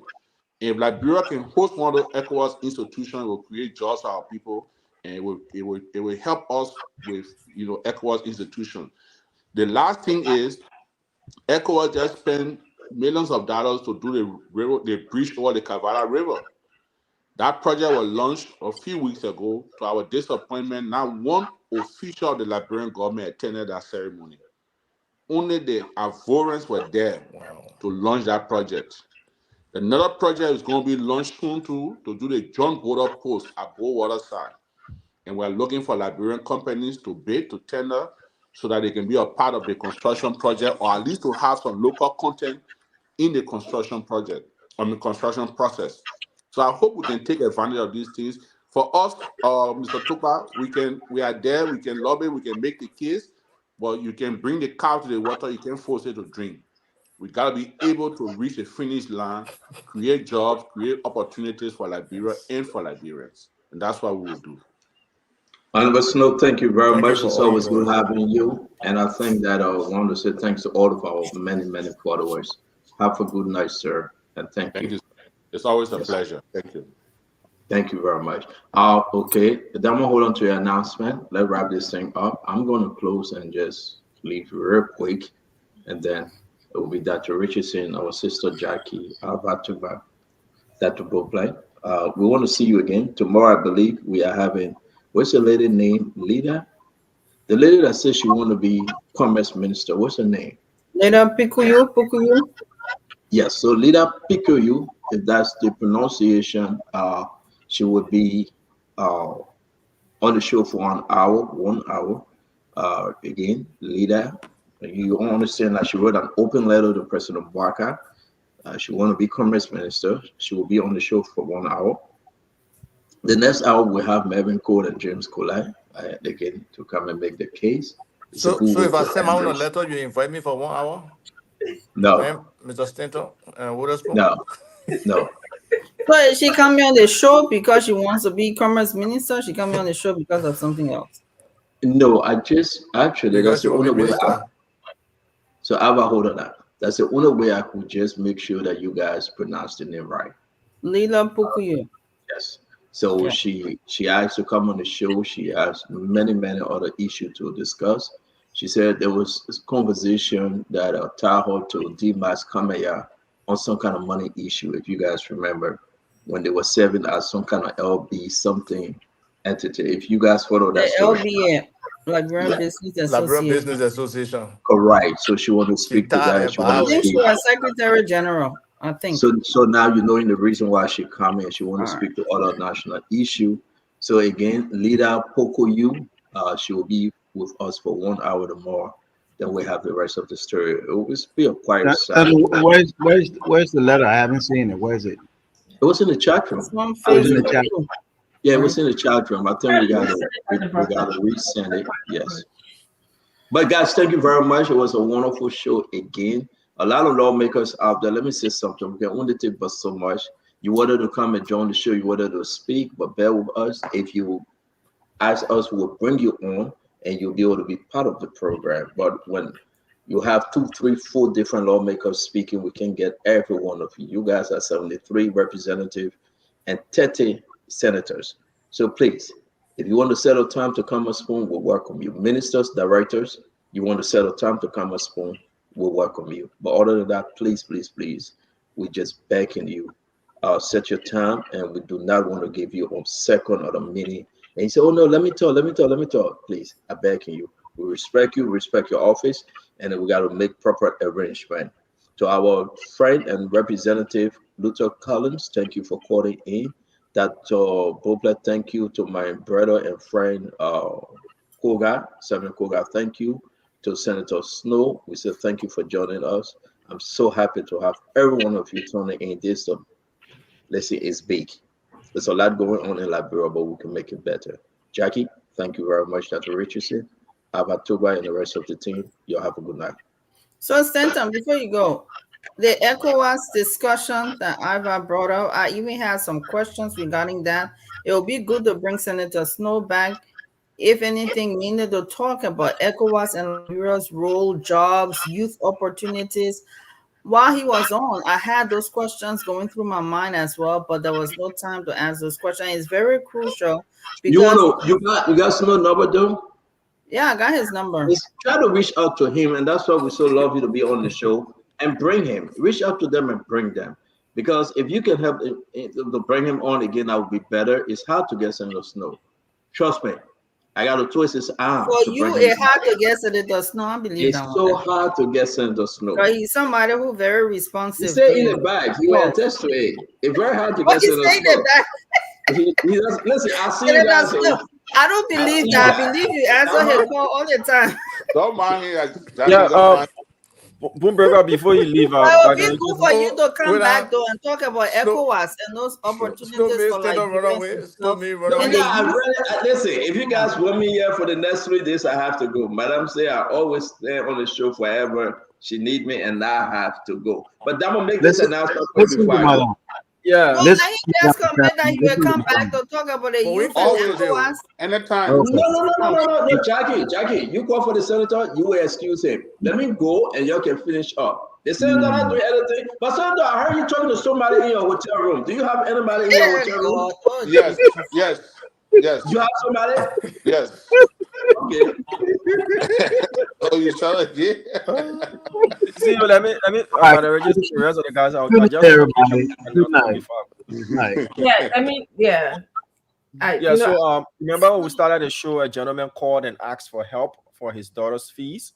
I know he's expectant. Our people said they were going to contribute, but I want to make this clear disclaimer that up to present, I haven't received any funds towards that. So I know he's listening, and I want to make sure it's out there before we get off the show and say, "Oh, you received money." So up to now, I haven't received anything. If people will contribute, we'll get back to him. Or up to now, nobody has contributed. I'm sure. Yes, sir. Yes, sir. Tell him to go to the Hall of Reps and get money there. For $1 school fee? But you can just help the mayor and the snow. I'll message you on how much he wants for his daughter's fees. Yeah. Before we go to the Hall of Reps, the guys are showing stone. If how many men need? How many men need? The names of the people you called earlier. What happened? I'm sure they didn't send anything, so I just want to pin the number again for them to see. How much you need, Dama? He needs $300 to pay her fees. Okay. $300 is what he needs to pay her fees. We'll do it off the cuff. I'll put 100. I'll put 100. Thank you, Apple Senator 100. Snow. An Apple 100. Can any other person contribute I'll put the here? last 100 there. Thank you very Thank you. much. So he got 300. Thank I'll you, do the Diamond. last All right. 100. I'm getting yo. Let me make it again. No, no, no, no, no. Diamond, Diamond, you you got my know who number? commit. Diamond, Diamond, you you got know my who number? commit. I Honorable do have Snow. it, sir. Honorable All right, Snow, Diamond, will bring the money to you tomorrow morning in All Monrovia. right, so thank you. correct. And just tell Madam Titi to provide my own $100. I Man, will send cash me out your the same wave. Send me your same All wave. right. Send me All your right, same Yeah. wave. I'm So not to sending that the money gentleman, to Stanton that's first. I'm something sending we it straight to do. you, This is Damo. not something we do every day. But again, let God bless you and let your daughter go to school. Thank you, Honorable Snow. Thank you, Abba. Yes. Thank you, guys. Thank you, All right. guys. Thank you, I Honorable just Snow. wanted to tell the women who signed that sheet. There were 5 of you. Please don't let those men in that house fool you. You should consult with each other, read the paper properly before talking, because at the end of the day, those men will drop you. Okay? That's why I want to tell you, women who signed that paper, I saw your 5 names. I'm not even gonna call it. But at the end of the day, those men, they will go to caucus and so Hassan does know and Senator Kuga was laughing here. That job will happen. All right, I'm done. Bye. So it's a boys' club, eh? Okay. It can be. Hey, All right, ladies. y'all can treat us in the chat room too. I know. Hey, Well, God, Senator you coming Snow, bring we're just discrimination going to against find out. us We'll here? just follow A up with serious him so he case, can oh. come back so we can talk about the ECOWAS stuff. I say I'm a feminist. I push women issues all the time. Okay. But I'm Well, enjoying in Tanzania right now. Tanzania is beautiful. That's good. It's I fun. It is. You're in the capital or But off the the capital? spoon got attraction. You're in And the capital? we're What 7 do you hours call it? ahead of Eastern Zamsalam? time. Wow. No, Dar es Salaam. Dar No, es right now Salaam? I'm Mount Kilimanjaro. Then we'll go Oh, into a nice. place named Very nice. Waru tomorrow. Then from there we'll go Zanzibar. Zanzibar. For Oh, Qatar. Qatar is bad. oh, wow. Wow. Doha, Enjoy. Qatar is a bad city. Post more I'm pictures telling so you. we can travel through you. We stop there and we'll stop in there again. Okay, I'll do that. I won't burden you up. I will post more pictures. All right. All right, All right. ladies. You have Yeah. fun. Bye. All right. Bye. Bye.